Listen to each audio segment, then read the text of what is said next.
Good morning, everyone, and welcome to Google Bootcamp Level 2. My name is Felicia Gath. I will be one of your morning presenters. We hope everyone is having a wonderful Friday morning. So this morning, because we have a very small crowd, it is going to be more informal, but also we want to make sure that if you have any questions that you post them in the chat, because you won't be able to actually speak during this presentation. So we will have Mr. Christopher Hampton in the chat. So if you have any questions or if anything needs to be posted on the broadcast, it will come across the screen, and we will work to make sure that we have a very productive training today.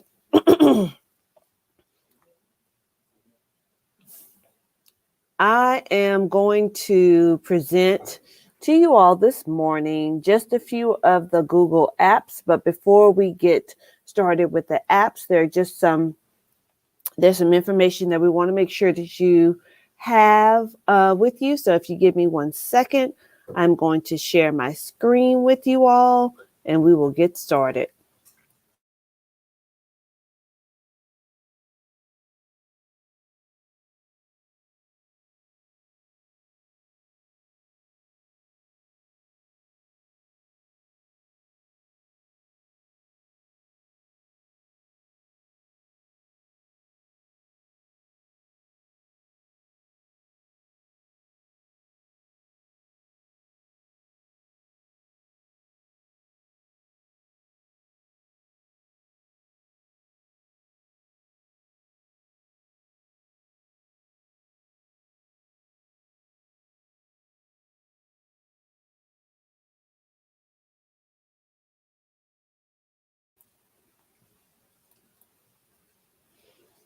Okay, let's see here.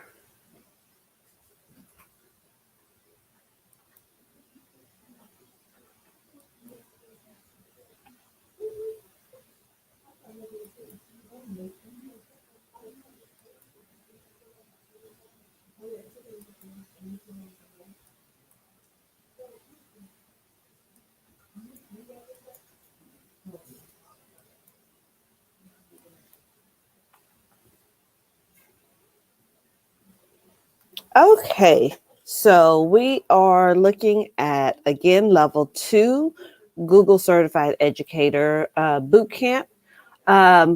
If you could, in the chat, please let us know if you have your level 1 certification already.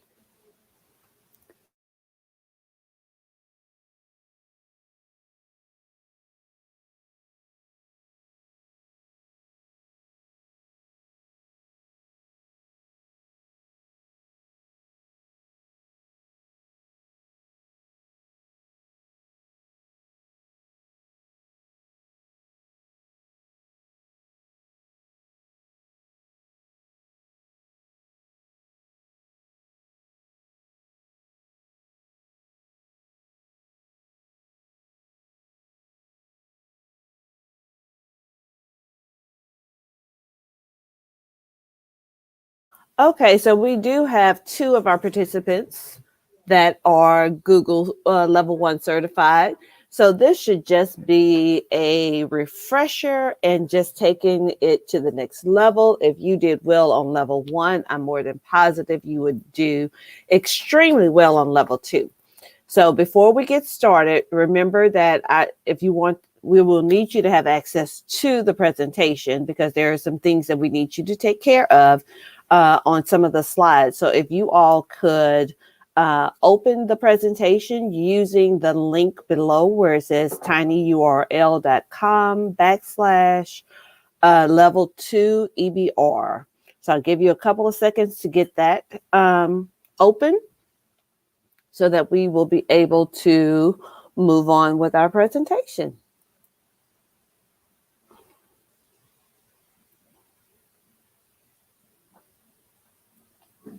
Once you are in, if you go to slide 2, there is a hyperlink that will allow you to sign in to today's presentation. We need you to sign in order to be able to receive credit for participating on today. And it will be a full day, so I know that you want all of your credit.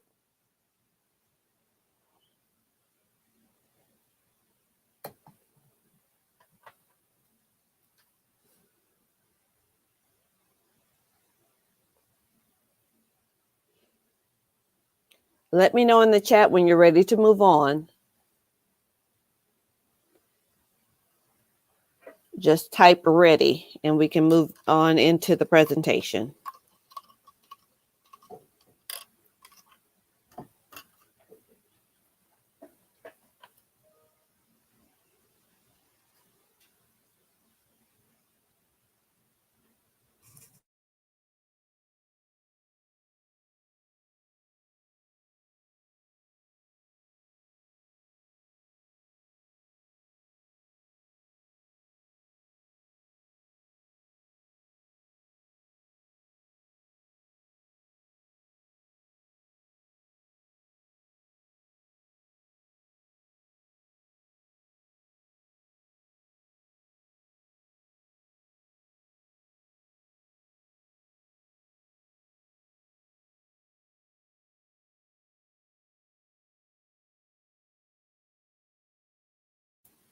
Okay, I know we have some experts on here, so I'm sure I'm giving you all way more time than you probably possibly need. So, but if not, please make sure that you go to that link and sign in to make sure that you receive your credit for today. Before we get started, I want you all to make sure that you also have access to the Google Classroom. This is where you will do your practice work. After we've presented a specific app, then we will have an opportunity to do an application activity. And so you'll find those activities in the Google Classroom. So this is the code you will need to use in order to access that classroom. So I want to make sure that you all see that that is available to you all on slide 3. This morning, you will hear from myself, Felicia Gath, and Mr. Christopher Hampton. And then later on this afternoon, you will hear from Miss Angelica Johnson-Smith, and you will hear from Miss Brittany Bush Davenport. So you will hear multiple voices throughout the day, but we will all be here to help you along the way, making sure that you feel successful and that you're ready and prepared to take the level 2 certification exam. Some of the things that you're going to see in today's presentation will be very familiar from the level 1 presentation because of course it's an extension. The difference is the information that you may be presented with this round, because level 2 does explore some different apps than level 1. But again, we are here to support you and to help you along the way. This is our table of contents. If you remember from level 1, this is if you get lost, or let's say that we take a break and you get off task, or if we have to move around the presentation and not move this in the order that the slides are presented, you can always come here to the table of contents, click on the particular app that we're discussing at that time, and you'll be able to find your place versus having to scroll through every single slide, because we have probably about 100 slides in this presentation. So just a little helpful tool to use in case you get lost, or if you had to step away and you have to find your way back into the presentation. These apps that we will discuss today will be, we will go over the level 2 exam information. We will do the Google Launcher, Google Maps, Google Drive, Docs. We'll do some Google search, books and Scholar. Sheets, which is always everyone's favorite app to go over. Google Forms, Sites, you'll have some Gmail, some YouTube. Blogger is a new one that was not presented in level 1 for the assessment, but we're sure that you all will have the best presenter that is going to guide you to a successful understanding of using Blogger, and it may become even your very best or favorite presentation Google app. Okay, so again, now that you have, some of you all have gone through level 1, hopefully all of you all have gone through level 1, but let's just say that there may be someone who has not gone through level 1. Where do you feel you are now in this at this point in time with your technology confidence? Because if you've passed level 1, you should be at least at a proficiency level with using a majority of the G Suite apps. So are you still feeling like you're in survival mode? Are you feeling a little bit more confident and you feel like, okay, I'm at a mastery level where I feel like I can try some things out and I'm feeling like, okay, I'm really understanding how these tools can be used in instruction? Are you at an impact level where you are actually effectively implementing these tools and into your instruction, and you are actually showing and supporting your students with the use of these tools during instruction? Or are you at an innovation level where you are a leader on your campus? You are supporting other professionals or educators on your campus with using these tools. You are coming up with innovative ways to use them within lessons or across your campus to make life a little bit easier on everyone. So in the chat, drop and let me know, what level do you feel like you're on? Are you still at survival, or have you moved from mastery to impact? Where do you fall on the spectrum?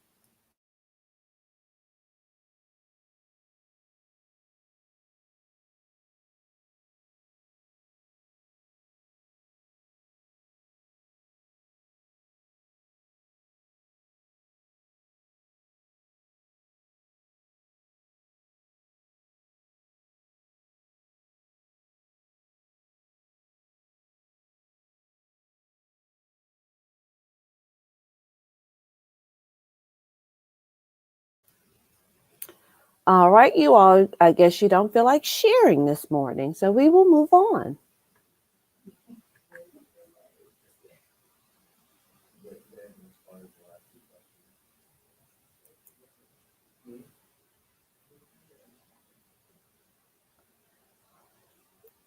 So I would like to let you all, to remind you that just as you had multiple choice questions in your level 1 assessment, you will also have multiple choice questions in level 2.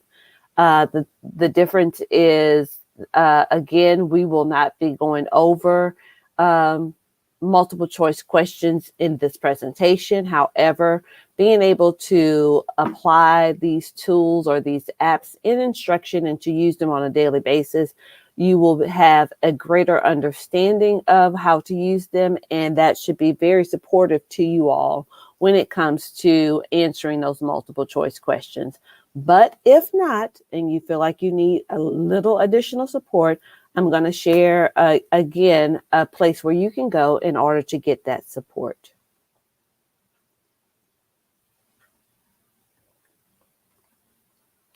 So with our norms, and although a lot of these norms are for in-house face-to-face training, the one thing that we do want to make sure that you remember is that if you have a question or a comment, please remember to post it in the chat, and also relax and have fun. This is to support you and to help you. So we want to make sure that you are in a good spot.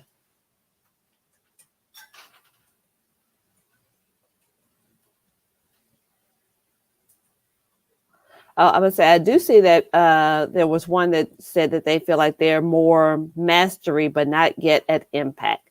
Well, that is quite okay.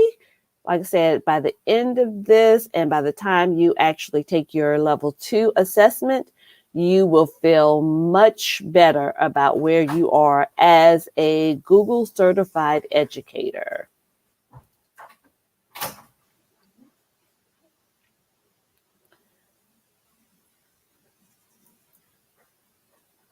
So, how do Google Bootcamps work?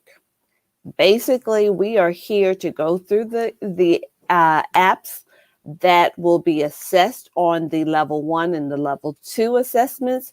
And we're here to also give you some opportunities to practice applying your knowledge to those actual apps and using them based on what what the expectation will be for you during the actual assessment. So once you leave this and leave this training, you will have practiced everything that you need to know in order to be successful on the level 2 assessment.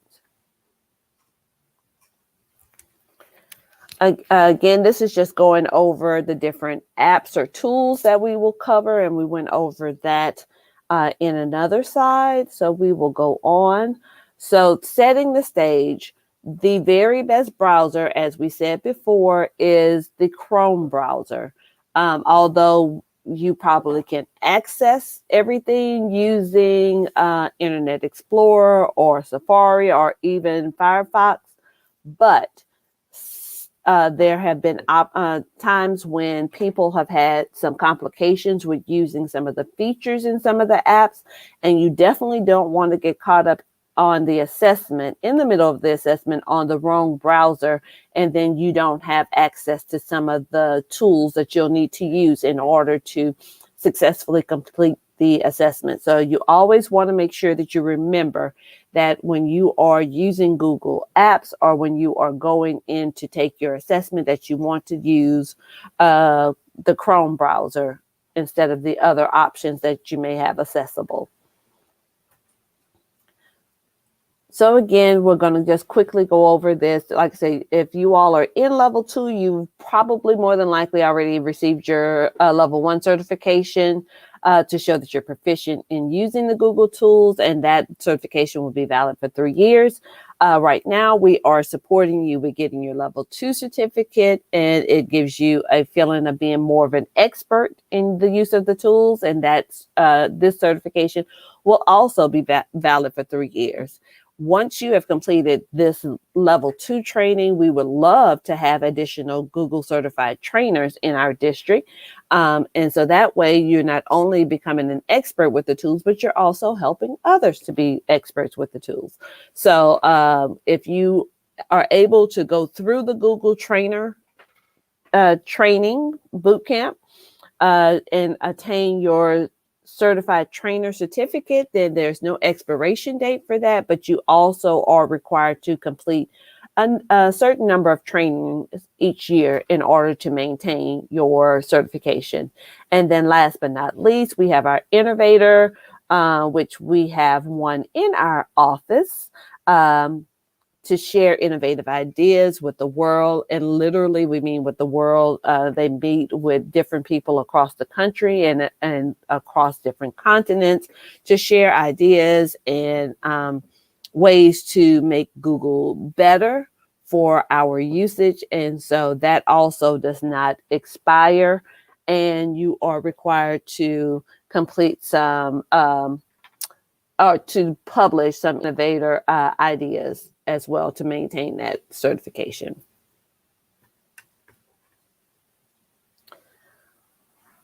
With our level 2 exam, just a few tips for it. We've already told you to make sure that you are on your Google Chrome browser.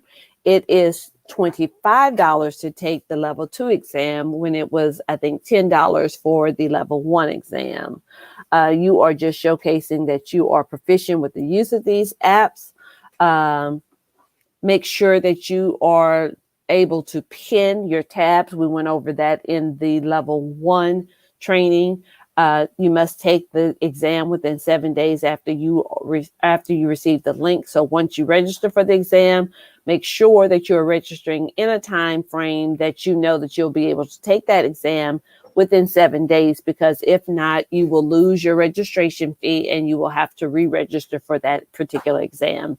This exam is also a 3-hour exam, and it must be taken with a computer or a laptop that has a webcam, and that is for the proctor aspect of it, so that they can kind of check in back and forth to make sure that the person that registered for the assessment and that actually started taking the assessment is the person who completes the assessment, and that there is no, I guess,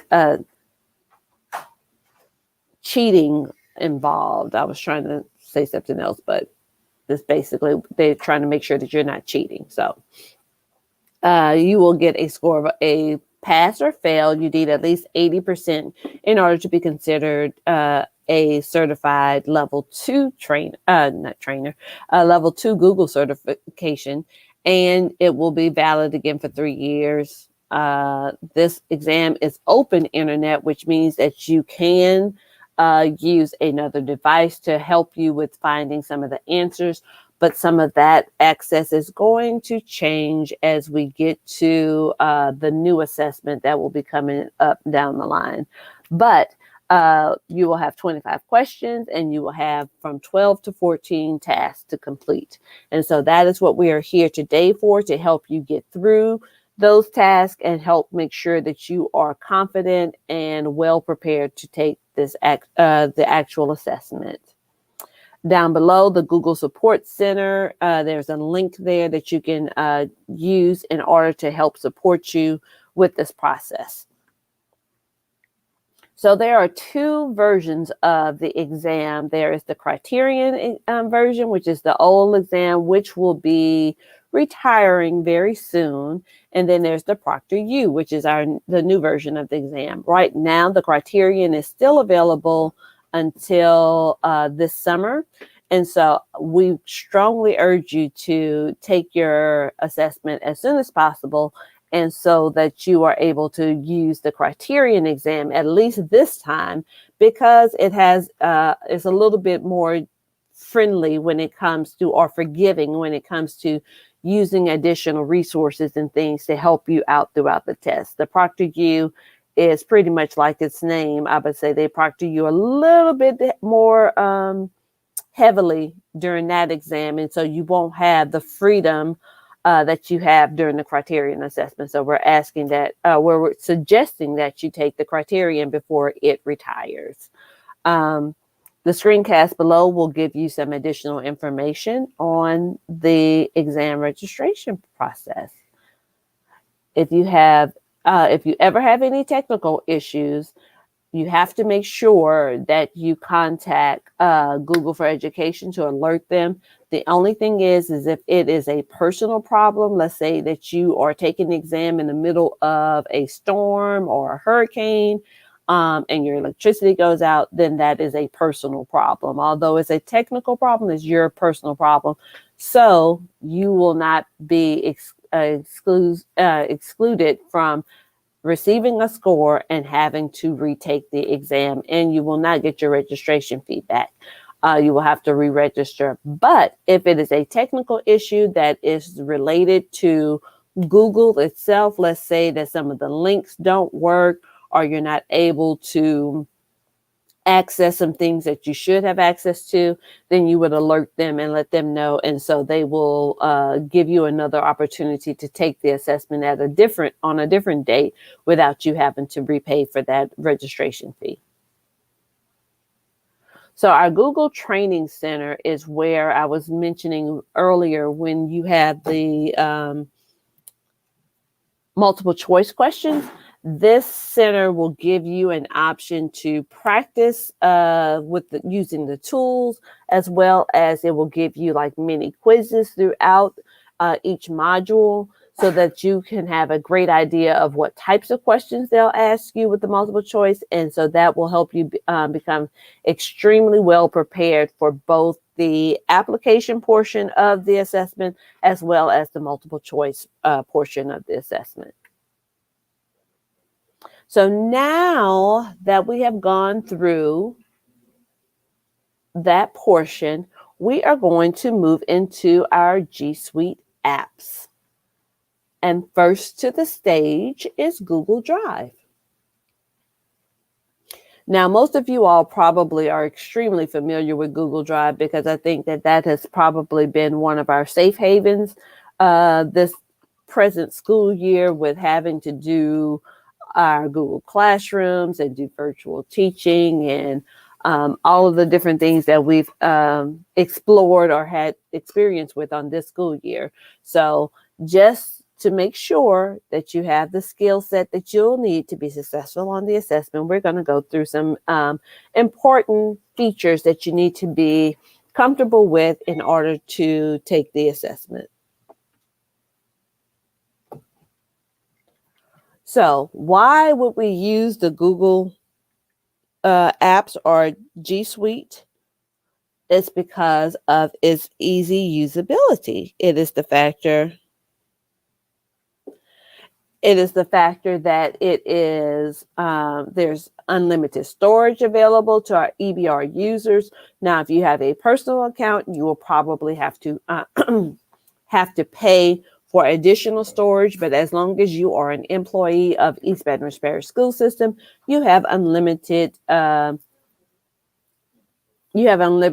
storage space.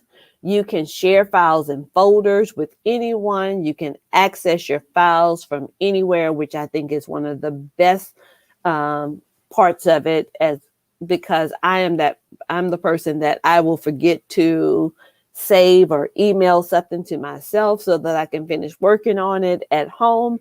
And so this way, with me using the Google apps, I don't have to worry about that feature. All I have to do is just make sure that I have a device that I can use, and I can do it from my phone. I can do it from my desktop, a laptop, even an iPad.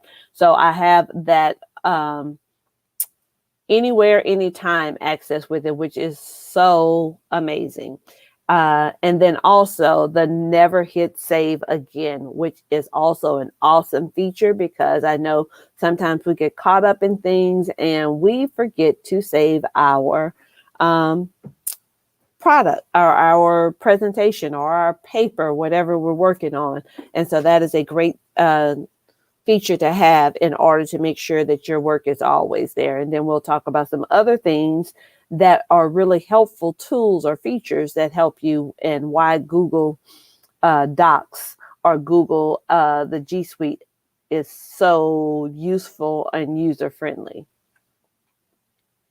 So what do we need to know today about Google Drive? We need to be able to create a folder and subfolders. We need to add items to the folder. We need to share the folder and modify the edit access. We are uploading files to Google Drive, and we will move files to a different folder. So we're going to go through how that will look. And so what I'm going to ask you all to do is to open a new tab. And in that new tab, you are going to do a little practice or a follow the leader type thing. I'm going to show you some things and you're going to practice along with me. So let's go to, we're going to go to our icons. Okay, because these are some of my most frequently used applications. I have them saved right here, or I can go to our handy dandy waffle over here in the in the right top corner, go to my Drive icon, click on it, and there you go. All of the things that I have used recently or that I have placed in a folder up here are my most recently used applications or docs. Down here are the folders that I have created for docs or to organize my information a little bit better. And then down here is just like a free for all of the things that I've created using any of the Google Docs, any of the Google apps, and they are placed in alphabetical order. So what will be our first task for today, which will be creating new files. So you can easily create a new file from Google Drive. And so this is where we will go to do it. I want you all to make sure that you remember that all Google apps will have this familiar plus sign when it comes to creating something new. So you will have a plus sign when you are creating a new Google Doc, when you're creating a new Google slide. With Jamboard, it will be in a different location, but you still have the plus sign. So the plus sign is a very familiar tool throughout the Google apps because it just lets you know that, hey, let's add something here or let's start a new part. So I'm going to click on this plus sign and get the drop down where it tells you you have the options of adding a folder, to upload a file, to upload a folder, or you can go directly into one of the Google apps from here. So I'm saying if you want to go with more because you don't see the one, you can click more and it will give you access to even some additional apps that you can access.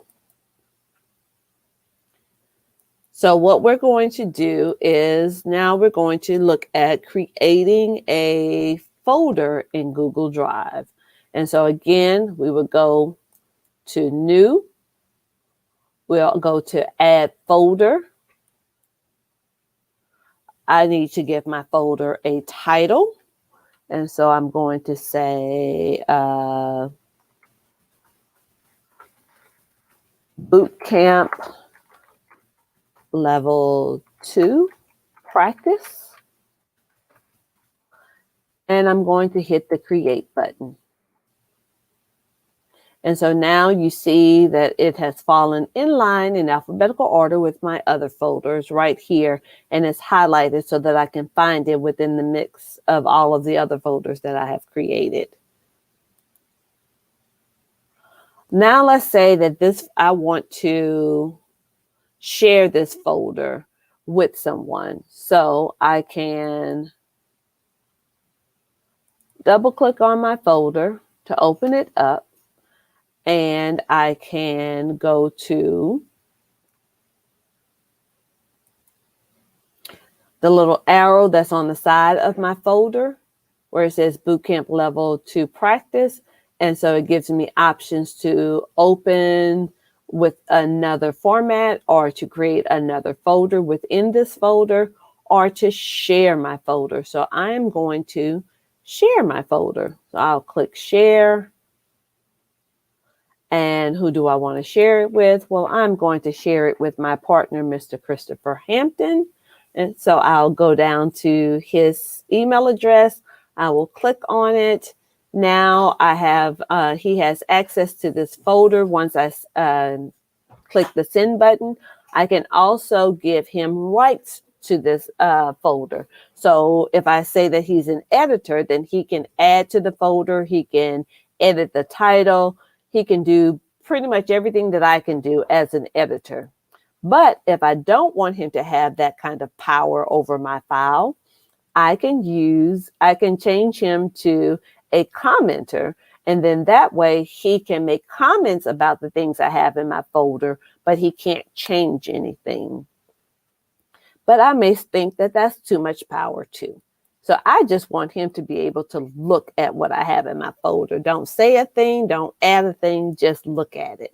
And so I will give him viewer access in that instance. So once I give him viewer access, I click the send button. And now Mr. Hampton has the ability to look at my file. Do we have any questions at this point? Or are we good? All right. So we'll give you all a couple seconds because I know we are on a delay to respond to see if there are any questions. If not, even once I move on, please feel free to drop any questions. We have friends in the chat room that will support and help you. If you have any questions, just make sure that you put them there and we will get to them as soon as possible. All right, so now what we're going to do is we're going to look at managing folders in Google Drive. So I am going to go back to my drive. I can go either click it here, or I can just go back on my little train and click my drive. So I have all of these folders that I have, and really and truly, they all kind of look alike, but not really look alike. So I have some that have colors to them. I have some that has a little person's silhouette on it. And then I just have some plain black or dark gray folders. And so what that means is if you have a folder with a little silhouette on it, that means that this folder has been shared with others. The colored folders is just whatever color coding you want to use to organize your folders or to just make them stand out. So let's say we go to my Bootcamp Level 2 practice folder. And so here I have my folder. I have my little silhouette because I shared it with Mr. Hampton. I'm going to click on it, and I am going to go down to where it says change color. And so I have all of these very vibrant, pretty colors to choose from for this particular folder. And so because it is springtime and it is, we've been having some lovely little days, we're going to add a color to it. And why not wild strawberries? Strawberries should be in season very, very soon. So we're going to choose wild strawberry for our color of our folder. And so that way I can know that with my own color code, that any folders that I may have that is this wild strawberry color, maybe items related to Google Bootcamp or Google Apps or Google presentations, any of those things that I can make sure that I do a color coding so I can know when I see this color, I know that it's an important folder and that it has a whole bunch of good information in it. And so that is one way that you're able to actually change those settings for your or change the color and to help organize or manage your folders. And so again, I selected my folder.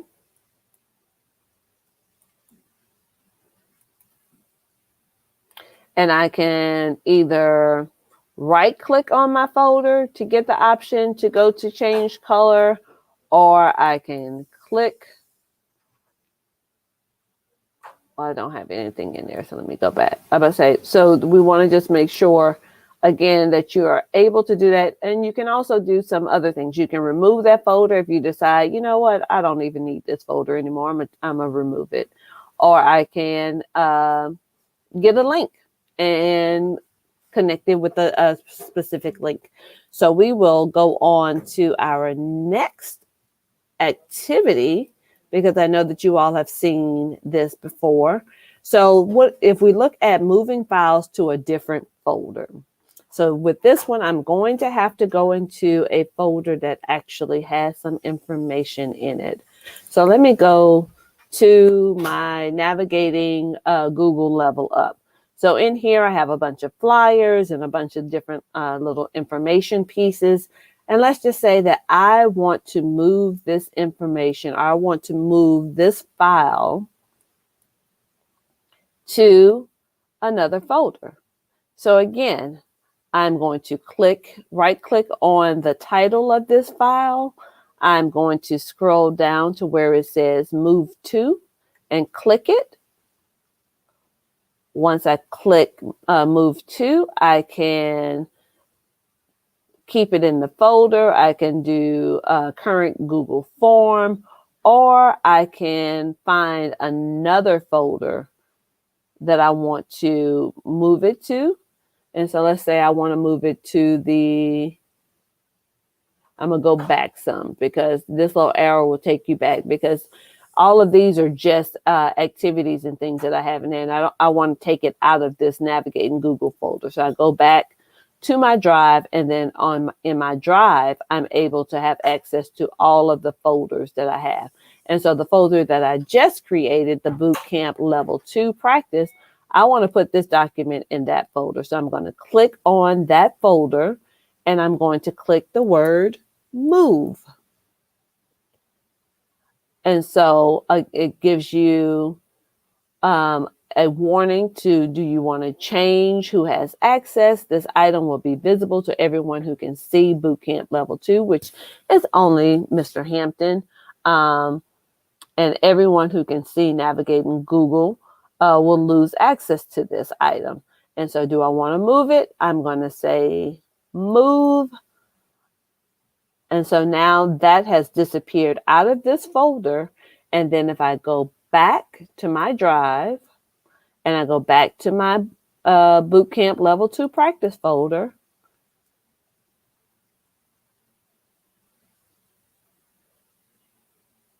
there's the document that I just added.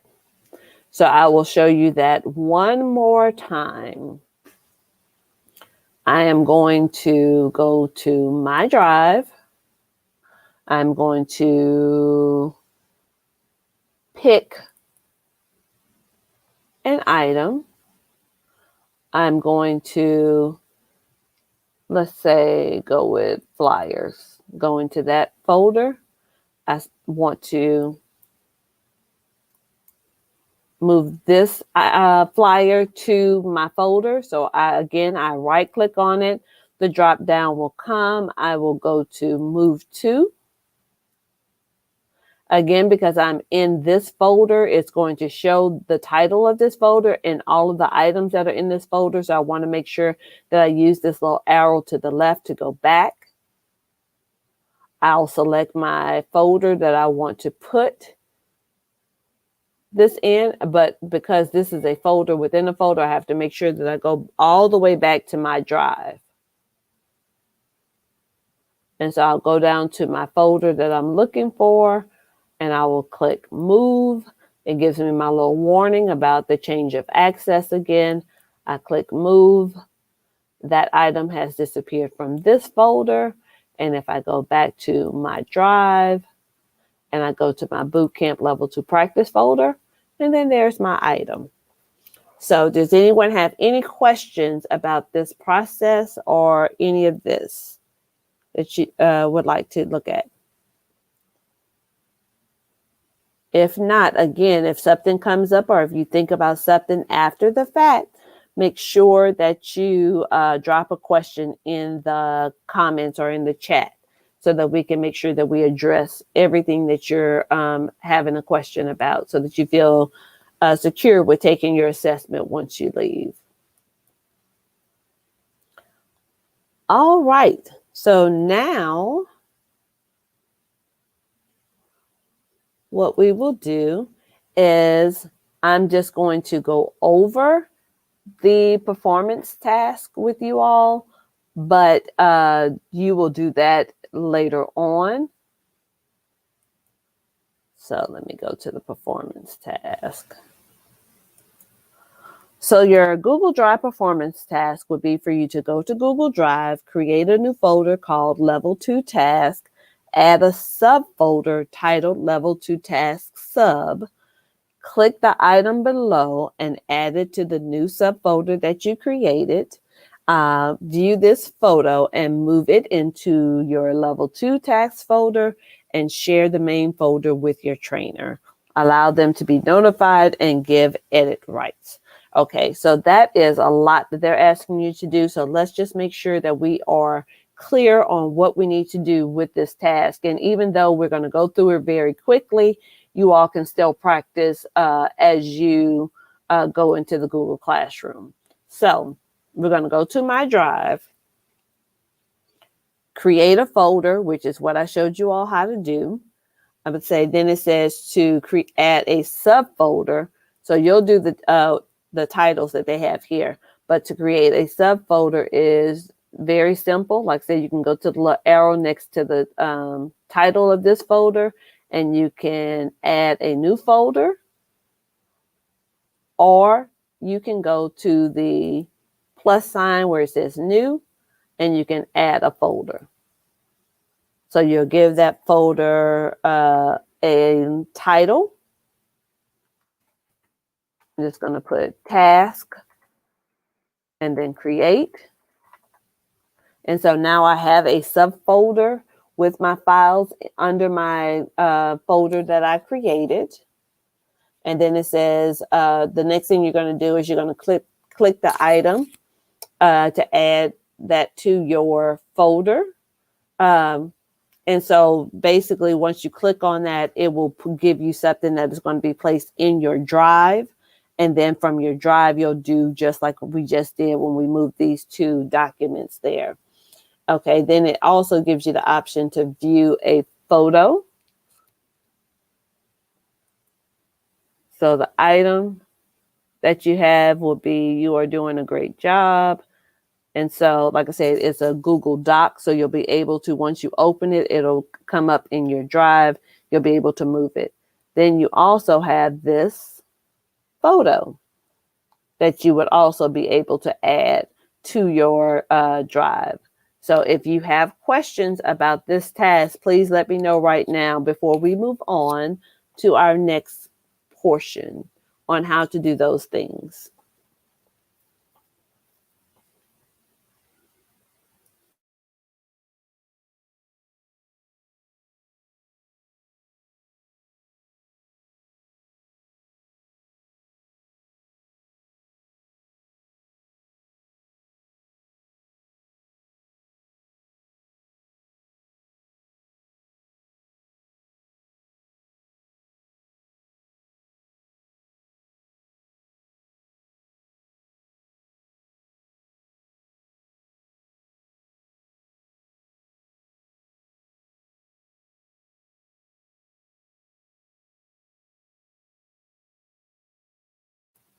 Okay, if there aren't any questions, we will take about a 10-minute break here. So if you think of something in between, you can let me know and we will go from there. So just we're going to take a 10-minute break. So it's 9:17 right now.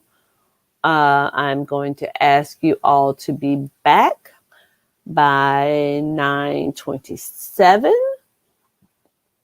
and we will move on.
Okay, as our last few seconds begin to dwindle down, we will start moving into our next tool or app. I will give everyone a couple of seconds to get back into the groove and to be available. And that sound is annoying. So we are going to get back to our presentation.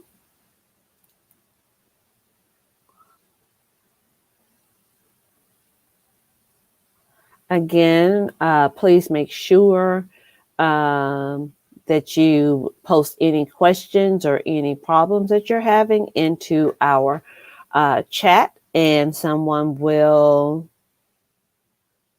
be with you very shortly to address your issue.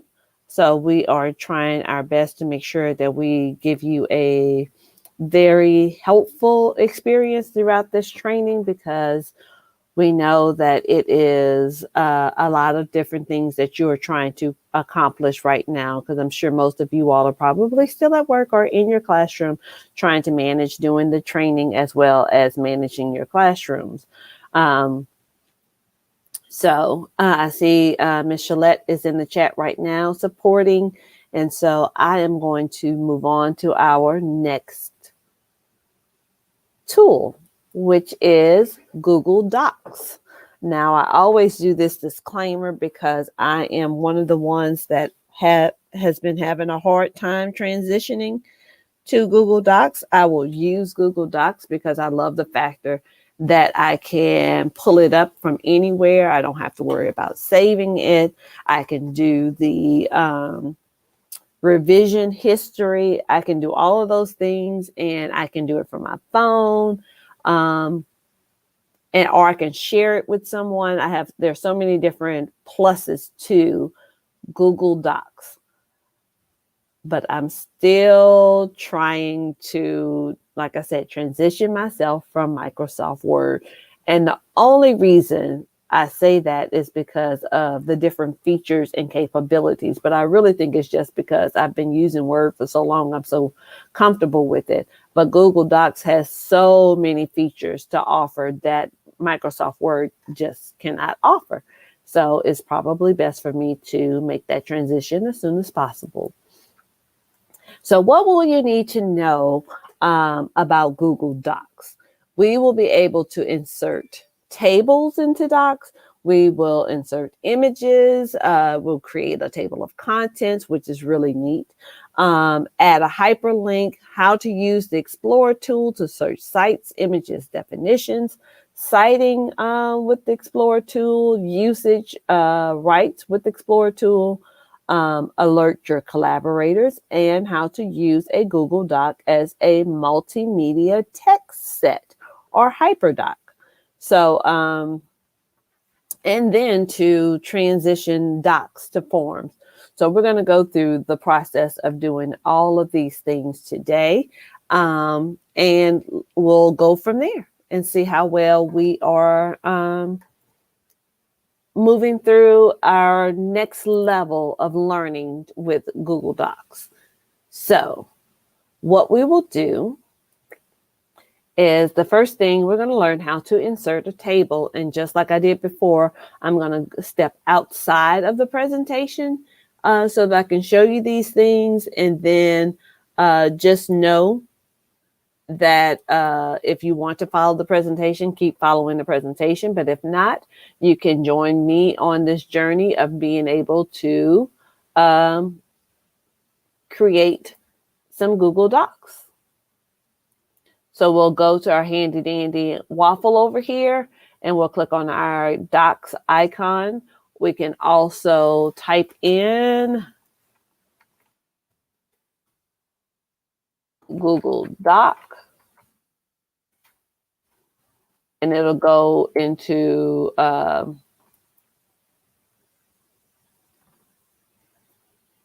it'll bring us here. So like I said, and I'm sorry, I would say you could even do, like, it has appeared docs.google.com, and it'll bring you to it as well. So let's open a new doc, which will hit that familiar plus sign to start a new document. Once I have my new document open, I will go to Insert.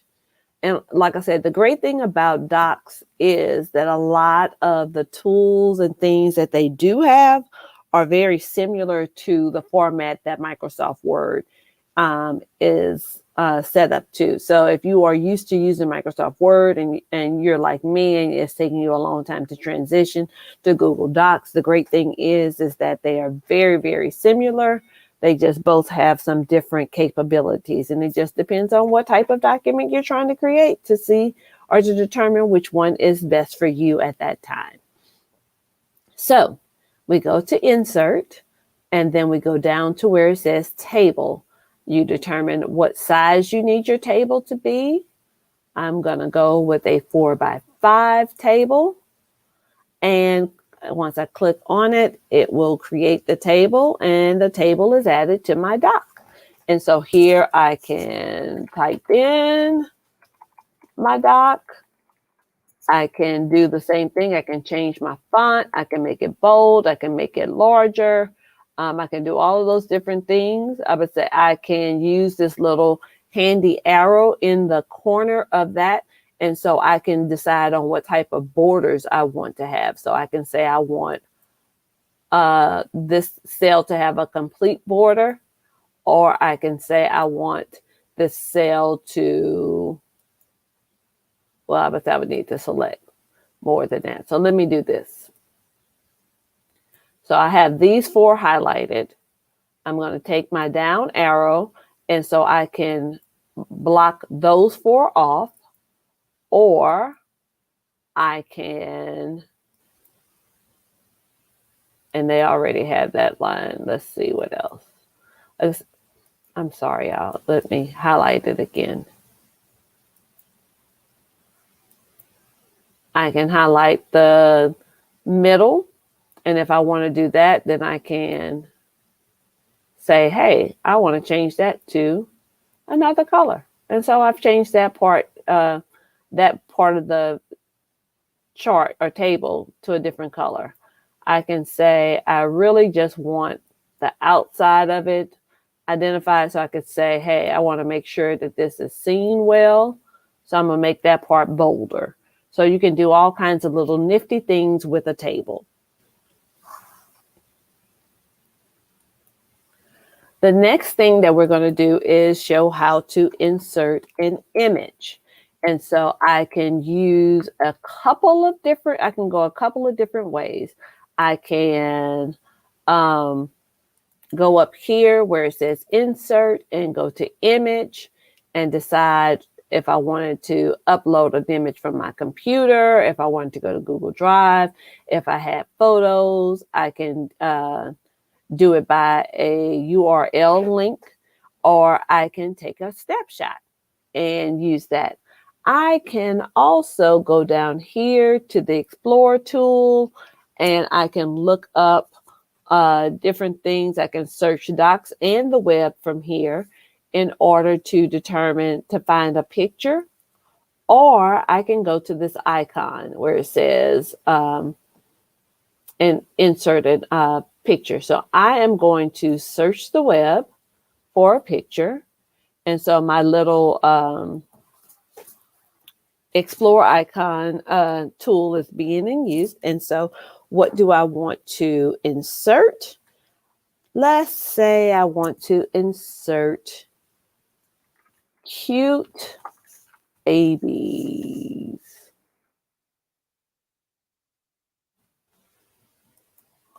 So cute babies pictures. We have all of these sweet potatoes over here with these pictures, and I can choose the one that best fits what I am trying to do at this point in time. And I am going to select, I think I'm going to select him. So I'll select the picture that I want to add. Let's say I want to add multiple ones. I can select more than one picture at a time.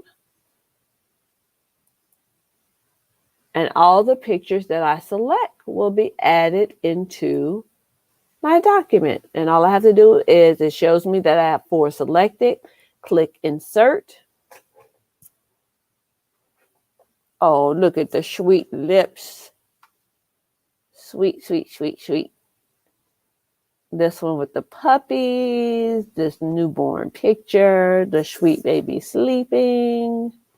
And so I've inserted all of those different things. Let's say that I wanted to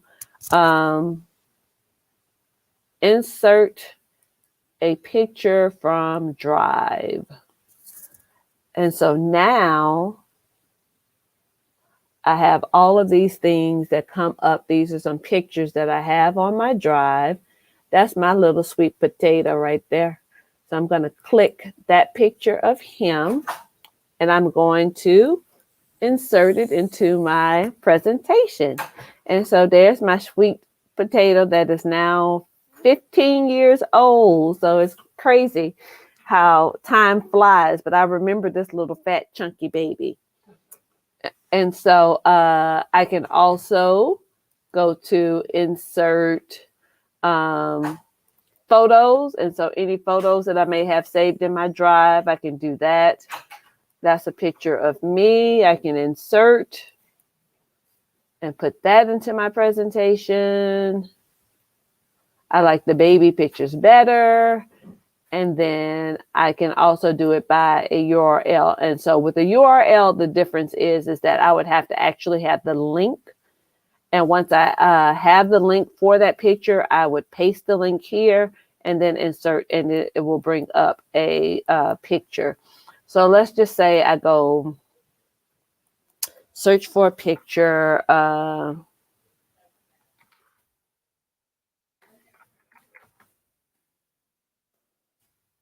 Newborn photography. Let's see. Let's go to images. I want this sweet baby right here. So I can take that, copy that link, and then when I go back to my document, I'll go back to my icon to insert an image by URL, paste the URL. So it's saying that it can't be found, of course, but you kind of get the picture. Like I said, you all have had, let me see if I can do it just one more time, just because I like it. So I can do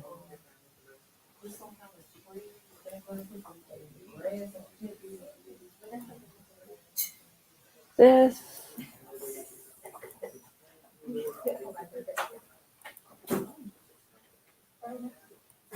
Okay, I probably chose the wrong site, but you all get the picture. And then you can also do by camera.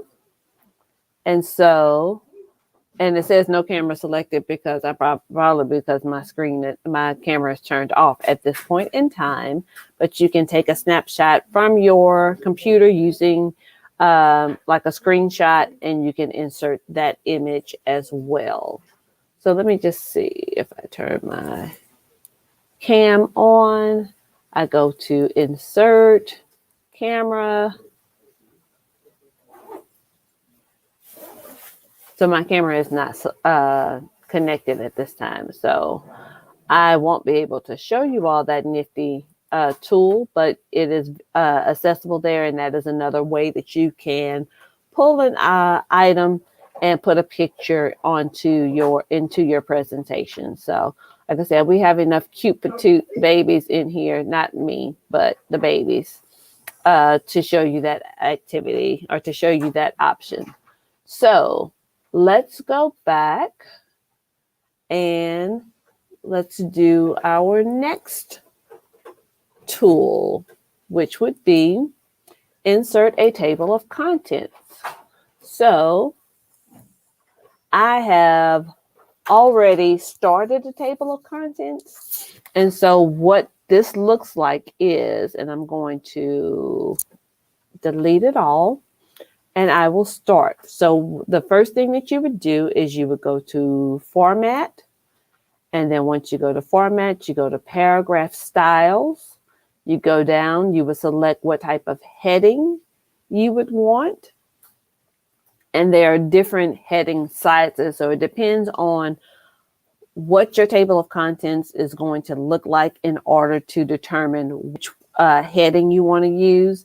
So let's just say that you have a table of contents where there is a main chapter or unit title, but then under that particular title or unit, there are smaller lessons or smaller chapters or information that cover certain things that you want to do as a subtitle. And so you can decide which size title heading you want to use. Or if you just want to use the same size and you want it to be more uniformed in your table of contents, you can just start with a smaller size. But I'm going to go with heading 1. I'm going to go over and click apply heading 1. And so as I type, I'm going to say Summer 2021 is my title.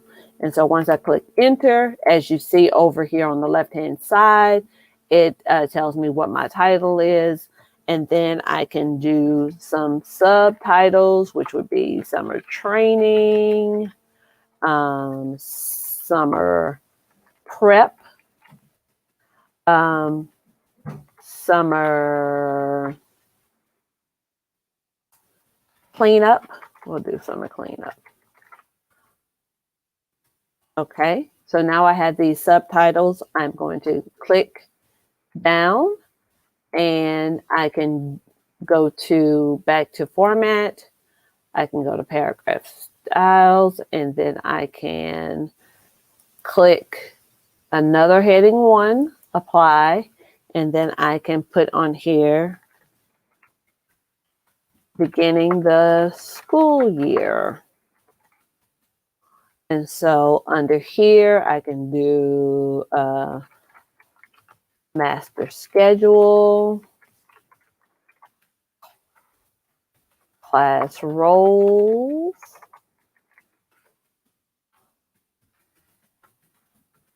classroom assignments.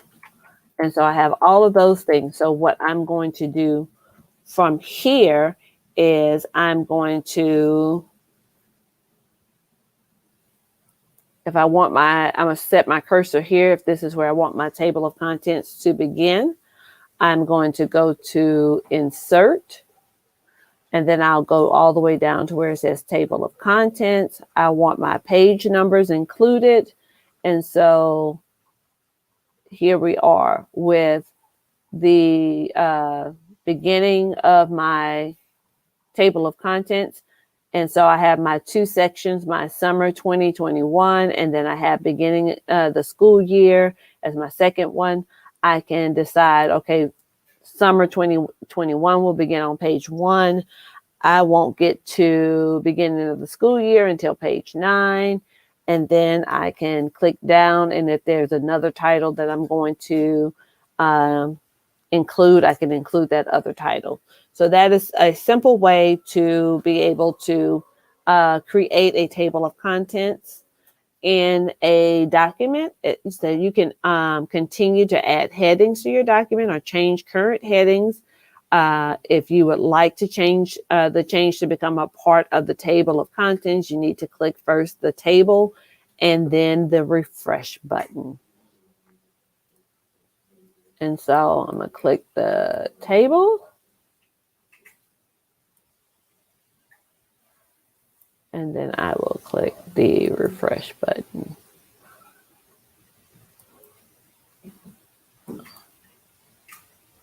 So I would say, and it just kind of refreshed it and brought it back to the where it was. So again, I clicked it on the table, the refresh button here on the left side, and it refreshes it back to the original way that the table of contents look. So do we have any questions about that thus far?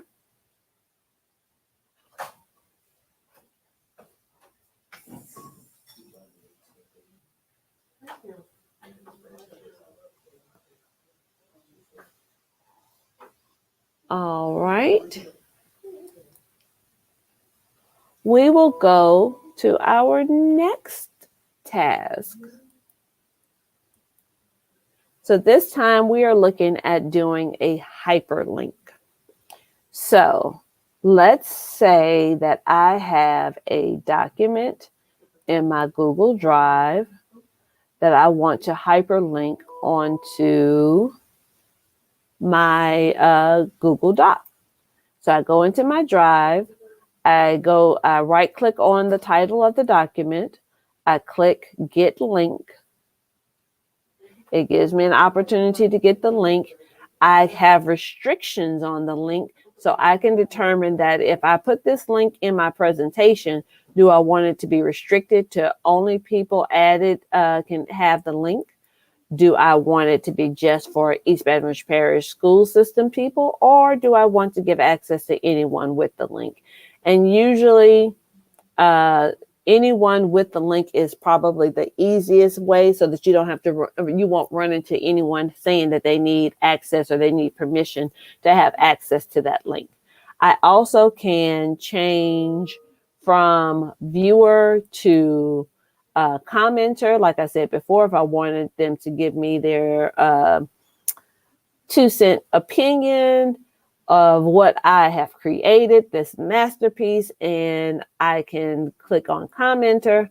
If I want them to be able to have some power and be able to change some things up and do all kinds of things to make my presentation better, I can make them an editor, or I can just say, nope, just look at it and tell me how pretty it is, and I can do the viewer. So I'm just going to say anyone with the link and viewer, and especially if you're sharing it with a lot of people, you definitely don't want to give editor rights, because if it is something that you need to stay in the format that you've created, you don't want to give access to a bunch of people and then they're able to change and mess something up. So viewer is probably the best thing to do, unless you are sharing it with some colleagues that you all are collaborating with to complete this project. So I'm going to click done. I have my link. I'm going to go back to my doc, and let's just say I wanted to put that with summer training. So I'm going to select the text that I want to hyperlink by highlighting it. I'm going to right click, and then I'll go all the way down to where it says link. Click on link. I'm going to paste the link that I just copied, and that is not the right one. That's the one that we just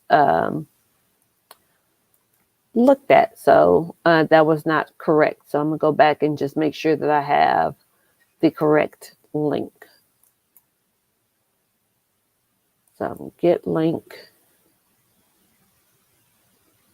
copy link, done, and then go back to my document.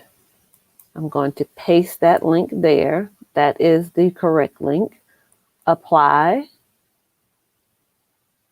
I am just having all kinds of troubles this morning with these links, right?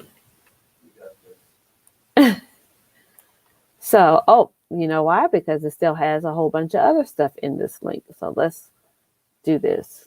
Let's undo, and we will go here again to summer training. We will go to link. It is empty. I'm going to paste that link in, and I'm going to hit apply. Now I have my hyperlink. So it changes the color of the text, and it also puts this underline under it to let you know that this is a hyperlink text. And so if you click on it, it will lead you to another document. And so this is just a preview of the document that is attached in this hyperlink. All right, we can move on, but I'll double check. Do we have any questions or anything? I'll give you all a second to respond since there is a delay.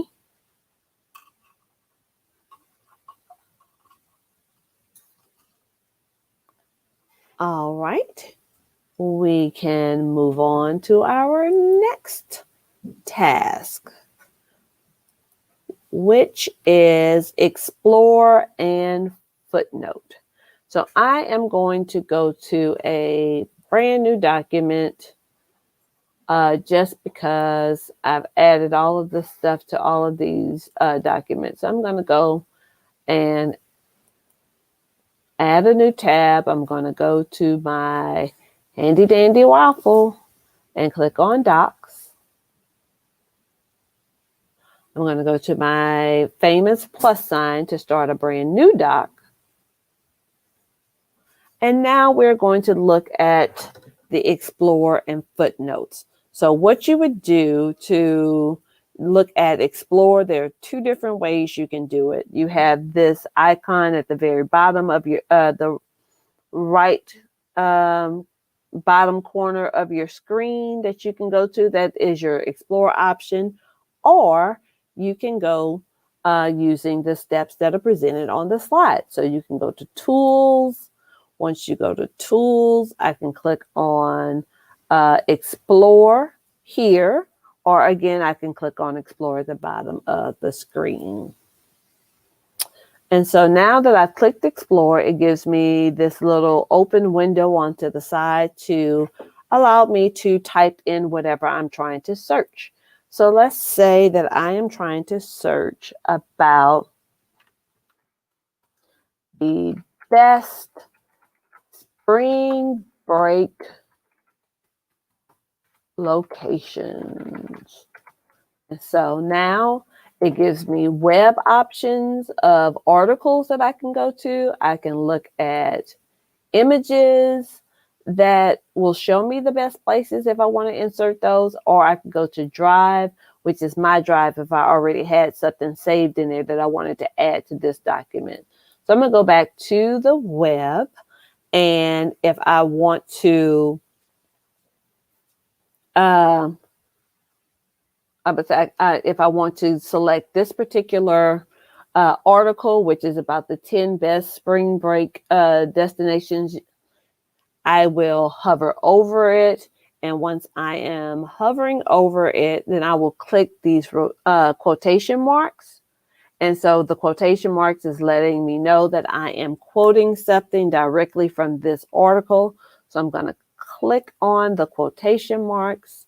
And so here I have my notation that I have a footnote, and my footnote is located at the very bottom of my doc. So it's very, very simple to cite your resources when you are doing a paper. And we know that especially as our kids are getting older in high school and in college, they're going to be required to do that unless they want to be accused of plagiarism. And we don't want them to do that when they have this easy little handy tool that they can do that will help them out and put it in the correct format for them.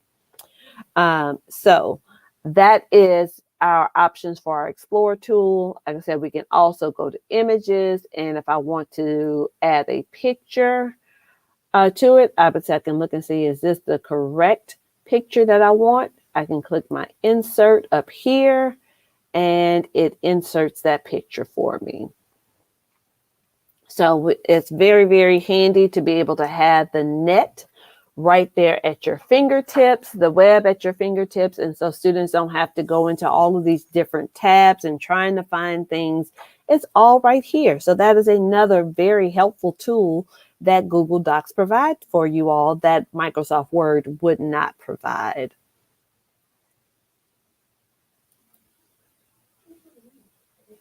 And so now that we have done that, let's go to alert our collaborators.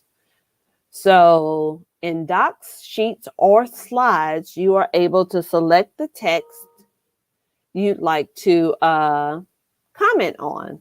And so what you would have to do is you would click on the option to make a comment.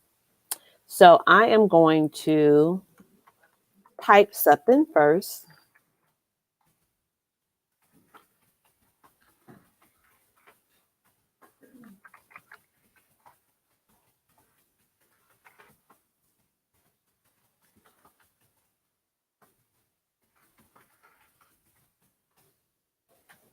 I am typing that. So now what I want to do is if I want to add a comment, I can highlight that I want the comment to be made here. I can right click on it and I can go to where it says comment. And so it gives me the window to type in a comment. I can also go up to the top and use the icon where it says add comment, and I can add a comment there. And so my comment will be, where is this beach located? And so after I put my comment, I will click comment. And now what will be done is a response. So as the creator of this document, I can respond to that comment if they are helping me as far as making a comment for a suggestion for editing or doing some revisions. I can respond to them, or I can make the revisions. It just depends on what the comment is. So if this is the comment, I can go to the three dots and I can either edit the comment and say, no, I didn't want to ask that question, or I can delete the comment, or I can link the comment to another resource that is available. And so you have those options. But the other thing that I can do is, like I said, I can go and say that I have looked at this, I have responded to that person, I can respond within my text.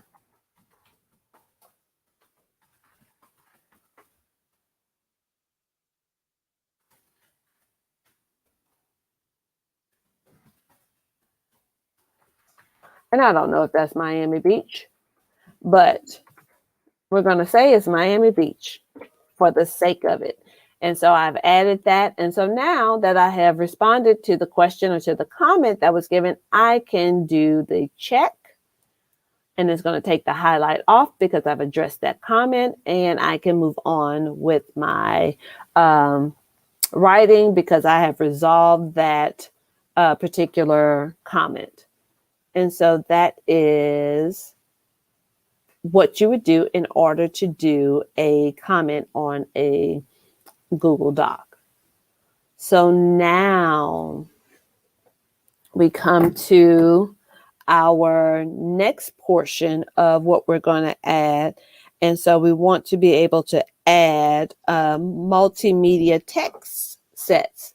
So, which means that within this document, I can have links, I can have videos, I can have tables, I can put graphs, I can have all of these different types of media included into my document. So we're going to continue on with this document. So I've already inserted an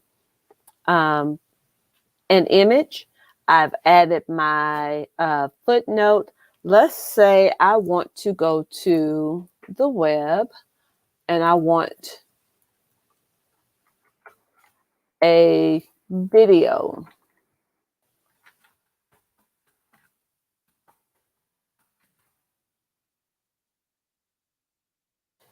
Like I say, I want a video of a beach sunset. So I'm going to look at this one. Is this the one that I want? Well, of course. Skip that ad. Now, is that not the most relaxing scene and the sound of the waves? And so, you know what? I like this one. So what I'm going to do is I'm going to go back to my document. I'm going to turn this off because it is very loud, but that is like so relaxing and it is beautiful. You can meditate, you can pray, you can read a book, you can fantasize about your Prince Charming coming up and saving the day. You can do all of those things looking at this beautiful sunset. So because I liked that sunset so much, I can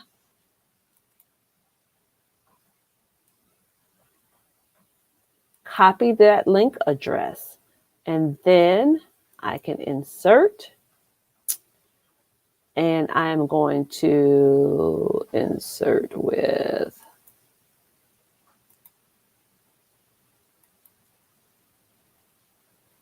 y'all. This is just not my morning, huh? I just don't pick the right little web addresses. So let's see how we're going to do this, because we want to make sure that we're able to do this correctly. And so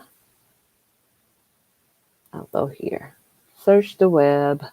Let's see if this will be an easier one. Video of a beach.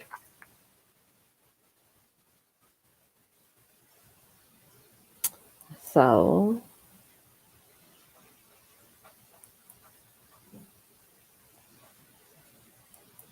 that one is just an image. Let's go back.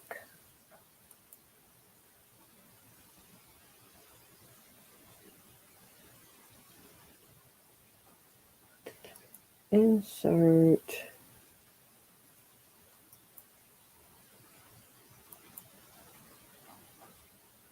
Insert. So now, oh, they gave me a picture of a video. All right. So that is not what we're looking for, but you definitely would be able to do, let's see. That's not it. I'm going to go back to my search that I had before, and I'm going to do it a different way.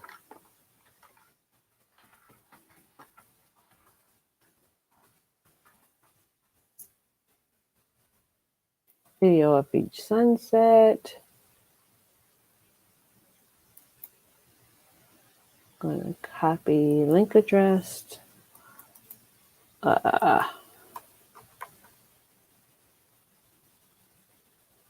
And I can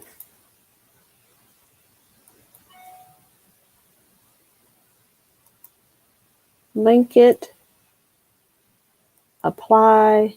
I have it hyperlinked. So now I can go to this YouTube video,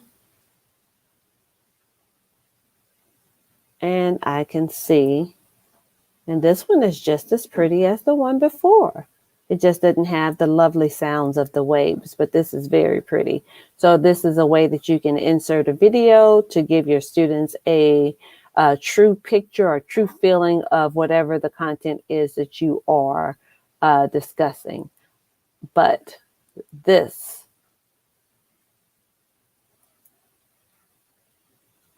is the link that we were able to put in. So I hyperlinked it to the word Miami Beach. And like I said, again, I don't know if that's Miami Beach or not, but we're going to go with it. So I've added text and images and linked the important text. So I have my video linked right here so that they can see an actual image in real time. Well, not real time, but an real life in action video or image of that beach. So now we are on our final tool that we're looking at, and we're looking at taking a tool from doc to form. And so what you would have to do is you would have to get add-on and then open add-on from the menu and then create a form using your doc by following the prompts. So we are going to, give me a second so I can clean this up right quick.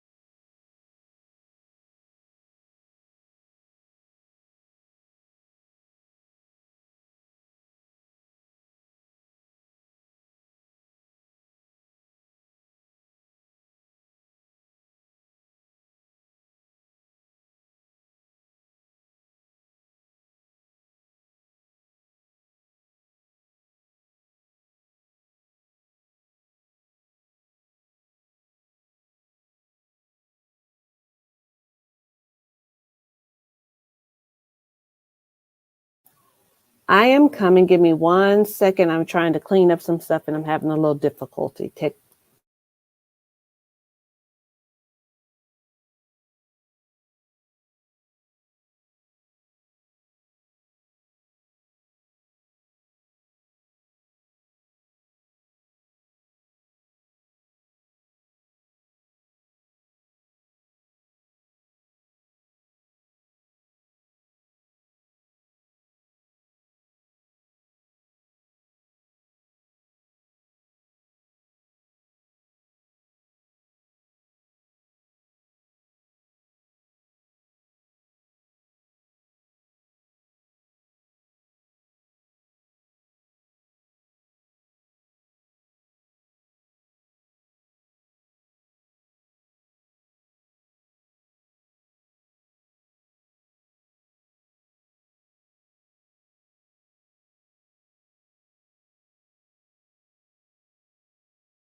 I apologize for that. I was just making sure, but I didn't want to give you all the wrong information.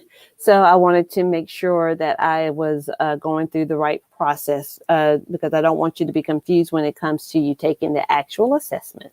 So to go from doc to form, you would click on add-ons at the very top of the screen with all of your tool tabs. Go down to get add-ons. And then here, what you're going to do is you will be able to, you will go to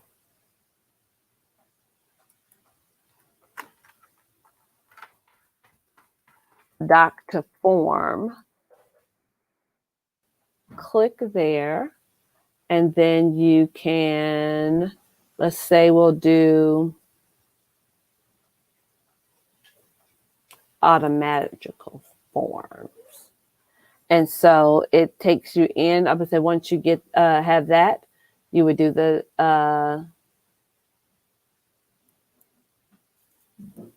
add on with it. We have everything there.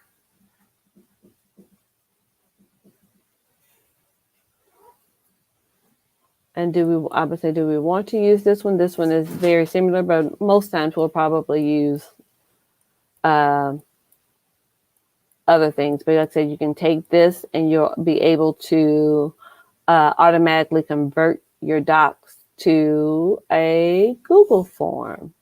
So it gives you some of the information here and comments about how this has worked for other people.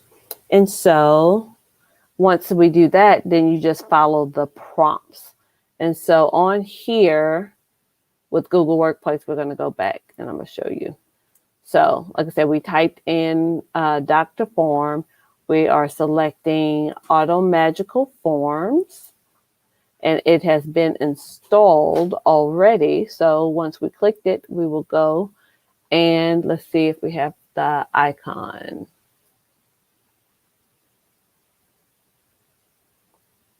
Let me get back to my doc.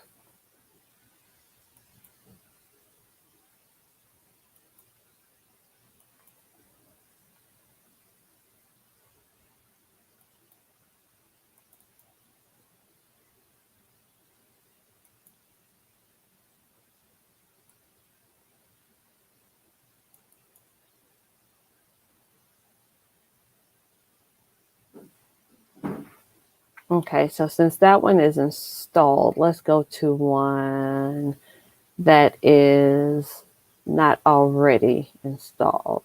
Let's go to Teacher Rubric. So once we click on the option that we want, we can click Install, get ready to install. We'll do Continue. And this is what is meant by following the prompts. I would sign in with my Google ID. I am going to allow this.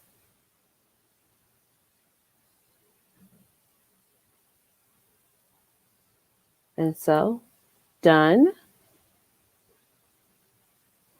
And I'll click out of it.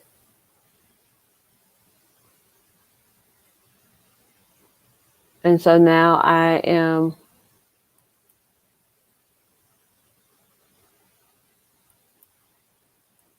say this one is the automatical form. So I can go in and learn more about it. I can and manage the add-ons, but this is just to help you get started with it. Again, I would have to log in and allow this to come about.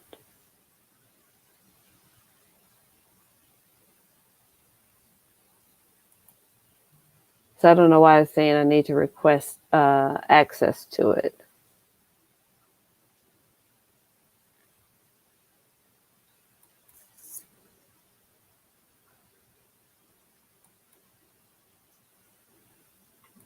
I'm allowing it.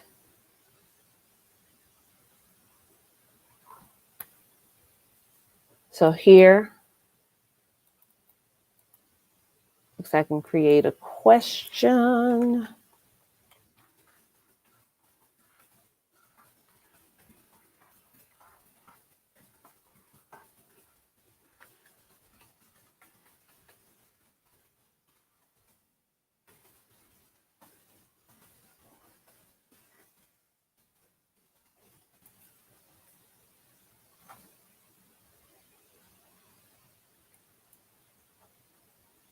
So I am not having success with this feature, but pretty much as long as you're able to add it on, and what I'll do is I will make sure that we go back over this during our end of the session preview review when we go back over it, just to make sure that we have a clear understanding. But like I said, something that's my computer always seems to not be my friend when I need it to be. So what we'll do is we're going to take about a 5-minute break in order to do a transition to the next portion of our presentation. And we will be back on very shortly.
Okay, so that was a very brief little break that we had as we transitioned to our next section, but I did want to go back over with you all the Dr. Form session.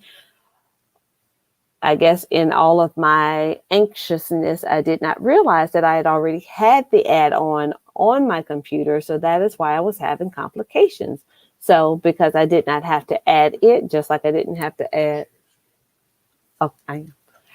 just like I didn't have to add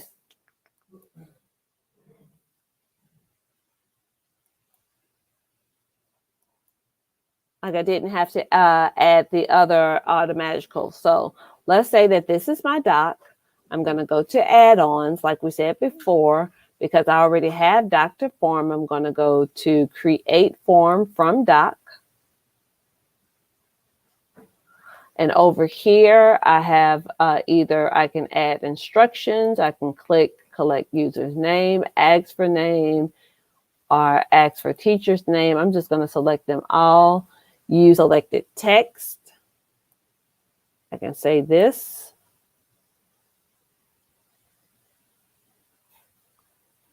And I'm going to create my form. It is going to load it. And the next thing you know, I want to view my form. And so now I have a form started, and I can start using information from that doc in order to create a form. And the great part about it is I can also hyperlink this form into my document so that they can also see it in 2 different formats. So I just wanted to clear that up before we moved on to the next sections while it was fresh on our mind. And like I said, I apologize for that. But like I said, I guess it's human error, and you learn a little bit more each and every day. So that was my experience. So I am going to unshare my screen, and I'm going to allow Mr. Hampton to share his screen, and he will be presenting the rest of the morning session to you all.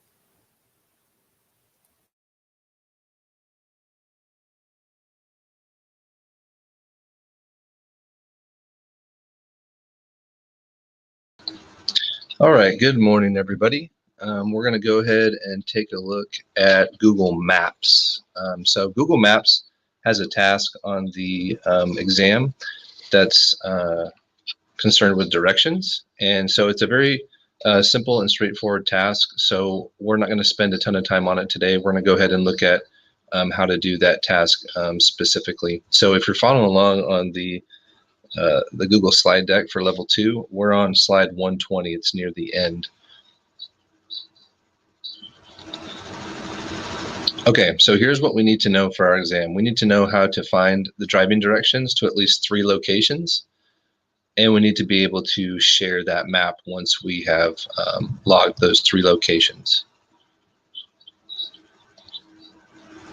Okay, so the first thing we're going to do is we're going to add some destinations. Now I'm going to hop over to Google, and there's a couple ways we can get to maps. The first one is to click on your handy dandy waffle and just scroll down to where you see this icon here, and that's maps. Or we can go to the Omnibox and type in maps.google.com. Okay, and here we go with maps. It generally is going to give you the view of where you are currently located, a bird's eye view. And up here in your search area, you can type in whatever address you want. If you don't know the address, you can type in just some sort of destination. Like for instance, let's go ahead and type in Barnes and Noble and see locations, because that's one of my favorite places to go. And it's going to bring up a whole bunch of different places. Okay, there's 3 different Barnes and Noble in the Baton Rouge area. So I'm going to go ahead and pick one of them. And this gives me some information about the location itself. And what I want to do is I want to click on directions.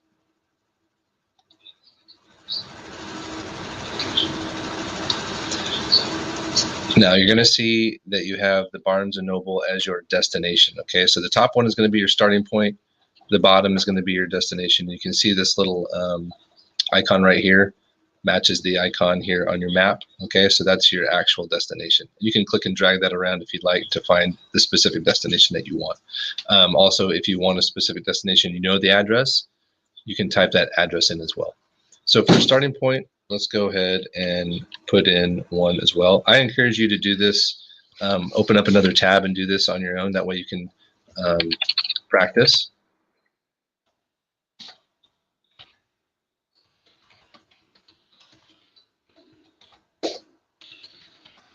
So I'll give you just a moment and you can open up maps and you can follow along and pick any place you want to go. And then you can list your starting point also wherever you want. I'm just going to put our office.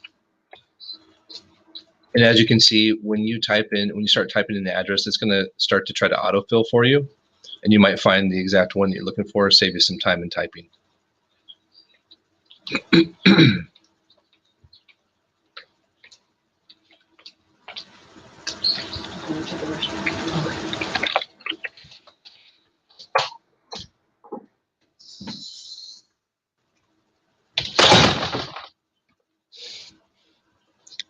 Okay, so now once I have input my starting point and I hit enter, I've got my starting point and my end point. It's going to give me directions from my start point to my end point. And end point's always going to be this this little circular conical icon. All right. Now, the task was to be able to track 3 different destinations. Okay, so here's how we're going to do this. We have our first destination here, and then right below that it says add destination. So we click on that plus symbol, and now we can choose another destination on the map. Okay, so since we're going to the City Place Barnes & Noble, let's go ahead and we're just going to do a Barnes & Noble tour for the day. How about that? So we're going to go to the one on LSU campus. And what it's going to do is we can see this white dot with the black outline. That's a destination. So we have our starting point here. Here's our first destination. And now the second destination has that icon again. And if you look up here, it's going to match your icons on the left, all right, for the order. And you can click and drag your order. So say if you want to go to the LSU location first, you can just grab a hold of this and move it right here. And now it makes the change.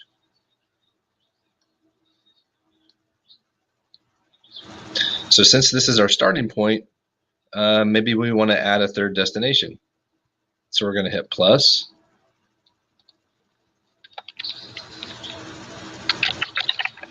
We're going to find the one on Blue Bonnet. And there we go. So we have our starting point, first destination, second destination, third destination. It's really as simple as that. You just have to remember to hit directions and then add your destinations. And again, remember, if you want to change the your itinerary and move around which destinations you want to go to first, all you got to do is click and drag, then make it real simple, and then it makes the change on the map. And my OCD is getting to me, so I just need to I need to go back.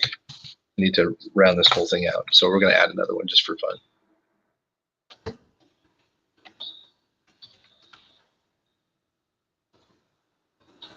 And then it's like a big loop. There we go. And then we ended our starting point. So that's 4 destinations, but you get the picture. So we've got our destinations. And now the second task was simply just to share this. Okay. So here's what we're going to do. Right here where it says details, it's going to give you a couple of different ways to do your route. Okay, sometimes it'll give you several different, if there's different options. Say like in the morning, if you want to get from one place to the other and there's a couple different routes, it might show different ones here. So right now we only have one, so that's good. But if there were more than one, details is still going to be at the bottom. So if you click on details, we have a different view over here on the left side. In order to share this map, all we need to do is find our little share icon. Click it, and then we have a new window here, and then it gives us a link to share. So all we need to do is copy that link, and then we can send it via email, text, whatever you'd like.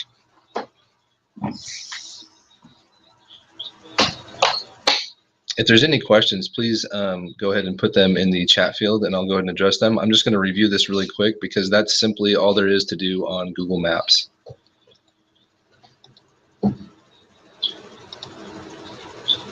Okay, we're going to find our destination. At the top, we type it in. We choose one of our destinations.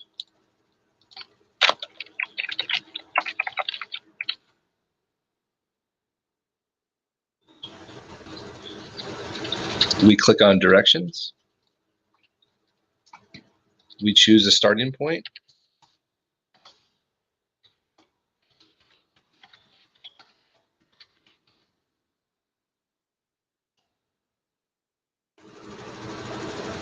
And then since we have to do 3 destinations, we click on the plus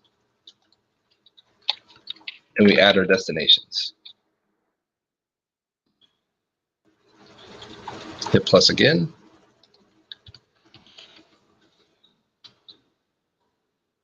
And we have our 3 destinations. And then when we want to share, we go down to where it shows us the route time and hit details. Go up to our share icon, copy the link and send it away. So since we took a 5-minute break earlier and you guys are supposed to have a 10-minute break between now and Sheets, which is coming up, we'll go ahead and just take a 5-minute break and we'll get back shortly.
Okay, we are back, and we're going to go ahead and move, if you're following on the slides, to previous slide 50 even. There we go, Google Sheets. So let's talk about some sheets. If you took level 1 already, of course, you remember how to do some things with sheets. We will go over what you'll need to know specifically for your exam. There is a new task, and we'll spend most of our time with that, but we will go over another one just as a refresher. So here are the tasks we're going to be looking at. First and foremost, we're going to create a chart or graph in Google Sheets. That will be something that will be more of a refresher. So we'll take a look at how to do that again. We're going to create a pivot table to analyze large data sets. This is going to be one that's going to be probably new to most of you, and it's one that's going to take a significant amount of your time in the exam. So we're going to spend most of our time with that. We're going to use functions including sort and filter within our pivot tables. And then we're also going to apply conditional formatting to efficiently display results. And we will do that in the pivot table as well. That way you can see how that's applied, and it's kind of going to be a one-stop shop for the pivot table. Okay, so if you need to refamiliarize yourself with the vocabulary, here it is located on slide 52. We spent some time, if you joined us for Google Bootcamp Level 1, going over what most of these mean and where you can find them. If you click on, if you just open up a Sheets, you can see they're all here at the top. Okay, so these are going to be your tools that you use the most. We're going to use more of what's up in the menu bar instead, but we'll take a look at that. If we go back here and you guys go to present mode, actually you don't have to go to present mode, you can just click on this. This is the practice that we're going to be doing. So what I'm going to be going over, you can find right here, and I highly encourage you to click on this. So when you click on it, it's going to ask you to make a copy. Go ahead and make a copy of it, and then you'll be looking at exactly the data sets that I'm looking at, and you can practice along with me, okay? Okay. So let's go to our first task. We're going to go ahead and we're going to make a chart or a graph in Google Sheets. Okay, so what I'm going to do is I'm going to give you just a moment to kind of gather your bearings and make sure that you're ready to go. So again, we go to slide 51. We click on this activity, and we click on the link there. It'll ask us to make a copy. Go ahead and make a copy of that data sheet because it's got multiple sheets on it, and then we'll go ahead and get started. So I'll give you just a moment.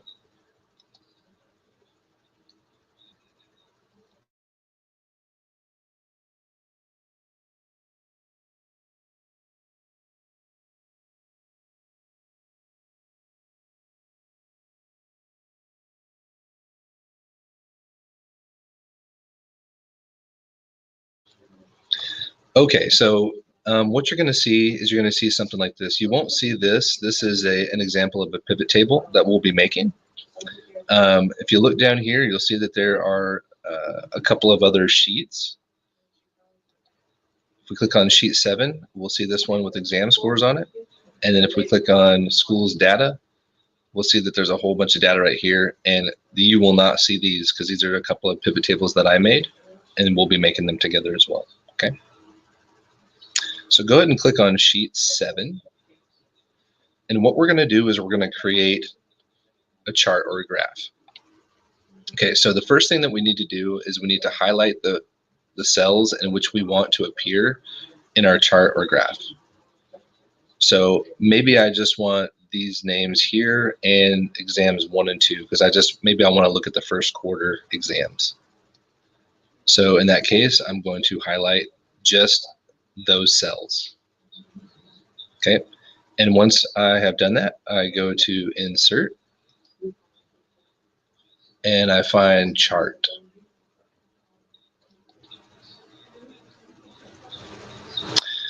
What it will do is it's going to generate a chart that it thinks that I want.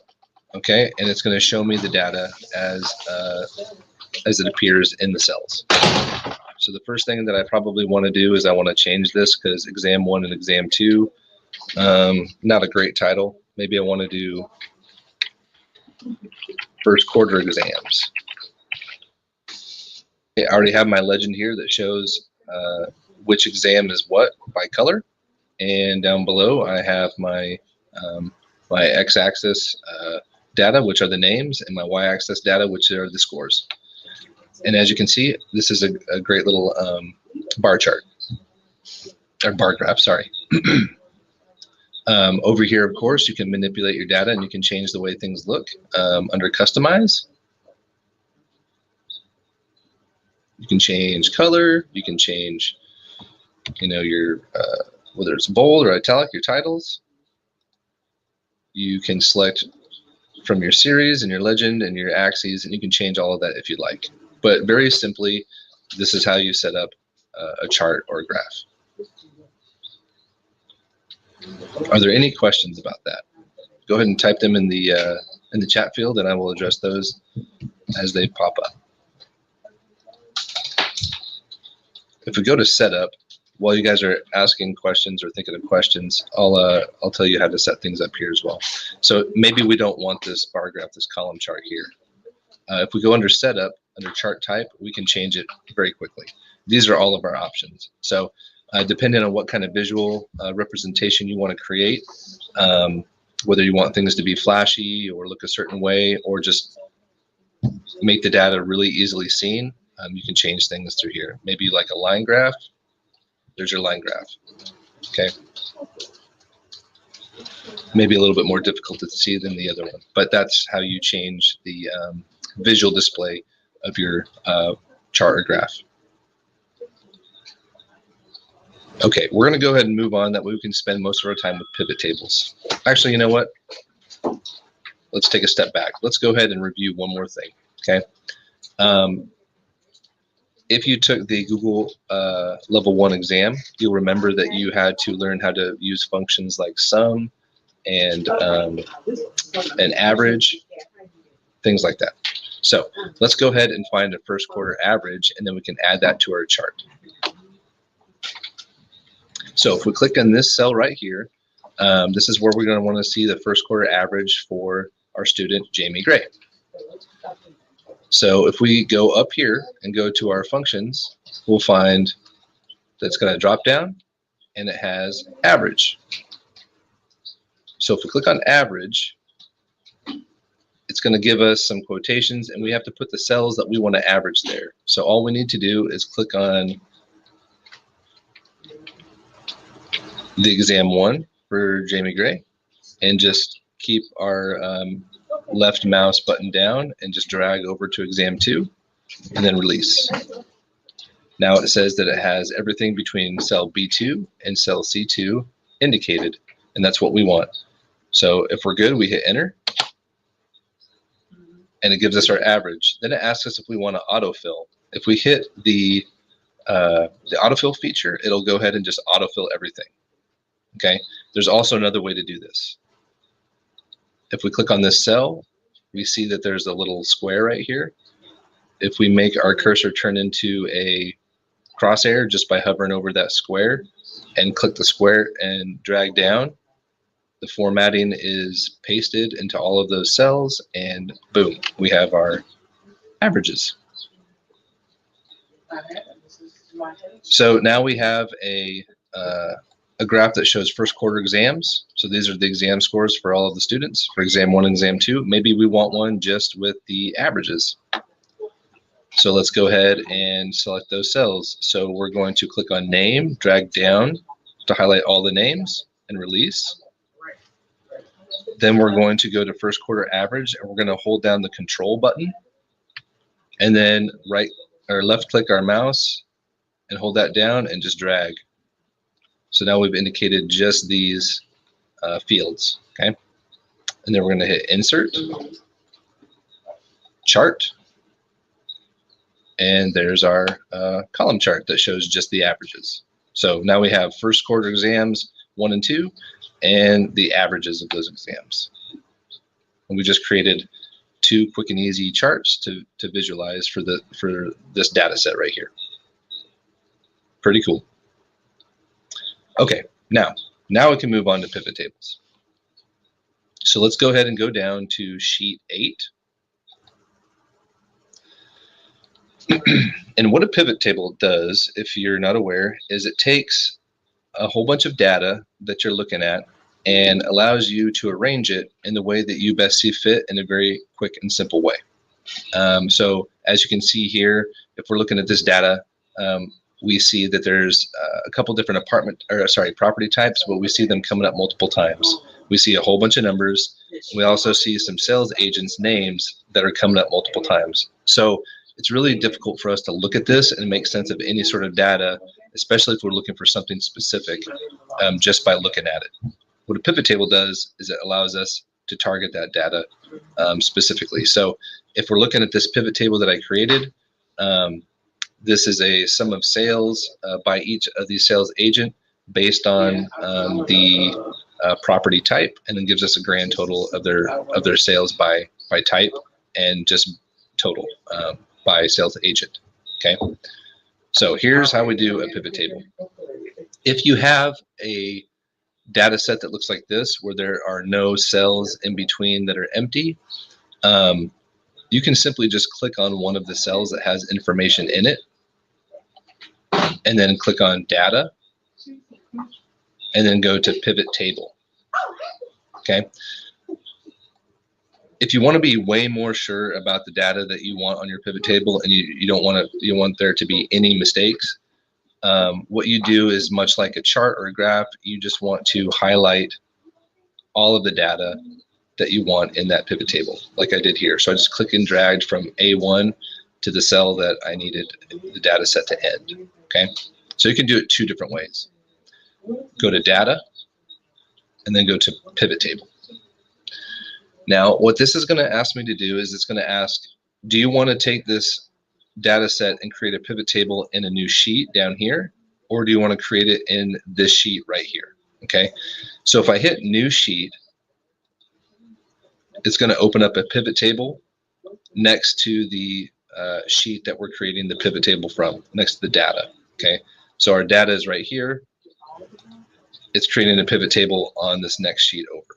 Okay, if I want to do something like this that I've done here, and I want that pivot table to be with that particular data on the same sheet, what I would need to do is go to data, pivot table, and now I'm going to select existing sheet. Okay, and now what it's going to do is it's asking me, where do you want this on your existing sheet to be located? And if I click right here, I can click OK, and then hit create. And so what it does is it takes that particular cell and creates the data that's needed to the right and down from that one cell. So if I were to click it right here, it would have showed up right here. If I clicked it right here, it's going to drop down from here and then to the right. Okay, so that's where you can choose where your data pivot table is going to start, and then it'll go to the right and to the left depending on the elements that you include. Okay, so that's how you start a pivot table on the existing sheet and on a new sheet.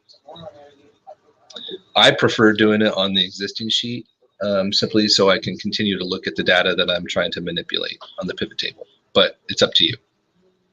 Okay, so as you can tell, when we have a pivot table highlighted, we have a menu bar that shows up over here. Okay, notice how I click off of it, it goes away. So if I ever want to manipulate the data on a pivot table, because this doesn't have to stay like this, I can change this to look different if I want to. All I need to do is click somewhere on the pivot table and all of this pops up. So this is my editor on the right side. Okay. Now, here's how we set this thing up. Over here, you have suggested pivot tables. If you click on those, it's going to automatically build the table because it looks at your data and it's thinking, maybe this is what this person wants to see. So if you click on one, we can just take a look. Okay. So what this has done is this shows the average sales by property type. All right. So that means that the apartment's average sale price are 413 or almost 414,000. Average house price is almost 1.1 million. Okay, that's what that's showing. We don't have to accept this. This is just what it is suggesting. Okay, so if we want to get back to a blank pivot table, all we need to do is find these X's and get rid of them. And there we are at our beginning again. Okay. Over here, underneath the suggested, you have a few different options. You have rows, columns, values, and filters. Okay. So if we want to add some rows, we hit add, and then it shows us what's available based on the headers that we put on the data. So if you look over here, you see our data. Up here we put headers: property type, sales price, sales agent. Okay, so let's go ahead. If we want to set something like this up that you see here, we want these to appear as the rows. Now, yeah, it says sales agent column, but the rows are going to appear this way, right? So this has our sales agent's names. Let's go ahead and do sales agent. And now what we've done is we have sales agent is the name of the row, or the column, sorry, and the rows are going to go back to the names. So Jane and her information is going to go to the right. Is everyone with me so far?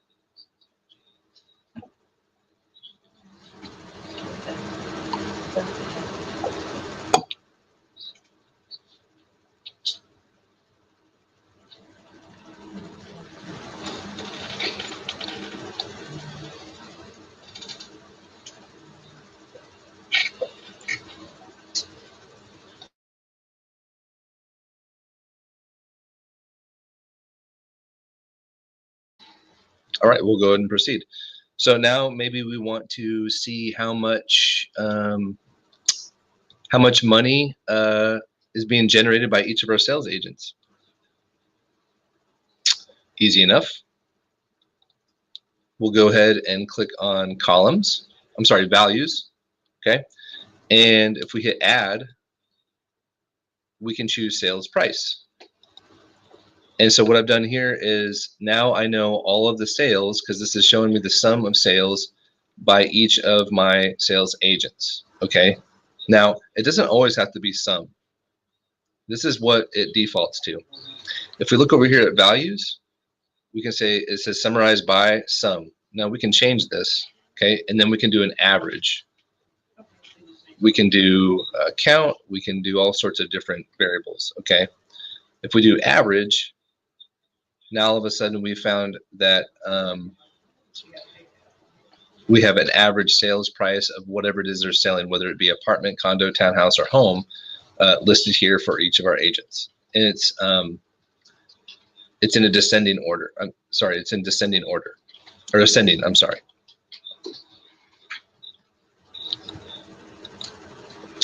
And we can control that by up here. Okay, so if we go back up to the rows, we have an ascending order. Jane, Jim, Sarah, Tom. That's alphabetical. If we want to change that to Tom, Sarah, Jim, and Jane, we just change that. Down here under values, it gives us a default. It gives us a percentage of row, percentage of column, percentage of grand total. Okay, that's kind of getting in the weeds with this data.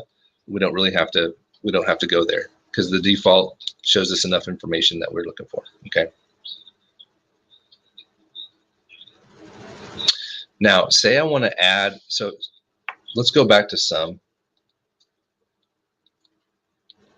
And now we're looking at all the generated revenue by each of these, all the generated sales by each of our sales agents. Maybe we want to look at the sales by property type. If we go to filters, we can hit property type, and we can choose which ones we want to add or which ones we want to subtract. So right now, this is showing us the sum of sales for all of the different property types because they're all indicated here. All right. If we clear all of these, we can choose what we want to see. So maybe I want to see just what Jane is selling, or Jim or Sarah Tom, in just apartments. I want to see just their apartment sales. So I click on apartment, I hit OK, and now I see that Jim, Sarah, and Tom are the only ones that have made any sales in apartments, and Jane has not sold anything because she doesn't even appear.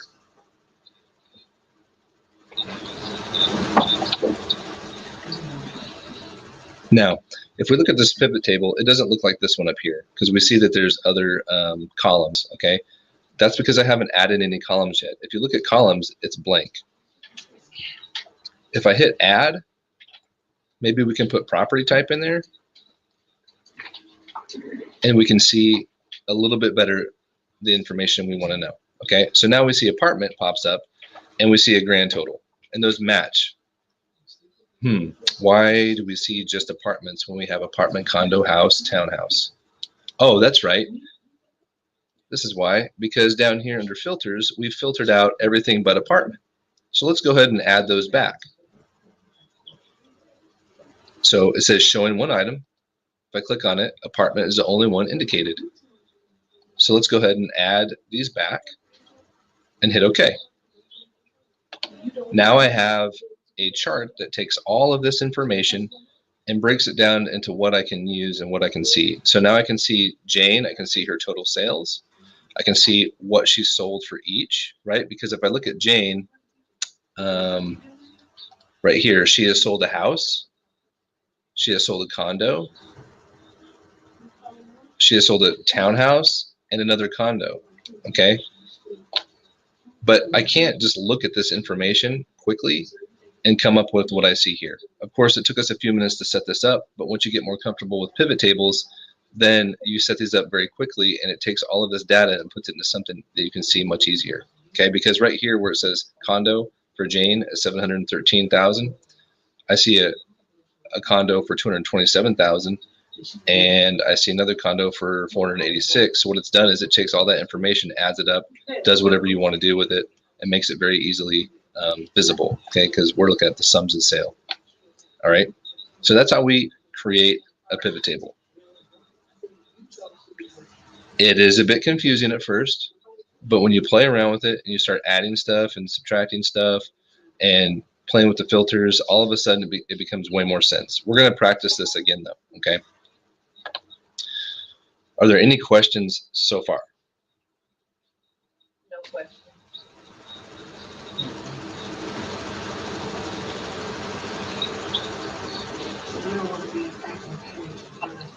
Okay, we're going to go ahead and move on to schools data. So if we go down to the bottom and we look over towards the school data on this data sheet, we're going to click on this. All right, now this one has a whole bunch more data. Okay, it's okay, don't worry about it. We're going to do this together. What I did here is I created a couple of different pivot tables. Okay, and we're going to create one. All right, together. Let's go ahead and look at this data really fast, just to kind of familiarize ourselves with the data. One of the things that you need to do before you click a pivot table is just take a look at what information is being presented, okay? It's very difficult to set up a pivot table. So say you have some data in front of you on your test. If you just go straight to, I'm gonna click right here, I'm gonna go to data, I'm gonna hit pivot table. No, slow down. Take a look at the data and really see what it is that's being presented in front of you, because once you can see the data and you can visualize what the table will look like, it'll be much easier to set it up. Okay, if you just go and try to set up a table because you think you're pressed in time, don't worry, slow down, you've got time. Okay, just make sure that you can visualize what data sets you want to see, how you want to see this table, and it'll make it much simpler when you try to go to make a pivot table. Okay, so if we're looking at this, we see that there's a whole bunch of schools, okay, and we see the same schools multiple times, right? We see that there are multiple years, 2010 through 2016. We see school populations, okay, and they kind of differ. And then we see funding dollars, and those differ as well, but we do see numbers that are the same.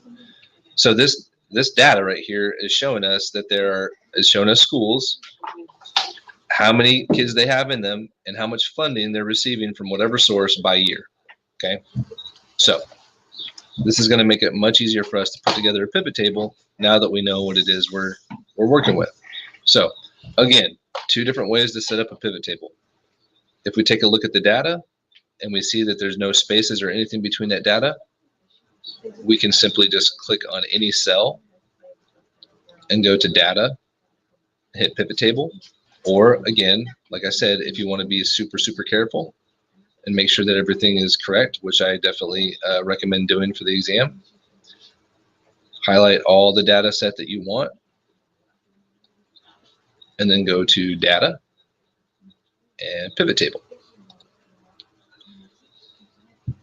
Okay, again, what we want to do at this point is we want to decide, do we want a new sheet popping up over here, or do we want to do an existing sheet right here? And now since I have two existing sheets, two pivot tables on the existing sheet, and since we did one like that last time, I'm going to go ahead and do one on a new sheet just because I don't want too much stuff going on in this one data sheet right here. So I'm going to choose a new sheet, and then I'm going to hit create.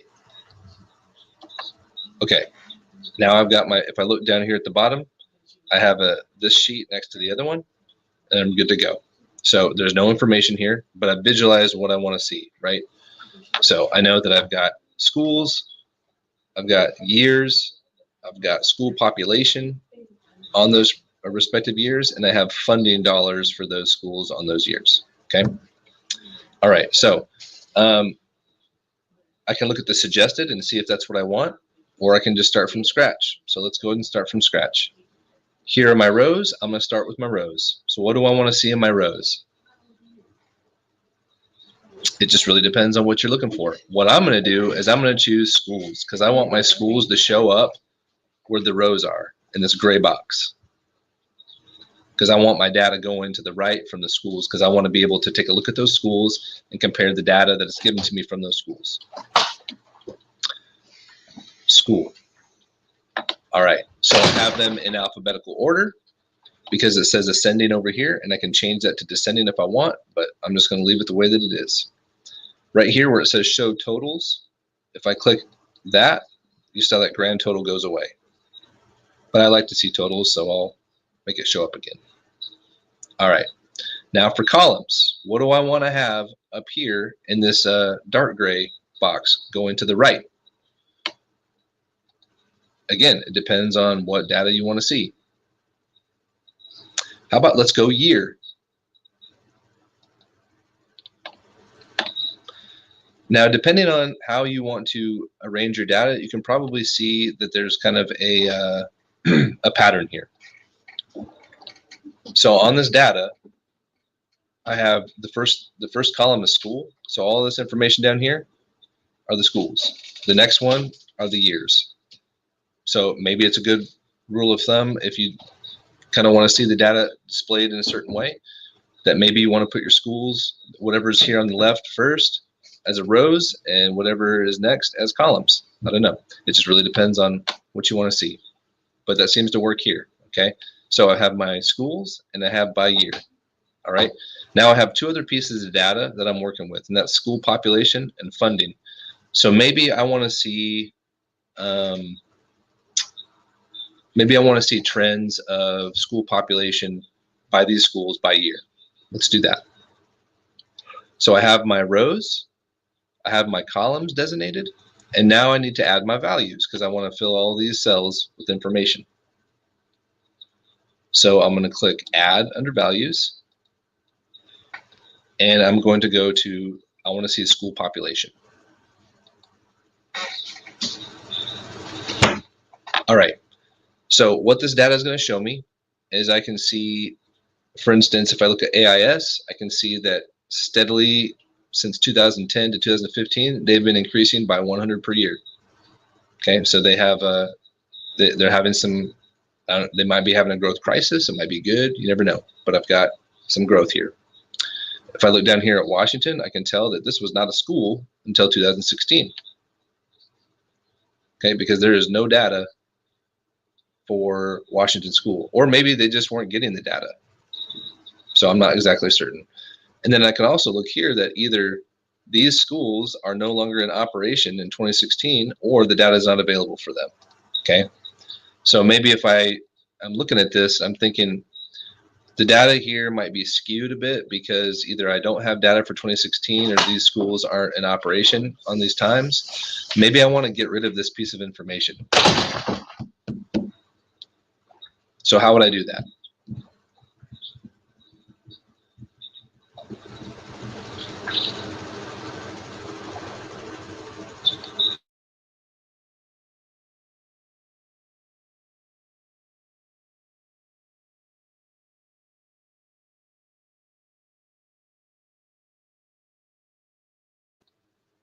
Okay, if you said filter, you were absolutely correct. Okay, so if we go to filters, we're going to add a filter because a filter means what? Removing what we don't want, correct? Or removing other things and keeping what we want. So if we go to, let's remove 2016. So we'll go to year and it says showing all items. I'm going to go down to 2016. I'm going to click the check and hit OK. Watch what happens to this pivot table. 2016 is gone. Interesting. Okay. Very interesting. You'll see that Washington is also gone because Washington has no data except for 2016. So now I have a pivot table that can give me probably a better idea of what schools are doing in this time period between 2010 and 2015. Now, again, like Ms. Shillette mentioned in the chat box, these pivot tables that it's going to give you are going to be probably a little bit more straightforward than these. But if you can do these, you're going to be able to do any of those that they present to you on the exam. I'm just showing you how to take your pivot table and really centralize what it is you want to look at. Okay, so now maybe we want to look at another type of information. Maybe we want to make two pivot tables to be able to compare what we see. So if you look at school data, I made two of them here. Okay, so I took a look at the school population by year, and you can see right here, this is very similar to what we were just looking at. Now I changed it up and showed that I wanted to maybe see an average. Okay, if we look at pivot table 7, this says sum.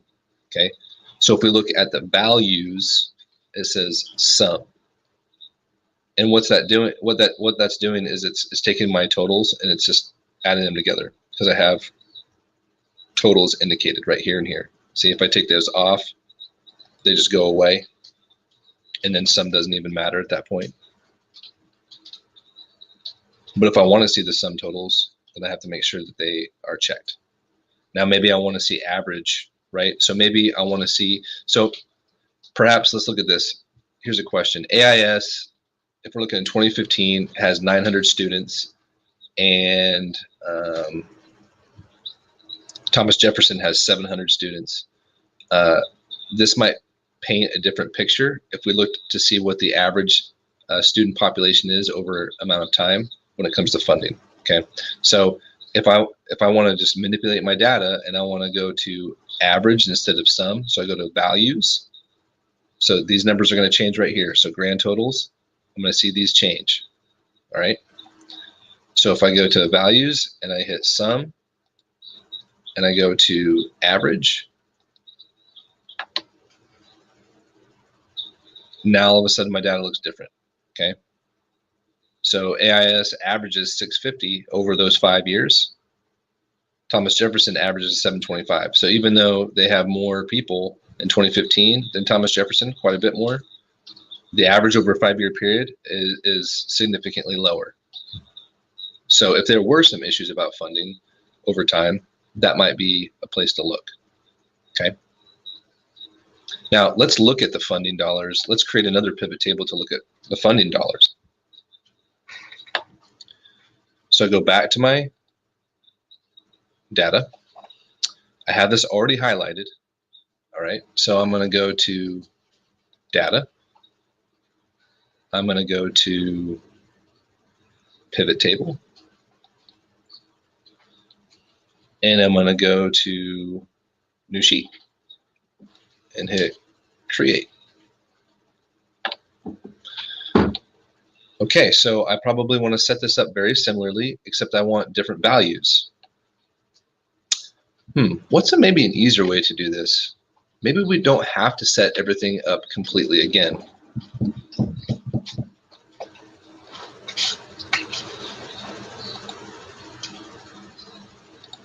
Let's go to pivot table 7. I wonder if we can copy and paste this.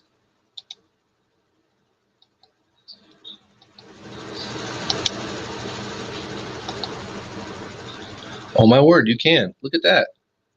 So now I can have 2 different pivot tables presenting some really good information, and I don't have to reset them up. So guess what I can do with this one? I can just get rid of this. Goodbye sheet. Let's go back to pivot table 7, and now we've got 2 pivot tables. We have the average. Look, they're the same exact thing. But now all I have to do if I want to look at something different is just change the values, because I already have it set up the way that I want it. I want my schools over here, and I want my years up here.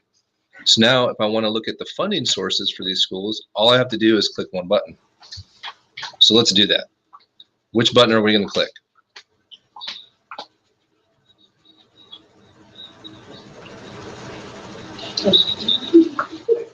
If you said values, you are absolutely correct.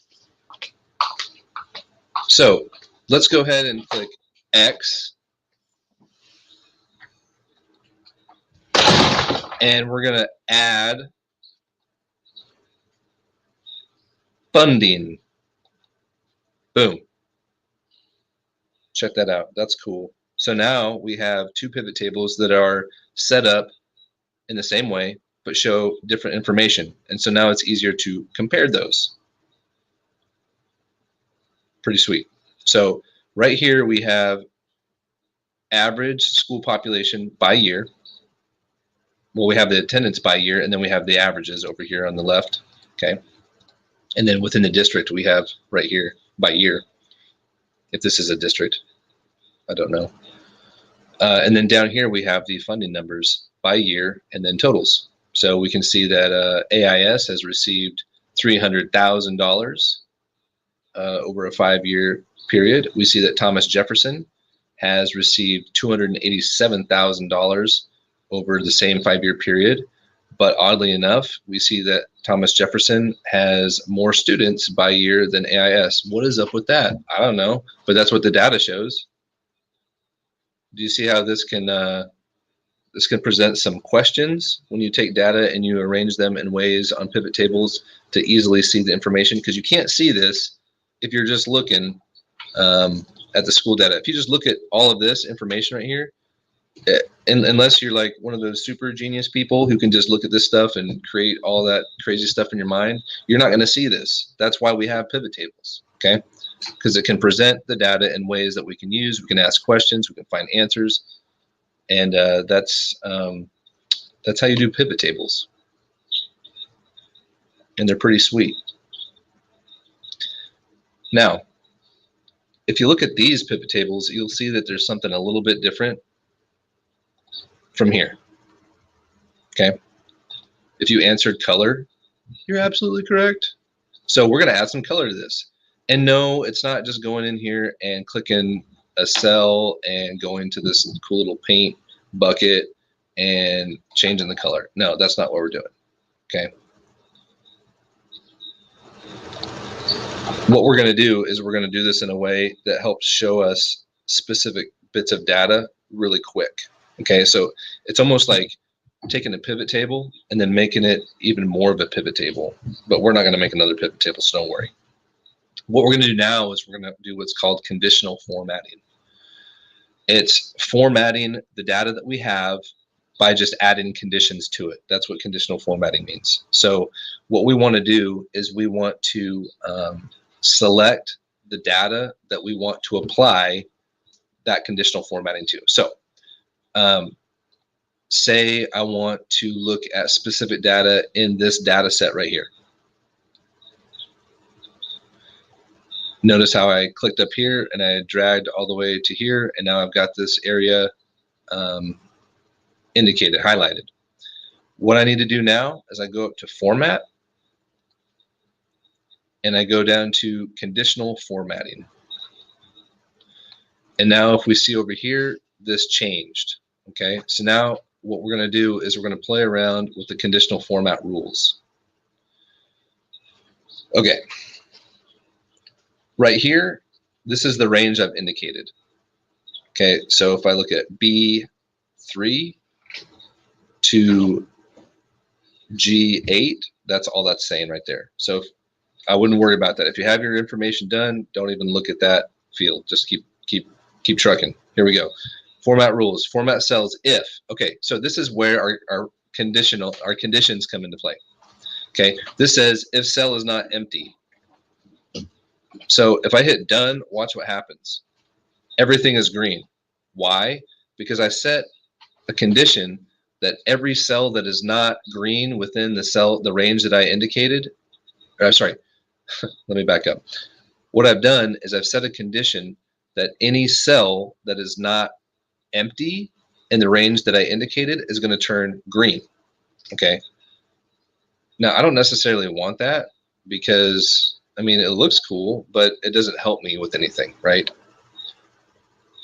So I'm just going to hit Control Z, and that's going to go away because Control Z means back. Or I can just hit that back up there, that undo. So this is still indicated, which is good. So I'm going to go over here. I'm going to hit Add Another Rule. Okay.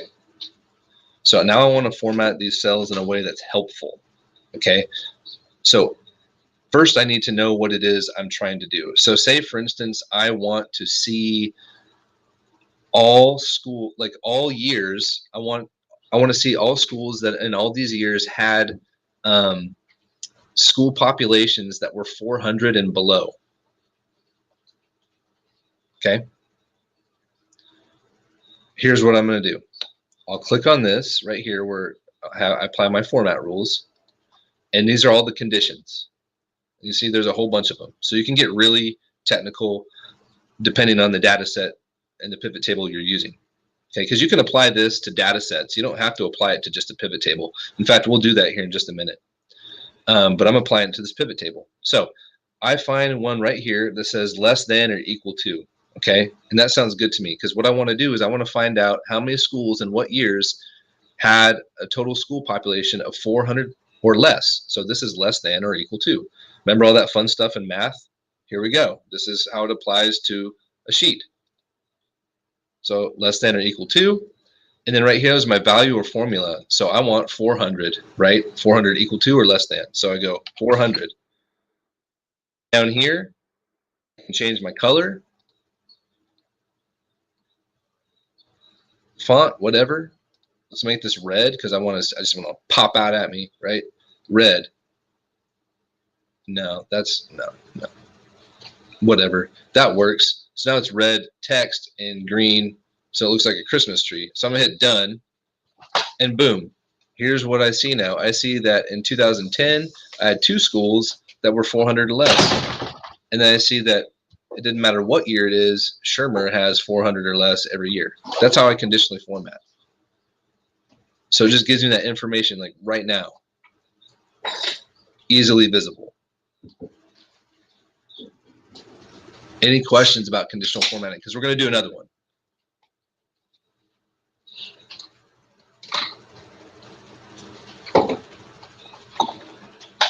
Okay. So down here, let's do one here too. So what I've done is I've indicated the range that I want to look at. Let's just let's exit this so we're not cheating here. Okay. So I've indicated my range. I'm going to go to format. Remember conditional formatting. I go find conditional formatting. It's down near the bottom. Remember, I have my range here. Don't need to worry about my range because I've already set it. I go to format rules. And now, what do I want to know? Well, it depends on who's asking, right? How about I want to know which schools during which years received funding that was $40,000 or more. So I find greater than or equal to. I type in 40,000 and I hit, let's change this. Let's make it blue. That is terrible. That's better. Light blue. It's easy on the eyes. All right, so now I see that Shermer is the school that is not getting a ton of funding, right? Because all of these other schools are getting this amount of funding, that's $40,000 or more per year. But I also see that there's a correlation with the data, right? Shermer gets the least amount of funding every year, but they also have the least amount of students every year as well. So maybe there's a correlation there. But that's how conditional formatting can help you take a look at some data and answer some questions. Now, let's apply it to something that's not a pivot table, because you don't have to apply it to a pivot table. So say we have this large data set here. What I'm going to do is I'm going to indicate the range of which I want to apply my conditional formatting. So I just click and drag. And I'm going to go to Format, Conditional Formatting. And let's try this. Let's try Format Cells. Let's go Text Contains. How about that? Maybe I want to look at just Thomas Jefferson. And I didn't create a pivot table, so pretend these don't exist. I'm going to type in exactly, because if you don't type in exactly, it might not come up, okay? And then we're going to change the color, because why not? Let's make it orange. Why does it keep doing that?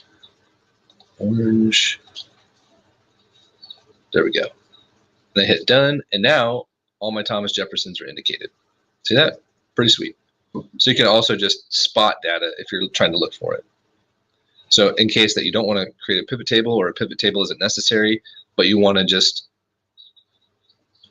target specific data in a data set, that's how you do it with conditional formatting.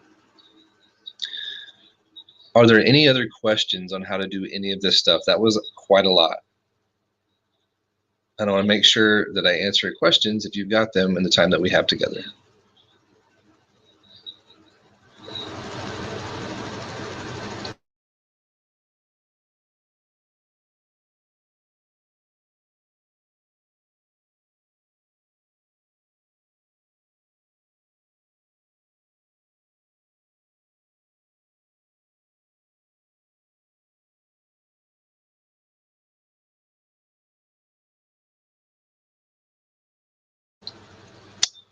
Alrighty, so that's going to conclude Sheets. What we have coming up, I believe, is it Sites? I'm not sure.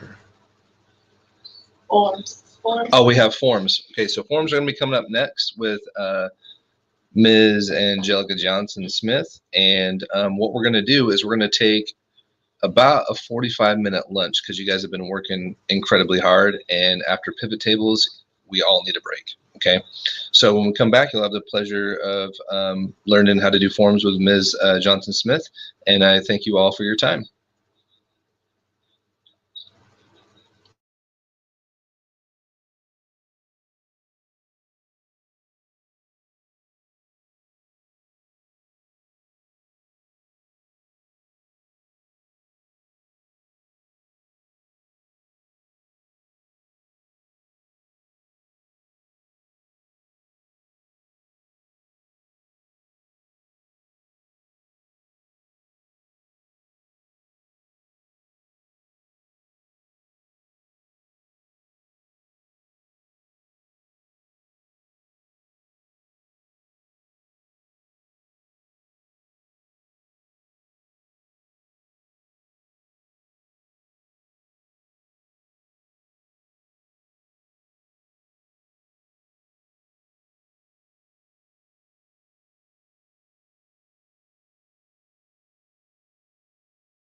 Okay, everyone, welcome back. Just to do a quick mic check.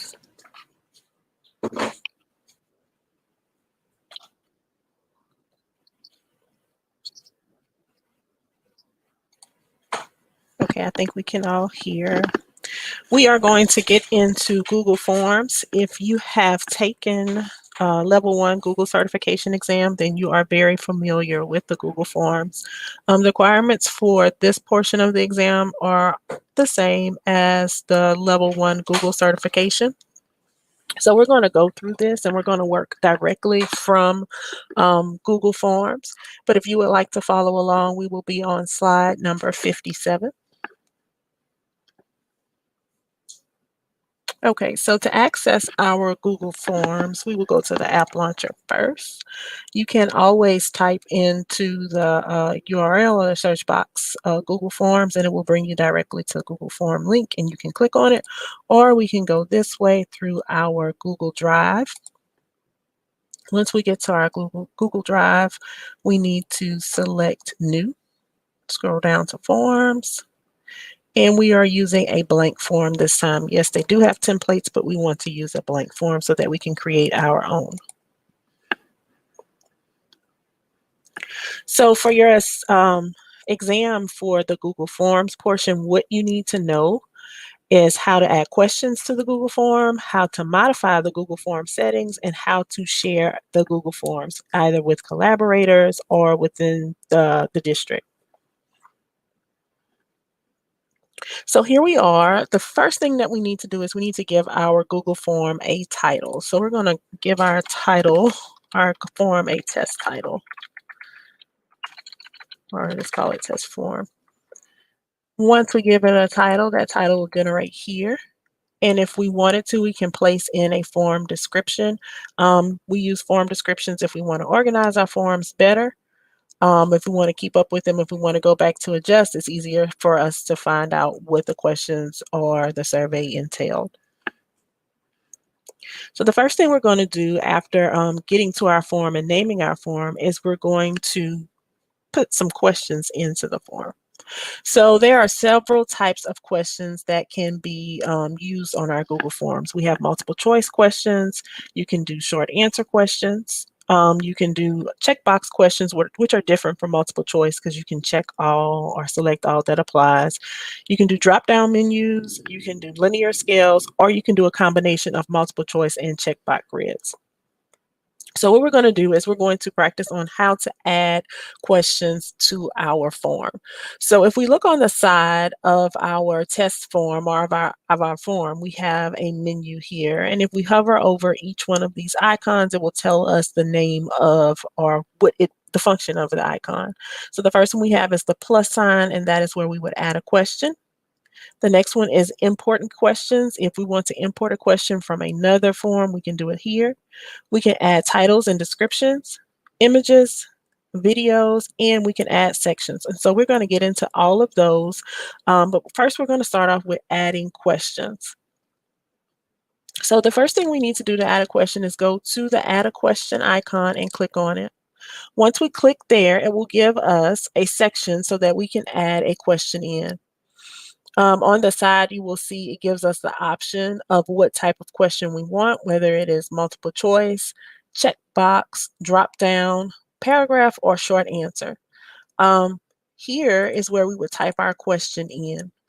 If I did a question where I wanted them to describe something, Google Forms will automatically generate the type of question it is. So if I said describe, that keyword would kick off that is either going to be a short answer or a long answer response or paragraph response.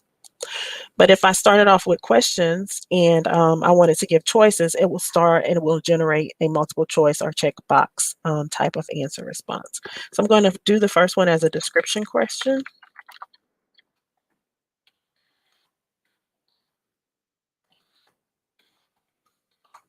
My first one says, describe a type of fruit with seeds. If I want to do a description, that'd probably be a short answer.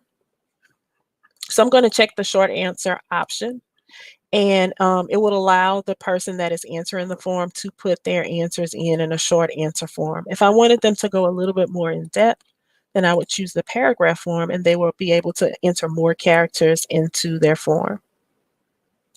If I wanted to change this up,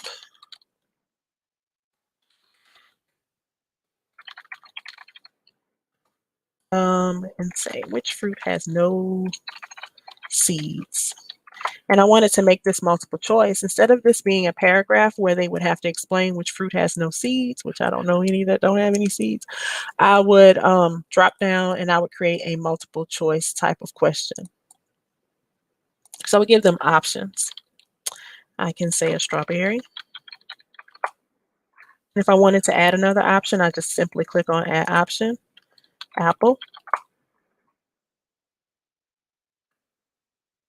pear, banana.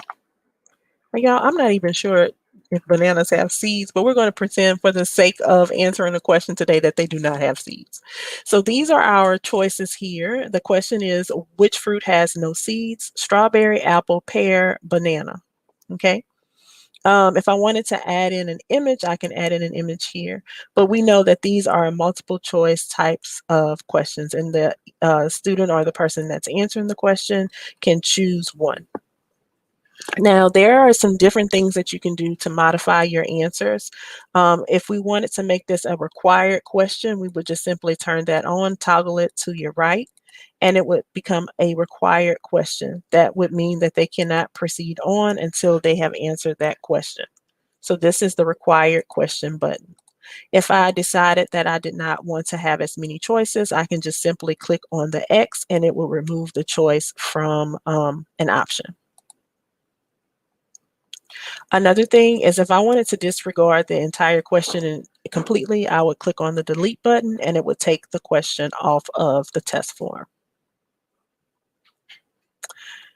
In the event that we wanted to create an assessment from this, we can actually create an assessment by changing the type of form that is being used. So I'm going to go back into our question.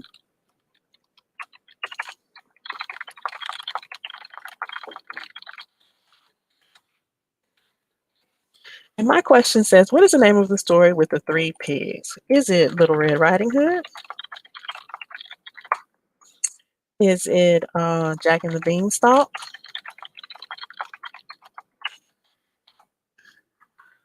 Or is it the 3 Little Pigs? Now, I created a multiple choice question here. I'm going to make it required by turning on my required button by sliding it to the right. And now I'm going to make this an assessment. I want to see if the students understand or remember what was the name of the story with the 3 little pigs. If we go over to the top right, we see our settings icon. If we click on that settings icon, it gives us 3 options at the top: general, presentation, and quizzes. If I wanted to change this form to a quiz, I would simply click on quiz. So now it opens up this window for my quizzes. To turn on or to assign point values to this to allow it to be a quiz, I would simply slide my toggle to the right, and now it is a quiz. They give us several options here for our quiz. You can do the lock mode on the Chromebook so that the students cannot navigate back and forth between windows as they're taking their assessment. We can also have the option to either release their grades immediately after they submit their assessment, or we can turn it on for a manual review. And all manual review is that you're able to send those assessment grades out after it's been done. There are also options of what the respondent to the assessment can see. They can see which questions they missed, they can see the correct answer, and they can also see the point values. In most cases, if you want these students to be retested, we can turn off each of these options by simply clicking on the checkbox, and it will take that option away of what the respondent can or cannot see. If we want to take off the questions that they have missed, we can turn that off. And we can also leave the point values on so they can see how much each question is worth. Once we've made our changes, we have to save it so that it can apply to our quiz. So I've saved it and I've applied it to my quiz. And if you notice, now I have an answer key and I have a point value here. Now, in order for us to generate a correct answer, we have to put our answer key in. So what I'm going to do is I'm going to click on answer key. Once I click on answer key, I'm going to choose what the correct answer is to the question. Now, the students will not see this, or the person taking the form quiz will not see it, only you will see it.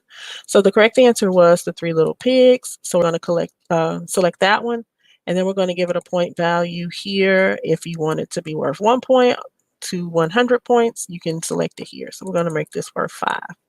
Once we give our point value and we have selected the correct answer, we now have our answer key set and we can click done.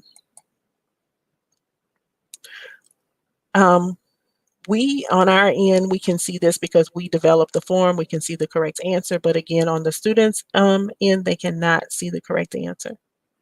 Here I again turned on the required button because they are required to answer this question for their assessment. Now, if I wanted to add an image in or a video, I can do that here either by simply clicking here on the picture icon or on the side menu. We have our add image here, and this one is an add video. So if I click on here, it's an add an image. I can search several ways to get those images in. I can upload it from my computer or my desktop. If I've taken a picture, I can take a picture. My URL, photos that I've had saved, the Google Drive, or Google image search. If I click on browse, it will take me directly to the computer. So let's just say, for instance, we wanted to include a picture. So I'm going to search on Google for a Google image of the 3 little pigs.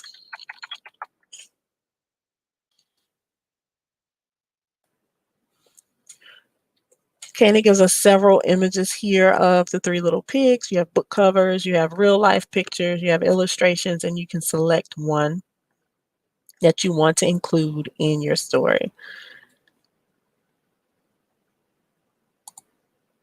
And once I click on it, I'm going to click insert. And now we have an image. That image can be resized, it can be moved.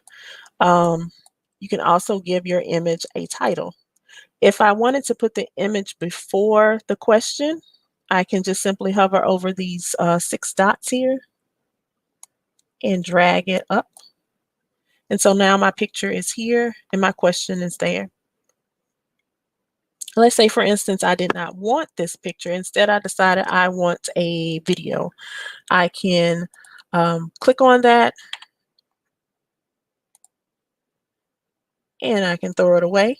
And now I'm ready to add a video. Let's go back to our side menu. We're going to scroll down to the video button, and the video button is that rectangle with the triangle on the inside, and we're going to select add a video. When we add a video, we can either video search it on YouTube, or if we already have that URL, we can paste our URL here. If the video URL is not correct, of course, it will not paste the correct URL for you. So make sure that you have the correct URL before you insert it into your form. So we're going to go back to the video search, and we were doing the 3 little pigs. And so I'm going to search for a video on the 3 little pigs. Oh, Coco Melon was the first one that pops up. We have bedtime stories. We have stories for kids. We have the stories in English. We have an animated fairy tale. We're going to select one. This one is about 13 minutes long. Once we select it, it's going to be inserted in our form. Again, if you click on these 3 dots, I can realign it to where it's in the center. I can put it over to the left. If I've decided that I don't want it, I can change it out for another one, or I can remove it completely.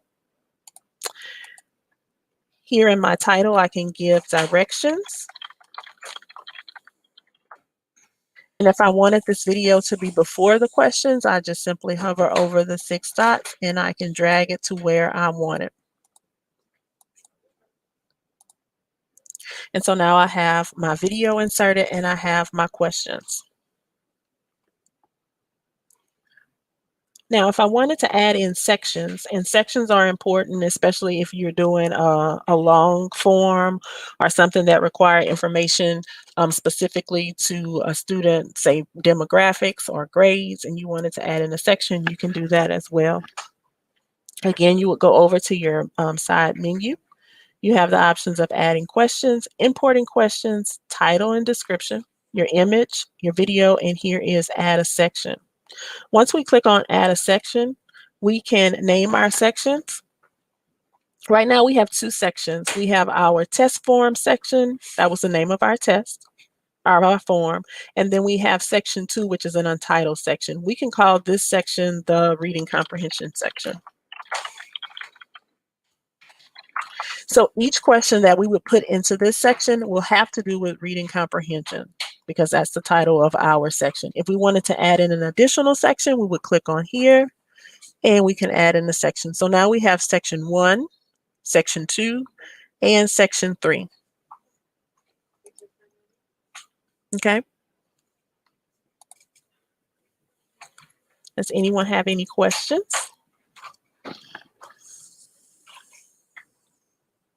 No questions. Okay, so the next thing that we can do with our assessment or using this as a quiz is it gives us some options here on these 3 dots, or sometimes like we call chocolate chips. If we click on those chocolate chips, it gives us options. We can have a description here. We can go to a section based on answer, or we can shuffle our option order. So let's go to the section based on answer. If we wanted our students to answer the question and be sent back to another section based on their answer, we can change that around. So let's see. If I click here and go to section based on answer, it will allow the students, if they answer with a particular answer, to be sent to a section. So let's just say, for instance, the question is, what is the name of the story with the pigs, with the 3 pigs?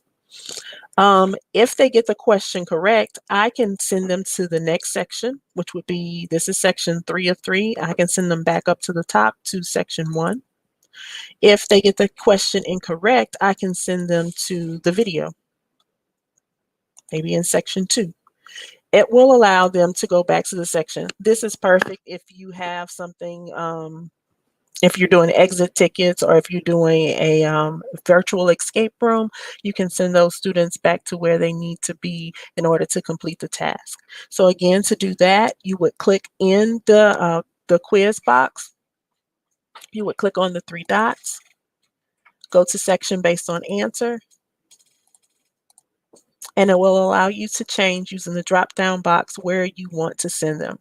If at the end of answering a question, you want them to submit the form, you would simply select submit the form, and it would direct them to that.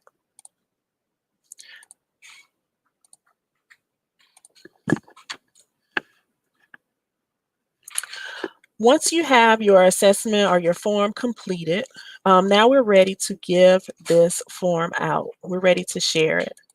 We can either click on these, I'm sorry, not that one. We can click on send to share it.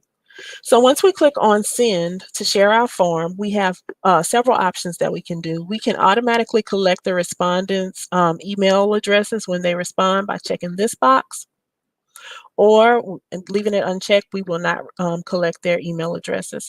Another thing is, here is where we can type in their email addresses. So I'm going to send this form over to Ms. Bush via email. I would just simply type in her email address. If I wanted to change the subject line or the message, I can do that too. Once I do that, I can send it over to her. Another way that I can send it is by selecting the link and copying the link. And I can embed it into a blogger, or using the HTML to put it in to an website.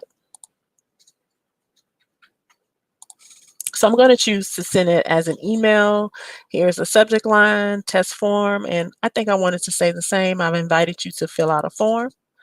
And if I want to include the form in the email, I would select include the form in the email, and then I would send. Once I've sent it, Ms. Bush has the form and she is able to complete and respond to those forms. If I wanted Ms. Bush to be a collaborator, I would click back on the Send Form button, and at the bottom you will see a tab that says Add Collaborators. Allowing Ms. Bush to be the collaborator will allow her to have certain privileges to the form. So if I wanted to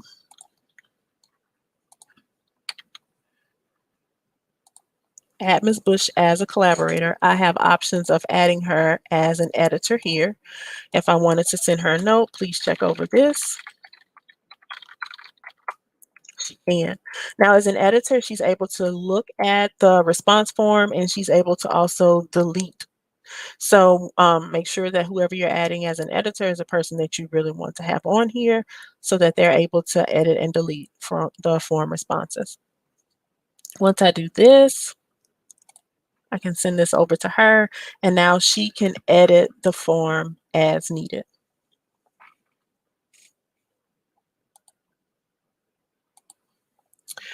Okay, so we've created the form, we've gotten our questions, and now it's time to check our responses. So at the top of your test or your Google form, you will see right next to question, you will see responses. There's a number that has been generated here, which means one person has responded to our form. So I'm going to click on that. And from that, I can see that one person has responded. The maximum amount of points that we had was 5 points. And it seems as if this person has had the correct response. This is perfect for data collection. I can also decide that if this quiz is over and I've set a deadline, I can turn it off and no responses will be accepted. That means that anyone else that has had this form, they're not able to put their responses in, that their time is up. And I can also turn it back on. This gives us a summary, data summary here. I can also go by questions of which were correct. If I wanted to add in feedback, of course, I can add in feedback here.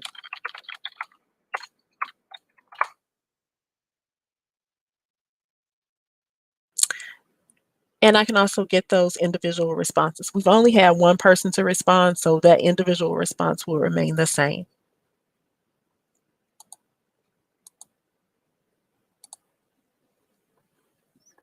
And here is her feedback here. If I decided I wanted to add to her feedback, of course, I can edit that or I can throw that away. The responses also go over to your Google Sheets. If we click on the Google Sheets icon here, we can create a spreadsheet. And the name of the spreadsheet will be the same as the name of the form. If we wanted to select an existing spreadsheet to add that to, we could do that as well. But if we wanted to keep this singular and keep this with the test form responses, we can do that here. And we're going to click Create. And right now it is linking us over to our spreadsheet. And here we are with our score responses. It gives us a time, date stamp of when that response was submitted, as well as the question, the correct answer, and the score.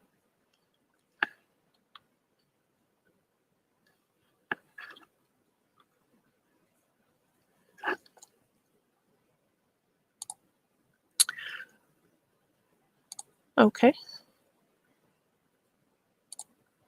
Now for your task performance, let me get to it.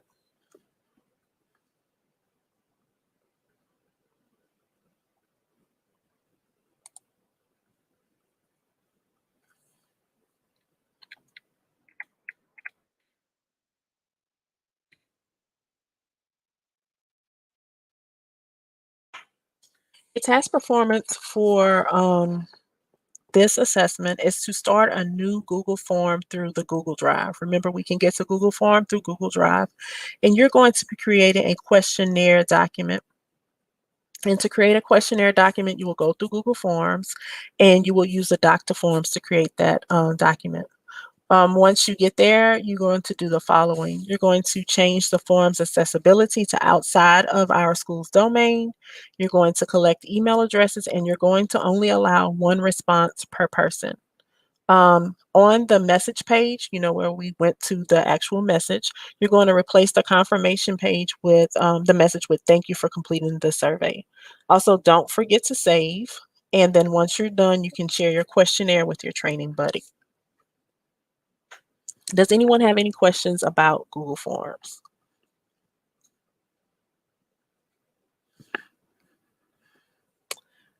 All right, we are going to take a 10-minute break.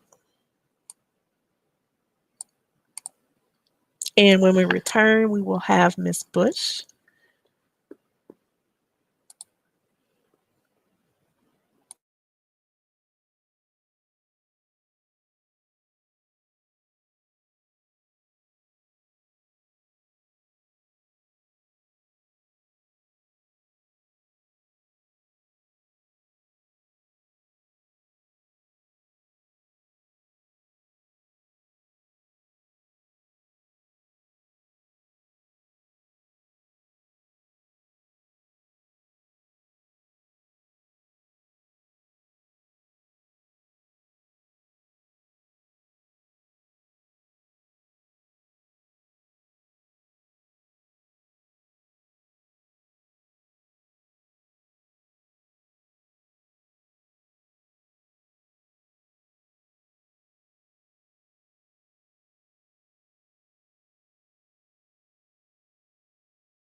You can hear me now? Okay. All right. Good afternoon. My name is Brittany Bush, and we are about to go through what we need to know about Google Sites. All right. So if you're following along, Google Sites starts on slide 73. And on slide 73, there are some examples of some really, really good Google Sites that people around the world have created using Google. So you can check those out at your leisure. And we're going to jump right into what we need to know about Google Sites for the level 2 exam. So things that you need to know are you need to know how to add media to your site. So you can embed docs, calendars, maps, YouTubes, and Google Forms all to your Google site. You need to know the different types of pages. So there's pages and then there's sub-pages. You need to know how to customize your site with headers and colors, fonts, layout, and looking at the navigation bar. And you need to know how to share your site. And a lot of those things were tested on level 1. So I know you are familiar with all of these things. So let's jump in. So go up to the top. I'm going to open up a new tab. And you can either just search Google Sites and it'll pop up. Or you can type in sites.google.com and the same thing will pop up. To start a new site, you're just going to hit right here on this plus sign.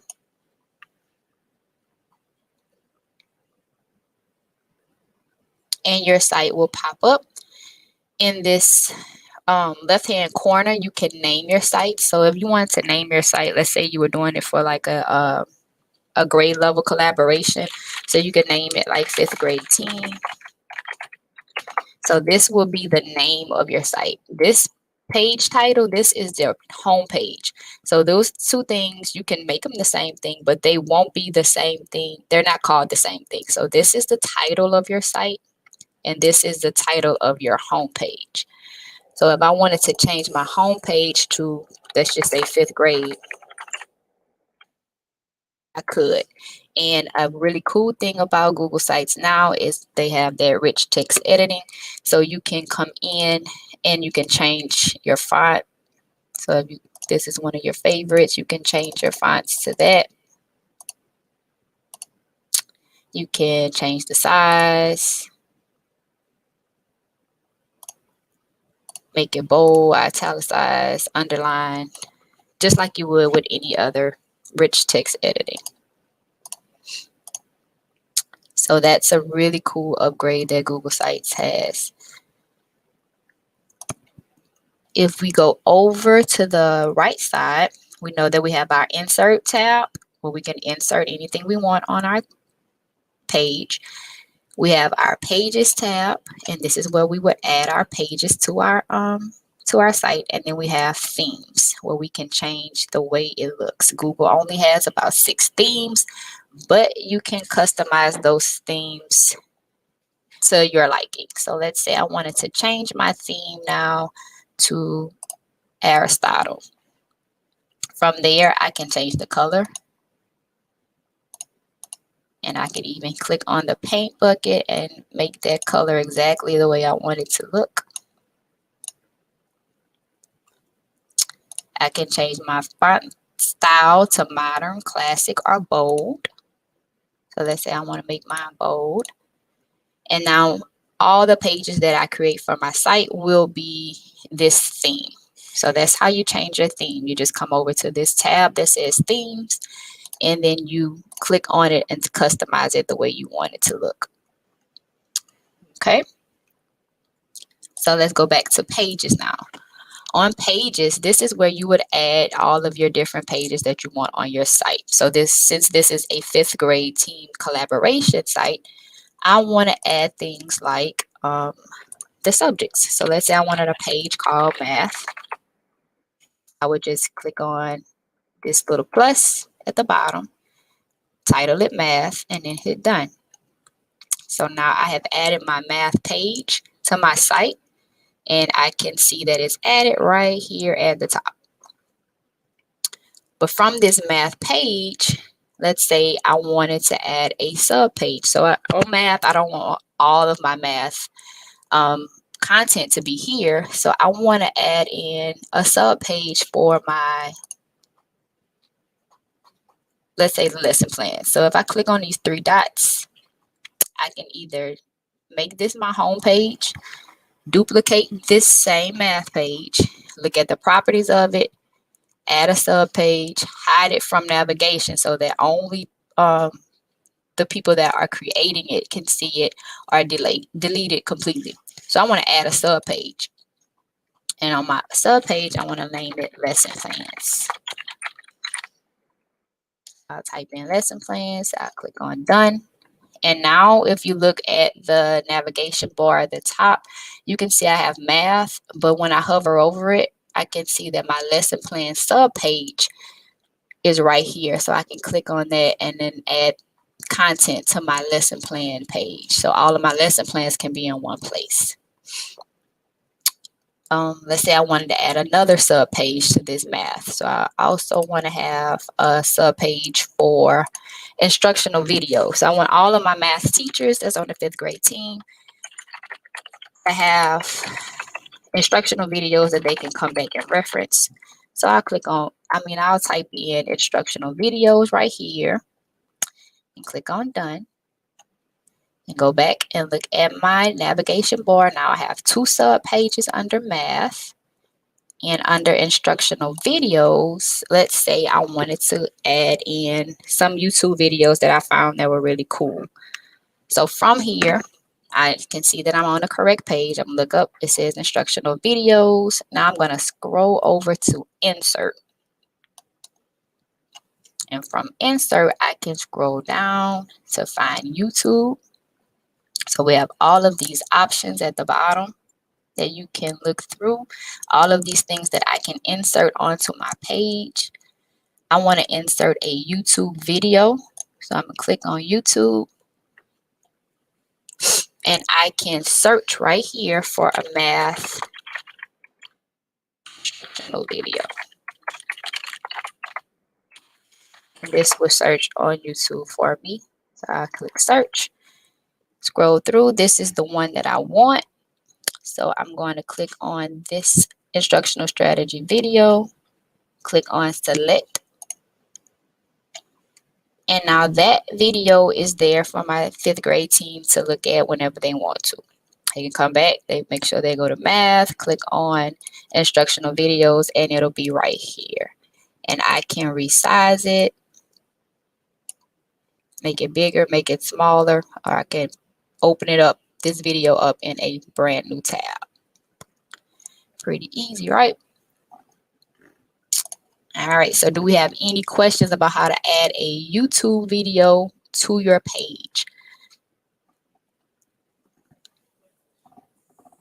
All right, no questions. So we'll go back to our pages and make sure that we know that these at the top, these are called pages. And then when we want the drop down to come in, those are our sub pages.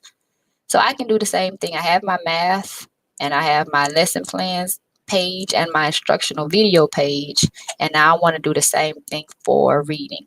So now I'm going to add a brand new page, not a sub page, but a page. So I'm going to go down to the bottom and I'll click on the plus sign for a new page and type in ELA. So now I have my ELA page, right here in my navigation bar. I can see it. I want to add that sub page, so I'm going to hover over ELA right here. Click on those 3 dots and then scroll down to add sub page. And I want those same sub pages. So I'll click lessons, type in lesson plans, and done. So now I have my little drop down. So I have sub pages under ELA, and I want those instructional videos. So I'm going to add another sub page.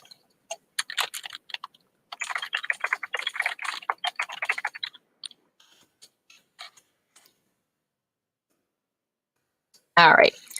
So now I have it for math. I also have it for ELA. And I can go in and add things as I need to. So under ELA, and I go to lesson plans, I can come back to my Insert tab, click on From Drive. So if my lesson plans are saved in my Google Drive, I can click on the word Drive right here and click the search. Type in lesson plans, and all of the lesson plans that I've ever created with the title lesson plan will pop up, and it's saved in my drive. I'll just click on this one. Oops.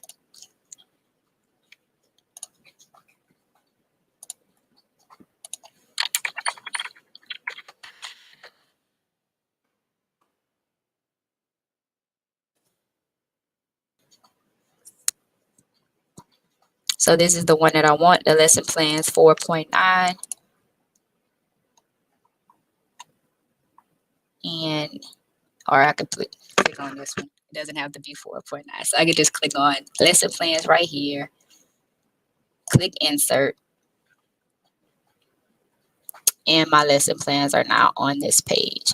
And just like with the YouTube video, I can resize it, open it in a new tab if I want to. I put it wherever I want to on this page. Organize it the way that I want to have it organized on my page. I can add in a text box just like we did for level 1. So if I wanted to have, let's say this is November, so I wanted a title for November. I'll type in November, click on my drop down box and make it a title, and then hover over these dots and slide it up to the top so that it's over my lesson plan. So I have my title, and then all of my November lesson plans will pop up right there.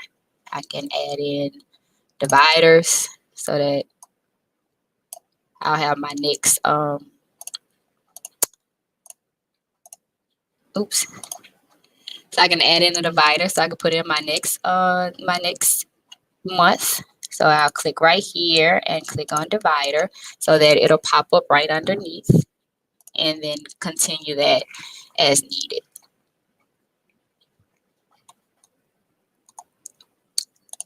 All right, so I have my, let's go back to the Google Slides, see what we need to know. We know how to add our media. So add media, that's on insert. So we can add our docs and calendars, YouTube, forms. We know our pages, our page types. We know that we have pages and we also have sub pages. We know how to customize our site with our header and our colors and fonts. And now we just need to go back and share this site. So if I wanted to share this site with someone, I would just go up to the top, find that person and the plus,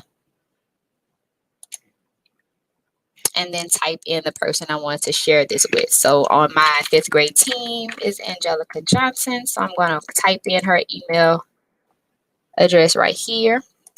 Click on it. I want her to be an editor. So I don't want her to just be a published viewer. I want her to be an editor because she is the ELA person and she will be adding in those ELA lesson plans and instructional videos. And I want it to notify her. So I'm going to keep this checked off. And I'm going to type in, please edit.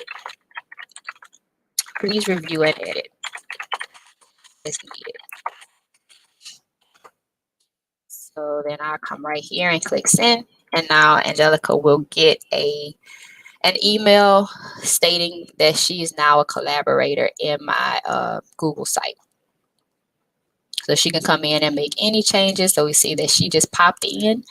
So if she wanted to add in her own page or sub page, she could, because she has all editing rights to this Google site. And once we look through it and we think that this looks good, we can come up here to this publish button. Make sure this is the name, the web address that we want, so we can change it if we don't like 5th grade team as the end of it.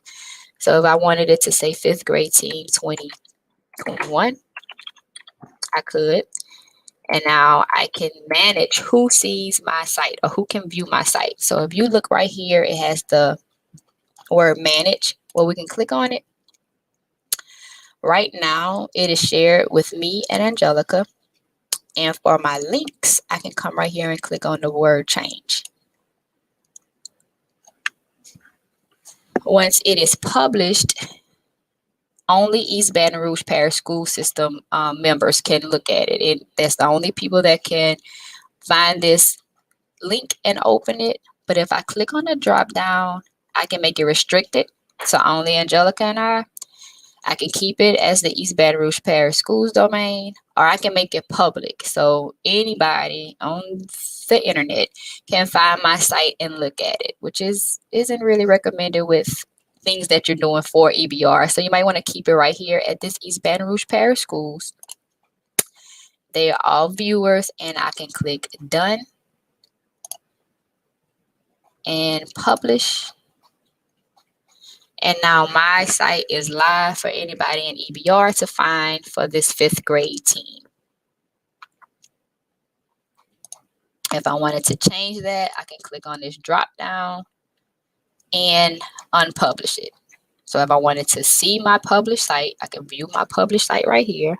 This is how it looks. I can click on home. I have nothing on my home page yet, so we have to go back in and edit that. I can hover over math and see the lesson plans and the instructional videos that I've added and see how it looks to view them. And I can do the same with ELA. Click on it, see my lesson plans that I added and the instructional video tab. And I'll go back here. So I close this out, go back here. And now I don't want it published anymore. I don't want it to be on the internet at all. I can just click on this unpublished. So this little drop down menu right next to publish, I can click on unpublish. And now my site will no longer be live. I can still make edits and publish it later, but I'm not ready for it to be out there yet. It's not good enough yet. So I'm going to unpublish it. Hit got it. And now we can continue to edit until we're ready for it to be out on the internet. So now we have covered everything that we need to know about Google Sites. We know how to add our media. We know our pages. We have customized it with the themes, and we have shared it out with someone else, another collaborator. If we have any questions about Google Sites.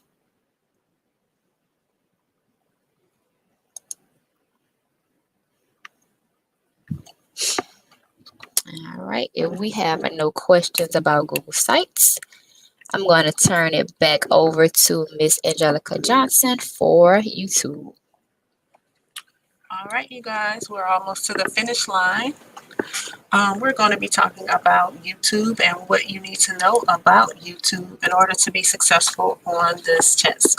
The list of things that you need to know about YouTube are similar to the ones that were on Google Level 1 certification exam. So what we need to learn how to do, or to refresh ourselves in doing, is to create a playlist of YouTube videos, to share your playlists, to upload a video to YouTube, and to modify the privacy settings of a YouTube video. I think the only different task that we do have this time is uploading a video to YouTube. So first thing we're going to do is we're going to go to YouTube, and to get to YouTube, we know we can type in www.youtube.com. and it will bring us to YouTube. And this is my actual home page. These are my videos. There are a lot of, your viewing history right now. We're at the Google Bootcamp, and it will generate some things that are in likeness of what you view on YouTube. If you look here at the top, I know that I'm signed in to my account because I see my icon. And remember, this is all tied into the Google Applications umbrella. So I'm logged in through my Google, and so it's a one sign in type thing. Everything is already here. So I'm already signed in, so we don't have to go through the process of signing in. But if you do, it's as simple as putting in your information, your login, your password, and here if I sign out, I can just insert my information in again here. So the first thing we're going to do is we are going to create a playlist in YouTube. So creating anything in YouTube is pretty simple and easy because the buttons are very telling about what you actually need to do and how to complete the task. So I'm going to click on this first video, and I'm going to pause that just so that we won't have that extra. But this first video, I'm going to click on that one, and this is something that I want to add or to create a playlist. I want to start a playlist just for myself. Something that's going to help me prepare as a teacher. And I'm going to create this playlist because I want to be able to come back to it as needed. So the first thing I'm going to do is here at the bottom, we have a couple of buttons that will help us in creating our playlist. We have our share button, we have our save button, and then we have these three little dots right here that will allow you to open a transcript and to report. What we need to do right now is we need to save this video. I looked at this video and I've decided that I want to create a playlist that is just for teaching, classroom setups, lesson plans, and I'm going to create that playlist so it's right at my fingertips. So if we look here, we have our three lines and the plus sign. That is our save button, and I'm going to click on that. Now, this has already generated several playlists that I have started. You can see the different settings of my playlist, but I want to create a new playlist. So if we go to the bottom, there is a plus sign and the words create a new playlist. If I click here, it will allow me to create my own personal playlist. So I'm going to call this playlist First Year Teaching Tips. Once I name my website, I'm going to set up the settings for, my playlist. I'm going to set up the settings for my playlist. I have several options. It can be a private playlist where only I can see it.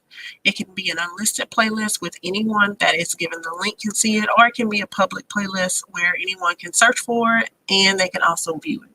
Our best option and the option that's recommended is the unlisted playlist. That means if you share this link out, that those people with that link can see this. It will not be private because, again, if it's private, only you can view it. But if you're sharing this with someone and you just want those people to specifically see it, we would probably use the unlisted playlist. So I'm going to select unlisted playlist. And once I have that done, I have everything spelled correctly, I have my privacy setting, now I'm able to create. So I'm going to click on the create button. Once I clicked create, it added that to my playlist called First Year Teaching Tips. So let's say I wanted to add in another video. This is very popular at this moment, setting up hybrid classrooms. You know, everybody is transitioning back into being in the classroom if they haven't already. And I want to add this video because I want to come back later to see how she set up her classroom to make it conducive for hybrid teaching. And so what I would do is, again, I would go down to the bottom of the screen here. I would select the save button. And I'm going to put that into the playlist that we just created called First Year Teaching Tips. I'm going to select it.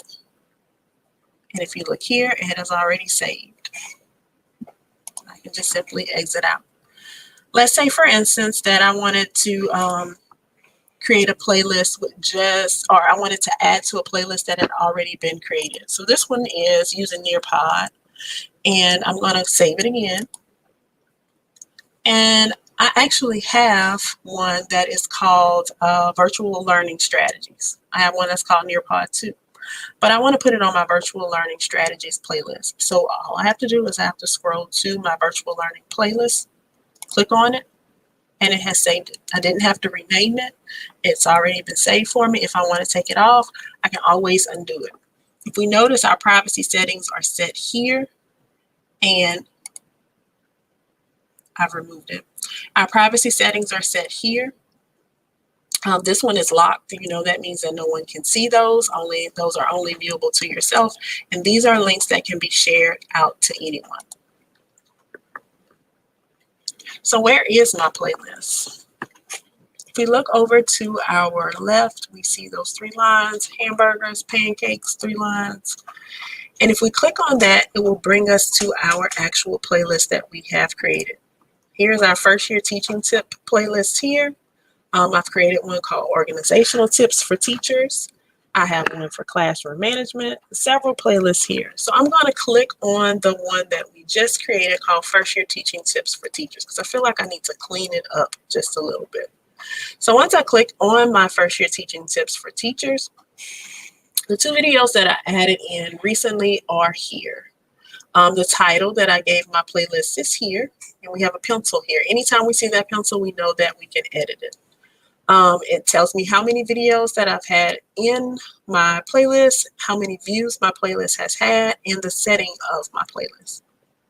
Let's just say, for instance, I want to change it from First Year Teaching Tips to just First Year Teaching.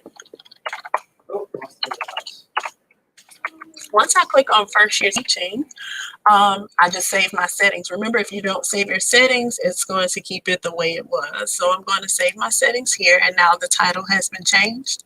If I wanted to change the privacy of my channel, all I would do is I would click on Unlisted and drop it down to those choices that we have given you before, the private, unlisted, and public.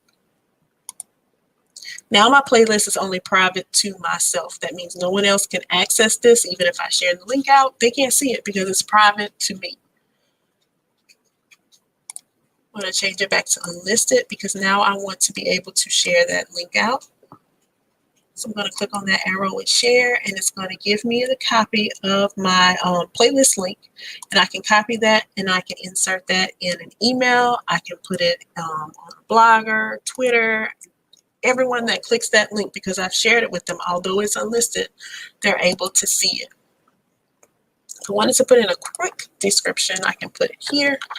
Videos for first year teachers.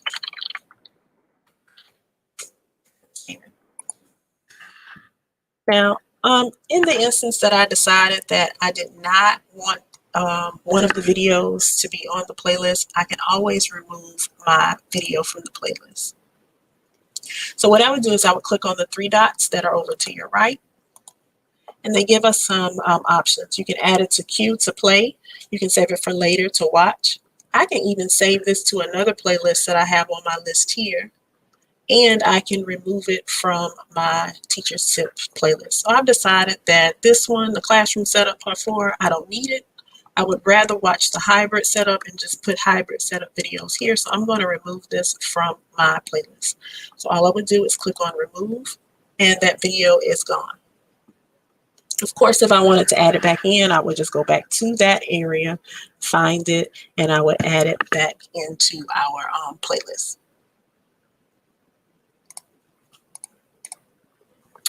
If I wanted to here add in any other videos with hybrid setup, I can click here and I can search YouTube. So let's go back through that one again. You would click on your three dots, add videos, and I'm adding it just to this playlist.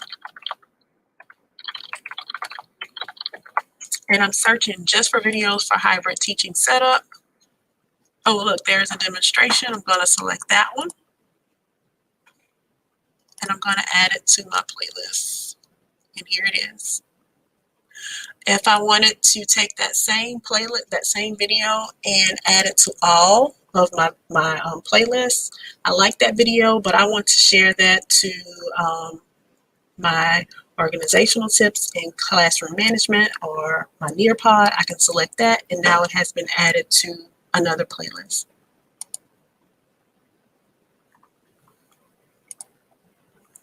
Now our playlist settings here, this part is not on the assessment, but again, the settings are just like in the forms. You can toggle on and toggle off.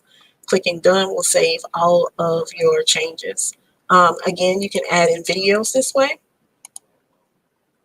And if we decided to, we can also delete the entire playlist and start over fresh. Once we delete the playlist, of course, it can't be undone, but you can redo your playlist. We can also add collaborators to our videos. Adding collaborator is pretty easy. You copy the link, and once they have that link, they have the accessibility to add on any videos to your playlist. And this would be good for other teachers. If you're co-teaching and you wanted to add on videos for your students to watch, they'll be able to do it by adding those videos in. So the newest feature or the newest part that will be assessed on the level 2 exam is how to upload your personal videos to YouTube. So let's look at the top of our screen. I'll go back home just so you can see what it looks like on a regular setting. If you look at the top of the screen, you will see your search bar, your microphone for searching with your text, with your voice. And then you will see a camera here with a plus sign. Anytime we see a plus sign, we know we're going to add something in. So we hover over it, it says to create. So I'm going to click on that create button. And it gives us an option to either upload a video or go live. For this test, you need to upload a video. So we're going to click on upload a video. Now, once I choose to upload a video, there are several ways that I can get those videos in. We can drop and drag them from our files, or we can select the files to be uploaded. I'm going to select some files.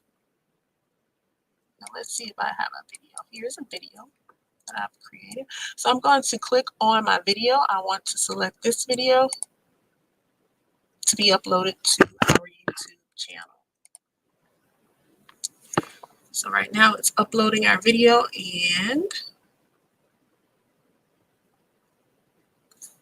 if you look over here, it says it's processing the video. While it's processing, what we can do is we can go in and put in our titles and our description. It's a pretty long video, so it may take a moment. We can put in our titles and our description. So I know that this one was just a professional learning community meeting.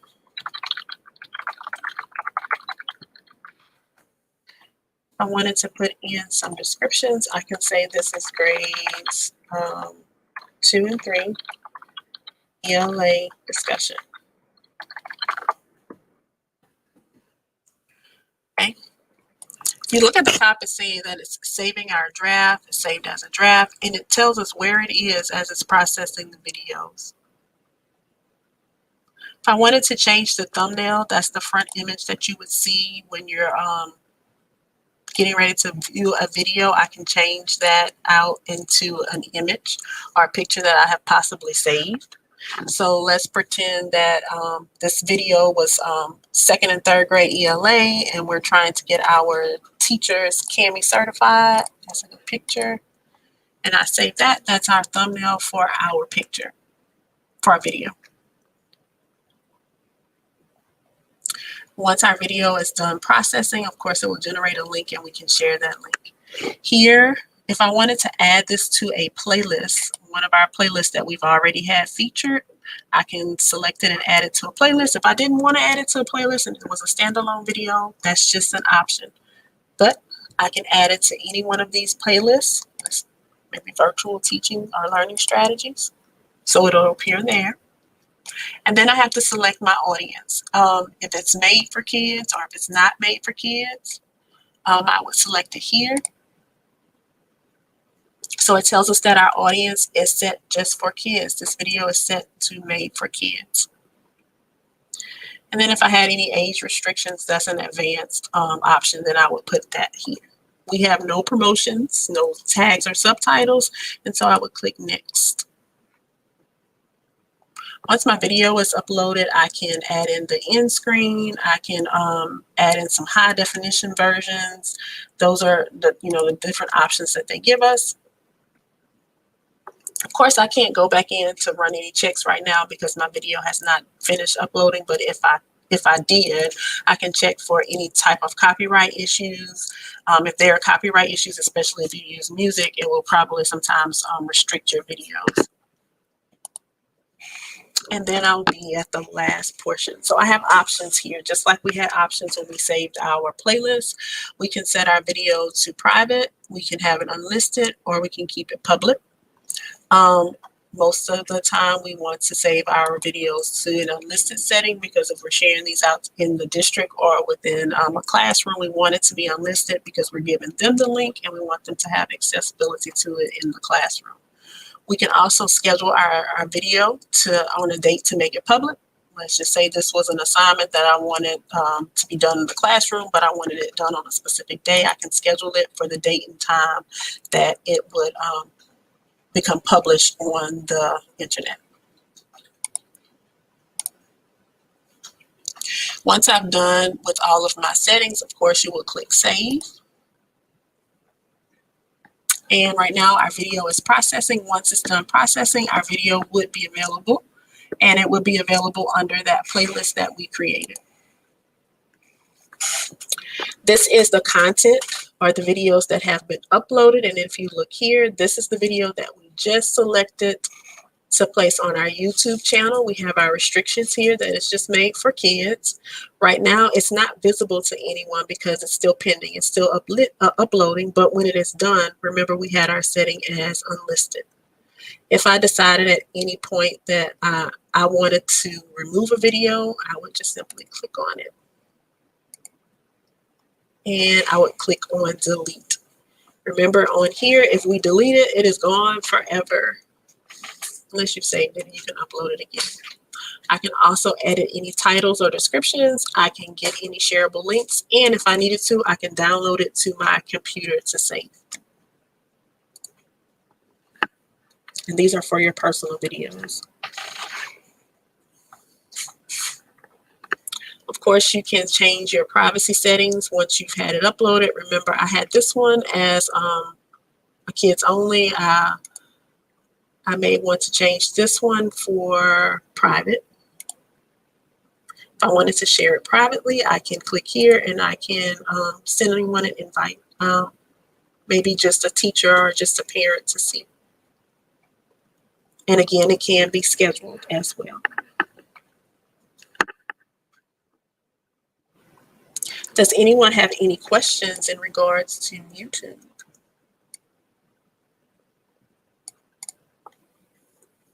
Okay, so your performance task for the YouTube portion of the exam is to add 3 videos of a similar topic to a YouTube playlist, and you can call it a level 2 playlist.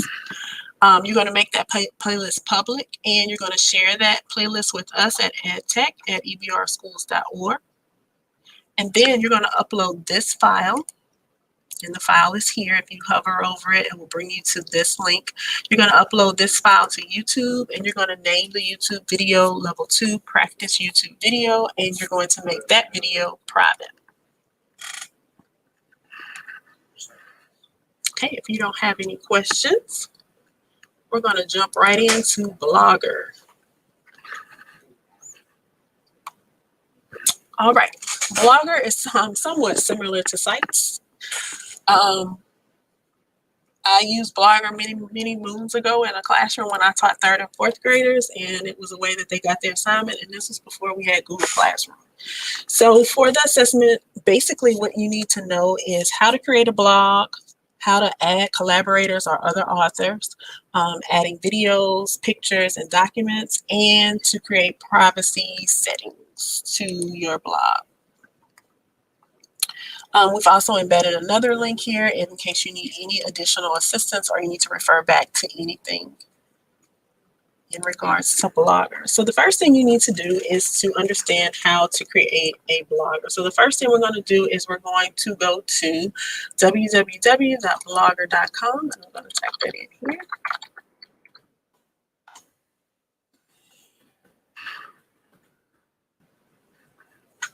Okay, and once we get to our Blogger website, we have, I've created a couple of blogs, so you may see some untitled drafts. That was just me. So once we sign in, there is arrow here, down arrow here. This is where all your blogs will be listed, and then it also gives you the option of creating a new blog. There are 2 ways to get to a new blog. No, I'm sorry, it's one way to get to a new blog is either typing here. I don't have the link on this one, so we'll just skip over that part.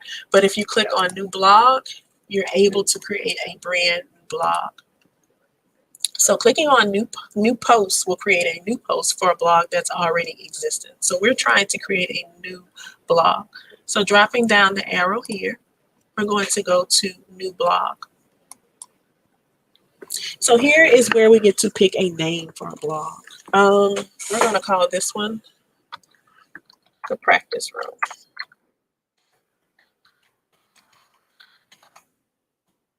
Once I have my name for my blog, the next thing I need to do is I need to pick a URL or a website for my blog so that people can easily find it. They allow you to customize it if the name has not been taken. And remember, we named our blog the Practice Room, so we want to keep it in the similar family. So sorry, this blog address is not available, which means it has been used. Let's keep on practice. Now, we got one. We added some numbers to it. The Practice Room is our new URL. So if we wanted to share that out, it will be the practiceroom2021.blogspot.com. And I'm going to save it.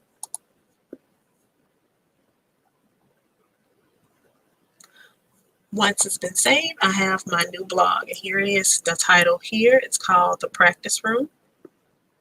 And now I'm able to post. I can create any type of post that I want to. I can change the themes, I can change the setting, and I can change my layout. So the first thing we're going to do is we're going to go in and we're going to create a new post. So here is my ability to post right here. I'm going to type in my title here. And now I'm ready to make a post.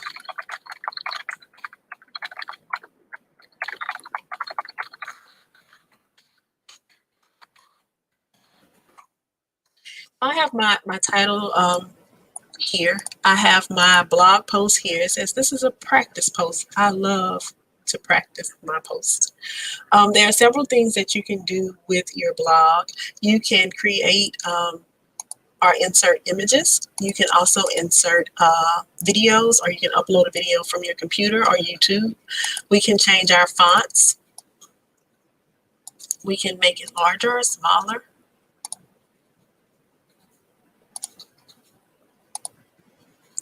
Of course, we can center it how we need to center it to type, and we can change our colors.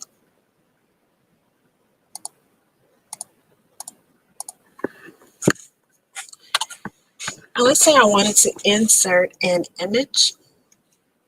Here is our menu tab at the top. Of course, again, with everything else, if you hover over it, it will tell you exactly what each function is. So we've already changed our font size and our tabs. We haven't written any paragraphs to align anything, but we can also make our text bold. We can italicize it, underline it, everything that you can possibly do within a Google document. It can be done here. And here we're at Insert an Image. We're going to click on Insert an Image, and it gives us several options. We can, again, upload our image from the computer. If we have some photos, we can upload it from Photos, from the Blogger, or by URL. So I'm going to pick a method. Let's see, I can upload from my computer. Wherever my cursor is where my picture is going to fall, but of course I can always go back in and adjust it. So I'm going to find an image.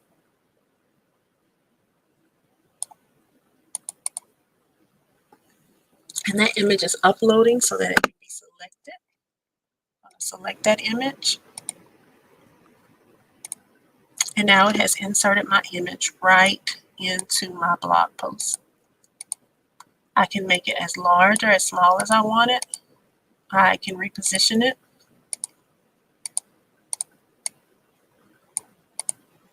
And my image is in.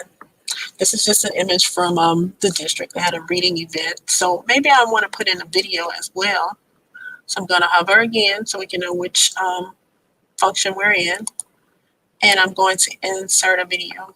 I can insert from my computer or I can insert from YouTube. I'm going to pick YouTube this time.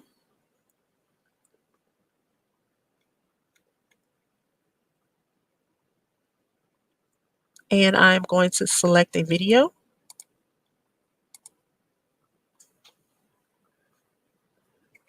Once I have my video selected, I can move it around just like my pictures. And I can place it wherever it needs to go. When I'm done creating my post, I can preview it. And this is what it would look like to anyone else. If I like the way that it looked, I can go in and I can publish it.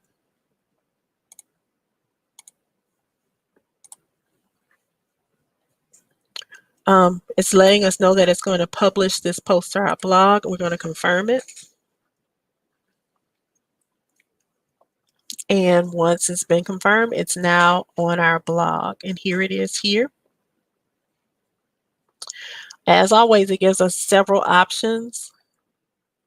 If I decided I wanted to delete this post because I'm not too happy with the reception, no one's looking at it, I can delete it here. I can also decide that if I wanted to go back in and look at it just to make sure that it was okay, I can do that as well.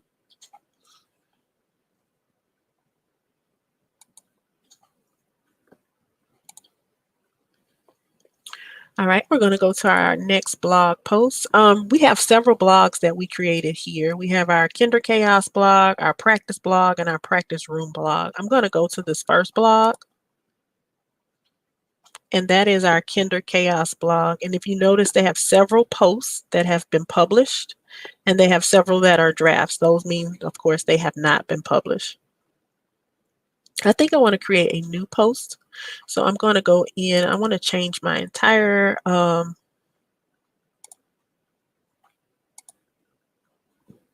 theme, maybe.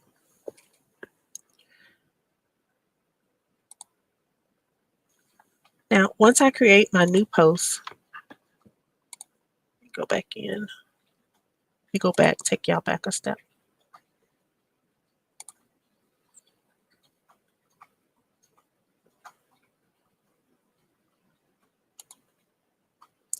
I can create a new theme for my blog post.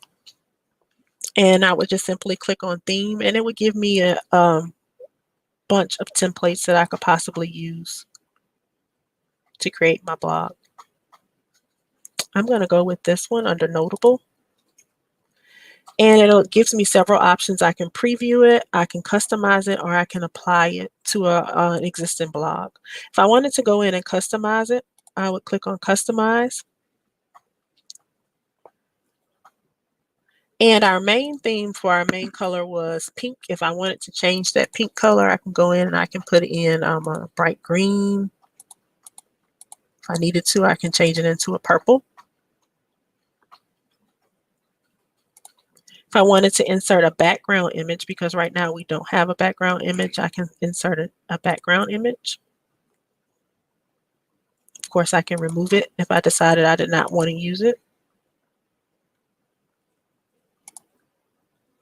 If I wanted to change any of my default fonts, those fonts here, I can change any of my default fonts.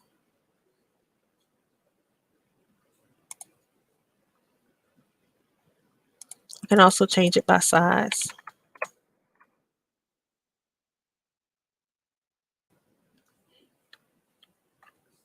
Same with colors.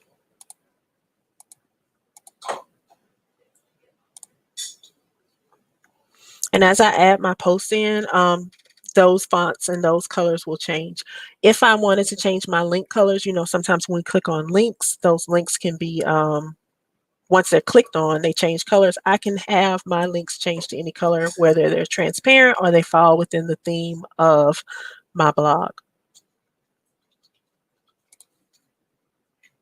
Remember, if you don't save it, it will not save. To save it, at the bottom of your screen, there is a disk that looks like the old-fashioned floppy disk drive. If I wanted to undo, I would click here to clear any unsaved changes, but to save, I would click on the disk and it would save it for me.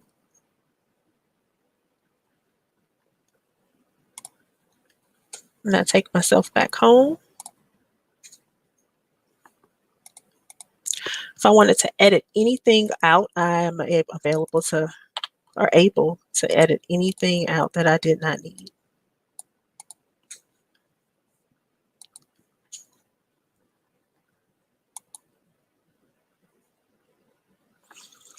And again, here on our drop-down box, we have our blogs. Let's select Kinder Chaos again, and I'm going to go to our settings. In our settings for each one of our blogs, we're working on Kinder Chaos right now. I can change our privacy settings. I can change our audience settings, and I can change our permissions and our publishing settings. So the first one, again, is our title.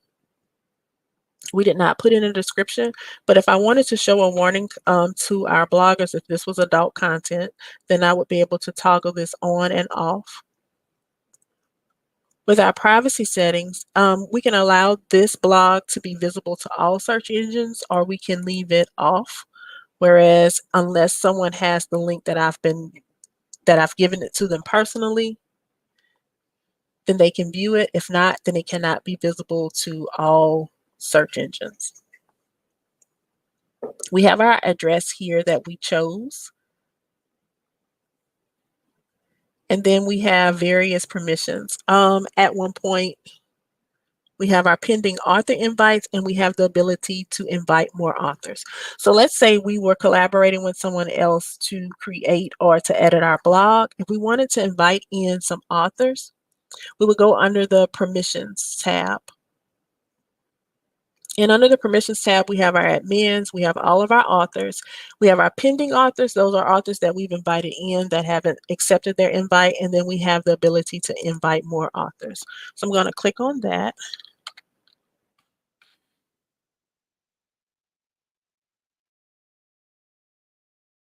Okay. I'm going to invite Ms. Bush in.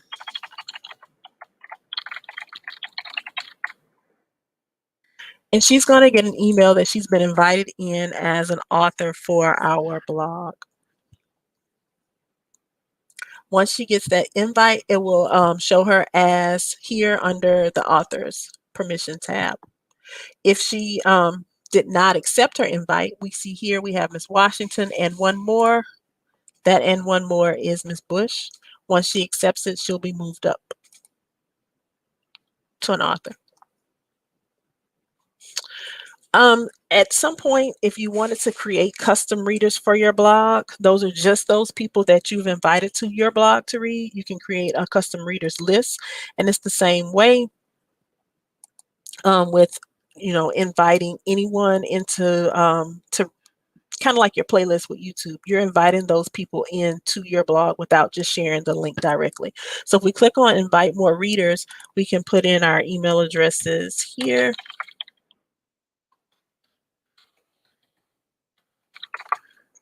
And it will send that to them to invite them in to read the blog. If I wanted to add in any more, I can just click on invite more readers. So then it will give me a custom readers list of who has access to read.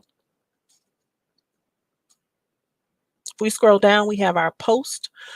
This will just show the maximum amount of numbers that you want to be shown on your main page with your post. You can change these numbers. If you only want it to have maybe just 4 posts per page, then only 4 posts will show on each page. And again, with the comments, you can set your privacy settings with your comments. You can have anonymous commenters if your blog is open to the public, or you can have people with just use Google accounts. In the event of you're using it in the classroom, of course, we only want members of the bloggers to be using this. So you would click on only members of the blog. And remember, we invited those people in our privacy settings. Remember to always click save, or your information will not be saved. Does anyone have any questions about the blogger? All right.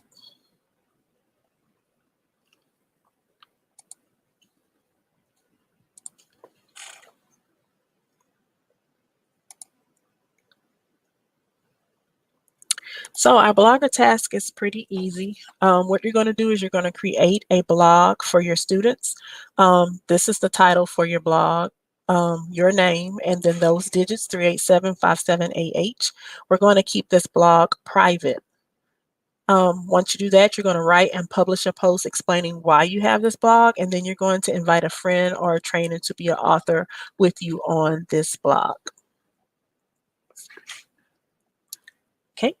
If anyone does not have any questions, I'm not sure. Do we have a break after this, Ms. Bush, or no? All right, we're going to jump into a 10-minute break.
All right, we have made it to the home stretch.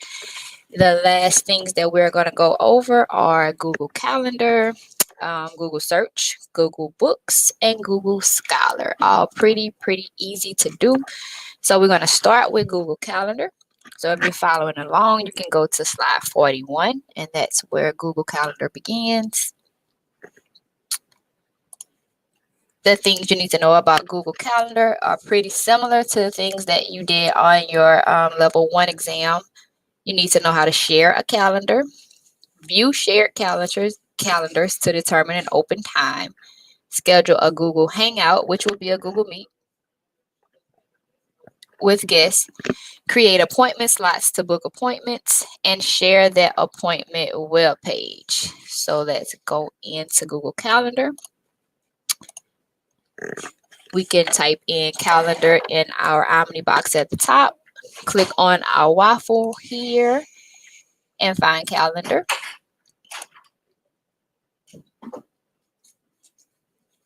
And we know that on this left side, we're going to get a list of all of our calendars that we are a part of, that we have created, or any Google Classroom that we have created or a part of. So you can see I have a million calendars over here. So in case you forgot, let's go over how to create a calendar. So we're going to scroll down to where it says other calendars and click on this little plus. And we can create a new calendar. I'm going to name our calendar practice calendar. And hit create calendar right underneath. Really easy. So now that calendar will be listed right here under my calendar. So if I scroll through, I'll see my practice calendar right here. They are in alphabetical order. And then I can go right here to these 3 little dots next to my practice calendar and go into my settings and sharing to share this calendar with someone else. So I see all my settings for my calendar here. I can add in a description if I wanted to, change the time zone if I wanted to, and then scroll down. I can make this available to the public, but I don't want to. I can make it available for all East Baton Rouge Parish schools, so anybody will be able to find this calendar if you have an EBR address. And here I can add specific people to my calendar. So if I want to share this with Miss Johnson, I'm going to come here, click on add people, and then type in her email address right here. So as her email address popped up, I can click on it and I can change her permissions right here underneath her email address. So if I click this drop down, I can change it so that she can make changes and manage sharing, make changes to any of my events, see all of the event details, or only see if I am free or busy, hide my details. So I'm going to let her see, I'm going to only let her see if I'm free or busy. I'm going to hide all the details. She doesn't need to see all of the details of my calendar. So I'm going to hit send after I've changed the permissions to what I want. And now I see that this calendar has been shared with Ms. Johnson. So if I go back, scroll down, I see that I still only have my practice calendar selected. I have shared it with her, which was pretty easy to do. I just needed to click on my 3 dots, go to my settings and sharing, and then scroll down to share with specific people to add her. Now I want to go back to that calendar and I want to set up a meeting. So I'm going to click on next Tuesday, and I want to hit on more options. I always click on more options just to make sure that I see all of the options that I can for my events. So I'm going to add a title and say we're going to have a conference. This is going to be a conference. I want to add my guest, so this is going to be Miss Johnson.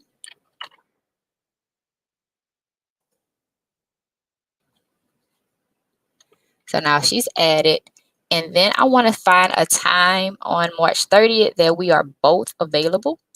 So I'm going to click on find a time. I'm going to uncheck all day and then click on find a time.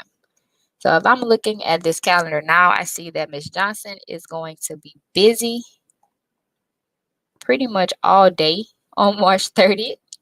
So I'm going to click on another date for her. All right, so I see that she only has her PD link open all day on March 31st. So I want to have my meeting with her at 1 p.m. So if I click right here, this is going to be my time for Ms. Johnson and I to have our conference. So I have it from 12:30 to 1 o'clock, and then I will click on save. And I want to send her a Google, an invitation email to let her know that that's what time I want to have my conference with her. Let's see. So I have that done. Another thing that we need to do is know how to schedule a Google Hangout, which is now our Google Meet. So Google Hangout is no longer, now it's called Google Meet. So I have this conference on March 31st, and then I want to follow up with her on April 6th. I know we're on spring break, but I'm still want to follow up with her with a Google Meet video conference. So I'm going to put in a follow-up meeting as my title. I can find a time that we are both available. So I'm going to add in my guest, Ms. Johnson, right there.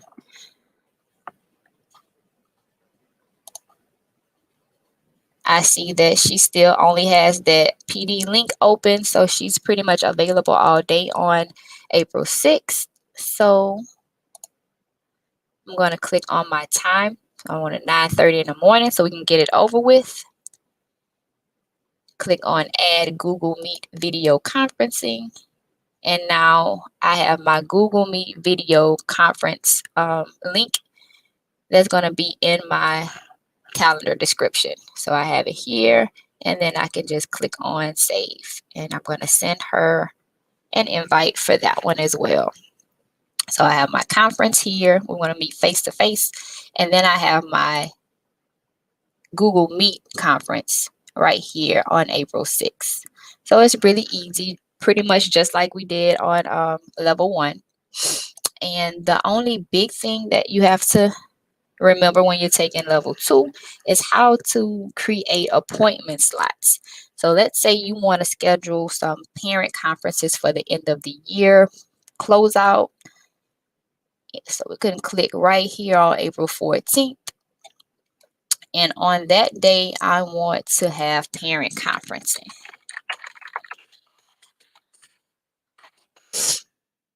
So I want my parents to be able to sign up for these conferences through Google Meet. So they will have to have a Gmail account.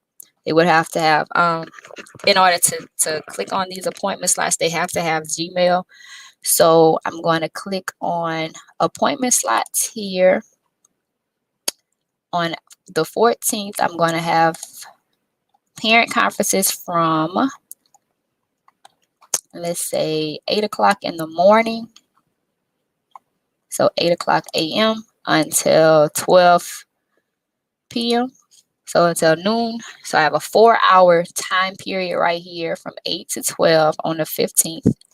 On April 14th. I'm going to make sure that this second date is also April 14th, because otherwise I'm going to have April 14th through the 15th, and I don't want that to happen. So the same day, April 14th, 8 to 12, and I want them to be able to meet with me for 15 minutes apiece. I think that would be enough time to talk about our closeout procedures. And then I'll just click on save. So now my event has been created. And when I click on my parent conferences, I can go to the appointment page for this calendar. So if I click on this is a hyperlink. It's going to take me to that calendar with the appointment slots. I make sure that I am in the correct date right up here. So you see there's no appointment slots available from March 21st through 27th, but my next available appointment slot is on April 14th. So I can click on that, and here it is. When the parents get this link, they can just click on it. It's going to tell them what, and whoever clicked on it, their name will pop here. So since I'm clicking on it, my name is popping up. But when your parents get this web page, then their name will pop up. So they can sign up for whatever time increment that they want by just clicking it and clicking save. So this is, let me go back from the beginning. So here I have parent conferences. This is the event that I created. Then I want to click on go to appointment page for this calendar. I'm going to go to my next available slot. So this is it with all of the available slots. And then I want to share this entire URL with my parents. So I'm going to click here and copy it. And I can go to my email. On the test, you'll probably go to Gmail, but we don't have Gmail. So I'm going to go to my Microsoft Office, Outlook. I'm going to click new message whenever it pops up. All right, so I have my new message. I can type in my parent emails here. So I'm going to pretend that Ms. Johnson is my parent. I'm going to click her email, put parent conferences, sign up.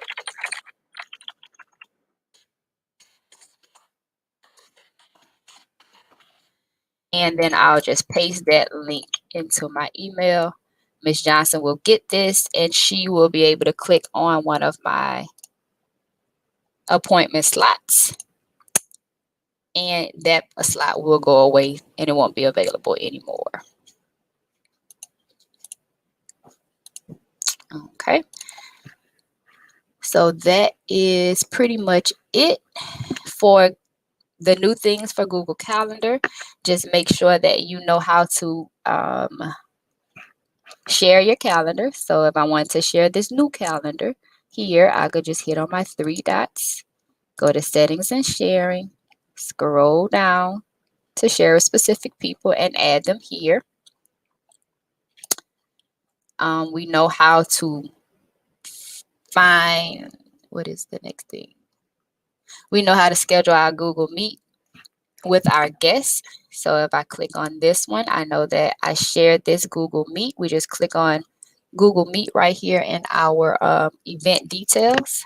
And we know how to set up our parent conferences. And as you can see, Ms. Johnson signed up for the 8:30 slot, and her name is actually next to this event. So if I go to the event page here, I can see that Ms. Johnson will be somewhere under here. It's probably behind this one because those time slots are so small. But I can see that she actually signed up right here on my calendar. I see that she's available from 8:30 to 8:45. Okay. So now if I go down to slide 49, you can see your performance task. And your task is to share your calendar with edtech@ebr.schools.org.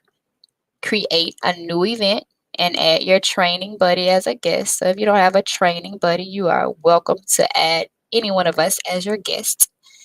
You can schedule a Google Meet, determine a mutual time that you are both available, and then save that event. Make sure you save your events. Next, you're going to create a new appointment slot that lasts for 3 hours of time and occurs every 30 minutes. Title that appointment slot Practice Appointments, and then copy and paste your appointment website URL to this Google Doc. So if you click on this Google Doc, it's going to bring up calendar tasks, and you can add your name and your URL from your appointment website. So remember, To get to that appointment website, you're just going to click on it and then go to appointment page for this calendar. And that is it for Google Calendar. Do we have any questions about Google Calendar?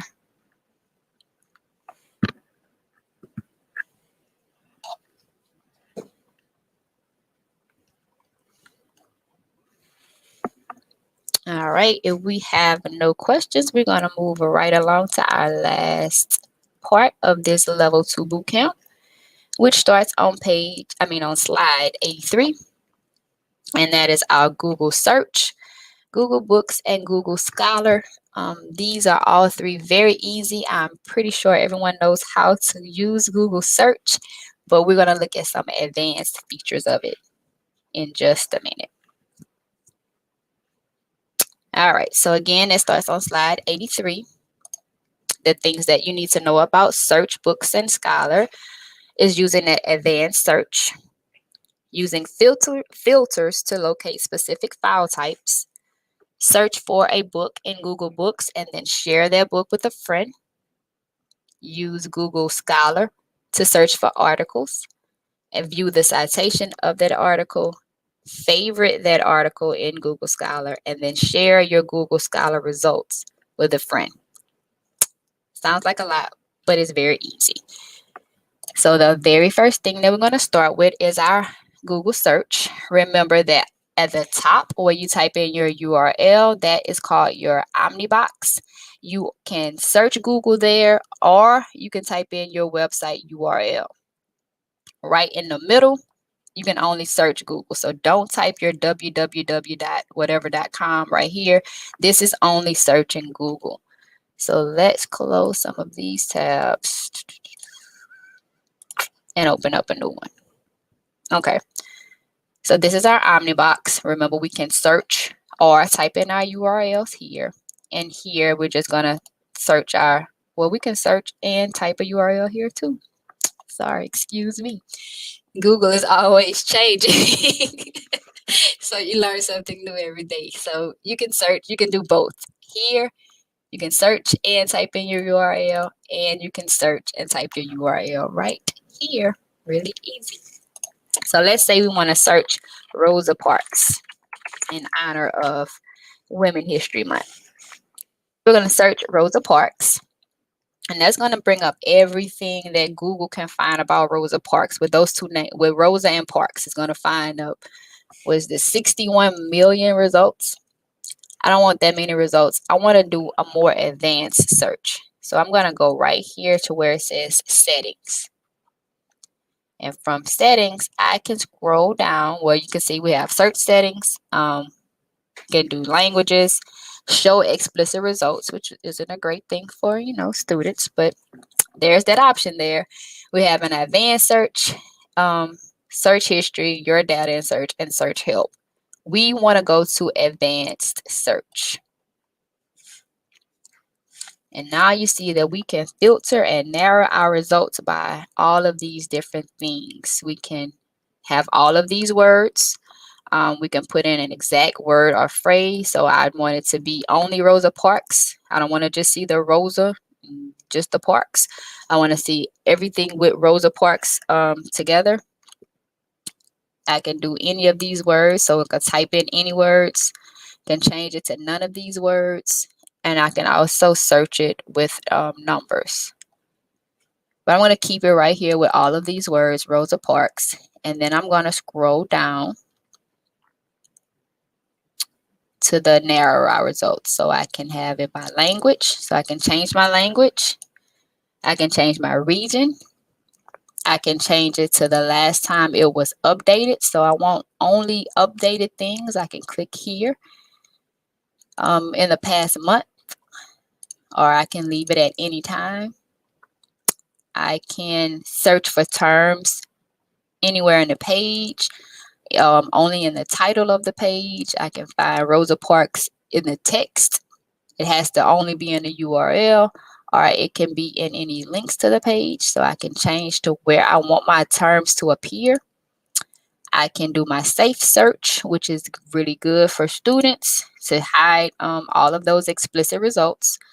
And I can change my file type right here. So maybe I only want a PDF, or I only want a Microsoft Word document, or only rich text format. I can change all of that right here under file type. And then lastly, I have my usage rights. So I can have it not filtered by license, free to use or share, free to use or share commercially, free to use, share, or modify, and free to use, share, or modify even commercially. So you can make sure that you are being legal when you're doing your searches by you looking at this usage rights. So let's say I wanted Rosa Parks. I only wanted a PDF on Rosa Parks. So I'm going to do Rosa Parks and then click here in file type and change it to PDF. And then I will click on my advanced search button. So now only PDFs, and I can make sure that it's a PDF by looking at my little tag right behind it. Only those PDFs about Rosa Parks will be contained in this search. So this is the one that I want to use. I can click it, and now I can either download or print it, or I can just take this URL from the top and paste it where I want it to be. So if I wanted to post this in my Google Classroom, I can just take this URL and post it. Or if I wanted to download it to put it on my computer, I can download it by clicking on that arrow and then hitting save. So that is it for file types in our advanced search. And we can also do an advanced search on images. So if I search Rosa Parks and I click on images, every image about Rosa Parks will pop up here, everything that Google can find. But if I wanted to make sure that I am being legal, I'm going to go here on this settings, click on advanced search. So the same way we did when we looked up the PDF, we're going to do the same thing on the image tab. We're going to go to settings, go to advanced search. And then we have all of these different things that we can narrow our results by. So I can change the size. I want it a certain size. I can go here. I can change the aspect ratio. If I had a certain thing that I wanted to fit, I can change the colors. So I only wanted full color, or only black and white, or transparent, or this color. And I can change the type of image, the region, hide those explicit results, and then change my image file type right here, and then my usage rights. So let's say that I wanted a JPEG. I would click on file type and click on JPEG, and I wanted to make sure that it was created. It was under the Creative Commons licenses. So I would click right here to make sure that it is free for me to use. And then I would click on advanced search. So now all of these are free for me to use, and they are all in the correct format. They are all the JPEG. So I can just click on any one of these and I can hover over it, and it sees that it is licensable. And use it as I wanted to. So if I wanted to use this one, I could just grab it, save this image, and then post it wherever I wanted to have it posted. So I can right click, save image as, and then save it to my computer to upload and paste and post anywhere that I wanted to. Okay, do we have any questions about our advanced search?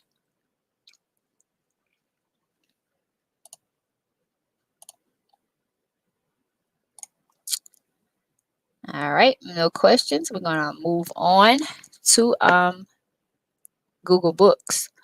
So we can get to Google Books by typing it in our Omnibox here, or we can click on our Google Apps waffle and scroll down until we see books, maybe. but I don't have books in mine right now. You may have it in yours, but I don't have it set up so that Google Books is not it's not an app that I use frequently. So I'm just gonna type in books.google.com. We know that most Google apps, that's the easiest way to do it. Just type in the name of the app, .google.com, and it will pull it up. And here I can search any book or any type of book that I want right here. So if I wanted to stick with Rosa Parks, I want to find a book on Rosa Parks, I would type in Rosa Parks, click on my search, and now any book that was written about Rosa Parks will show up here in my Google Books results. And I can scroll through to find the exact book that I want. I can come up to the top and look at the different drop downs that we have. So I can do any book that comes up. I can do only the ones that have a preview available, only the Google eBooks, or any free Google eBooks. You know, teachers, we like that free. So let's do free Google eBooks. And now all of the free Google eBooks will pop up here. I can change the way that it looks. Not the way that it looks. I can change the type of document it is. So is it just a book? Is it a magazine, or is it a newspaper? I want any document. I can keep it at any document. I'm going to keep it at any time, so I can put when the change when it was published.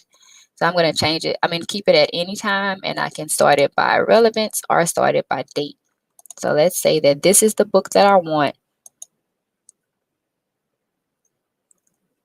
I'll click on it. The preview will pop up right here.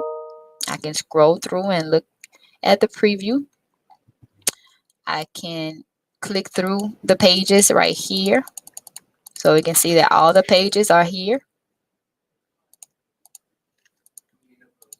I can zoom in and out using the magnifying glasses. I can look at the single page view, look at 2 pages, or look at multiple pages. And right here on these 3 dots, I can share this book or download this book on my desktop. So I can share it. If I wanted to just share this link, I can click on share and copy that link, and then I can send it out to any one of my friends. I can email it to them. I can post it in my Google Classroom so that my students can see it. So the easiest way to share that book is just to hit this 3 dots, click on share, and then copy it. So now it's copied to my clipboard. I can put it wherever I want to. In those 3 dots, I can also download it to my computer, embed it to post on a website, share a clip of it, find it in a library, or use my help in terms of service like every other Google app. Do we have any questions about Google Books?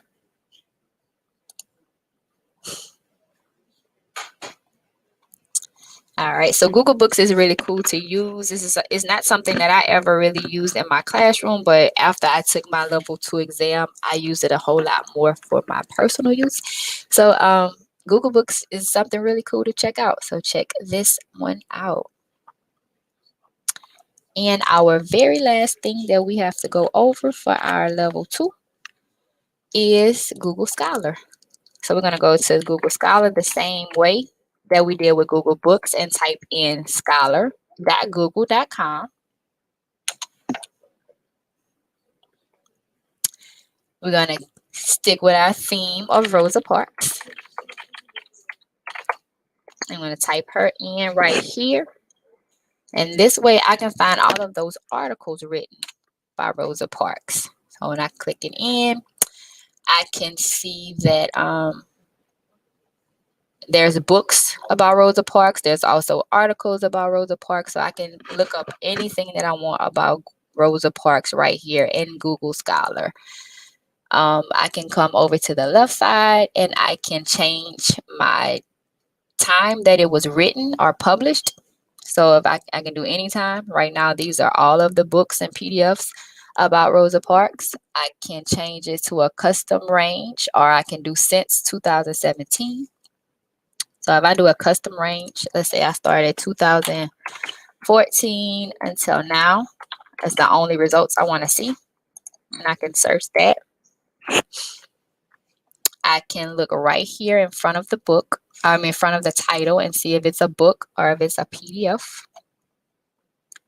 And then a really cool thing about Google Scholar is I can find the citation right here underneath that book, under the description. So if I click right here, where we see these quotation marks, all of the citations in all of the different formats are right here for you to copy and paste and use as needed. So if I wanted this APA citation, I can just click on it and copy it. Now, if that is the book that I'm using, I can go and cite this in any research paper that I have, or put it for any one of my students to reference as they need to. So that is really cool. And all you have to do to get those citations is click on those quotation marks. And you can also see how many people have cited it right next to. So if I wanted to cite this one, I would just click on those quotation marks, and I'll find the citation format that I want to use. So if I want an MLA this time, I can click it and copy, and then paste it wherever I need it to be. Something else we want to look at in Google Scholar is if I wanted to go in and favorite any one of these. So let's say that I want to go back and read this PDF about her right here, but I don't have time to do it right now. I'm going to go down to the bottom and click on this little star. So if I click this star, you can see at the bottom it says it is saved to my library. And if I go right up to the top to my library, I'll see that it's right here. So I can come back to Google Scholar at any time and look over this article that I just saved into my favorites. So if I wanted to go back and save some other ones, all I would have to do is scroll through, find the ones that I want, and then click on that star. And it's going to tell you right at the bottom that it's saved to your library. So I can save all of these to come back and review later.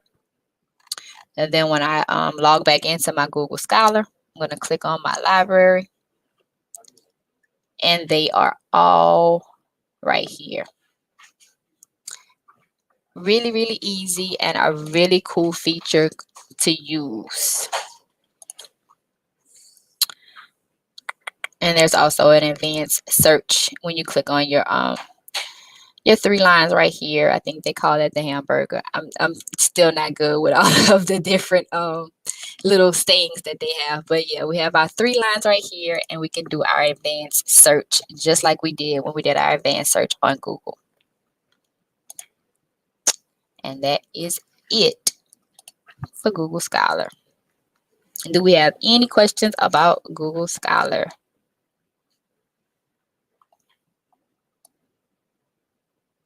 All right. If there are no questions, guess what, guys? We have made it to the end of our level 2 bootcamp. If we go back up to slide 14, we'll go over this really quickly again. Remember that level 2 costs $25 to take. It's not $10 like the first one. We still have our pro tip of pinning our tab so we don't accidentally close it. So we'll just right click on this and then pin our tab so it stays and we can't accidentally close it. You must take your exam within 7 days after receiving your test link, or it will expire and you will have to pay that $25 again. So make sure you are absolutely ready to take your test within a week before you schedule it. It is a 3-hour online exam, but you are able to use all of your notes if you schedule the way that Ms. Gath talked about earlier. You must use a computer or laptop with your webcam. It's still scored as pass or fail with 80% cutoff. Just like level 1 is valid for 3 years. You have to use Google Chrome. It's open internet, like I said before, so make sure that you use all of those resources. Use your notes. Make sure that you check out the Google Support Center for more help on things. You can refer to this video as needed, but also look at that Google Support Center because they have some really, really good resources there. You can flag to review your unknown answers, and there will be a variety of question types, such as 25 multiple choice and 12 to 14 tasks. Miss Hooter, will we have anything with Gmail? Hold on 1 second.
Miss Hooter, that was a really good question. We didn't realize that we hadn't gone over Gmail, so Mr. Hampton has graciously volunteered to go ahead and go over Gmail. It's not hard. The things that you have to do in Gmail is pretty much the same as you did in level 1, with maybe one or two more things. And yes, you will have to take your test incognito, just like you did level 1.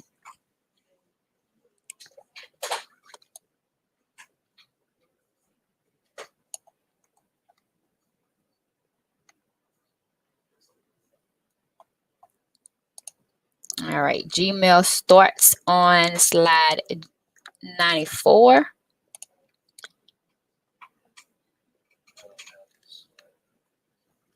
And you really just have to know how to do some advanced features in Gmail and create that Google Meet invitation, but it's not hard, as I said before.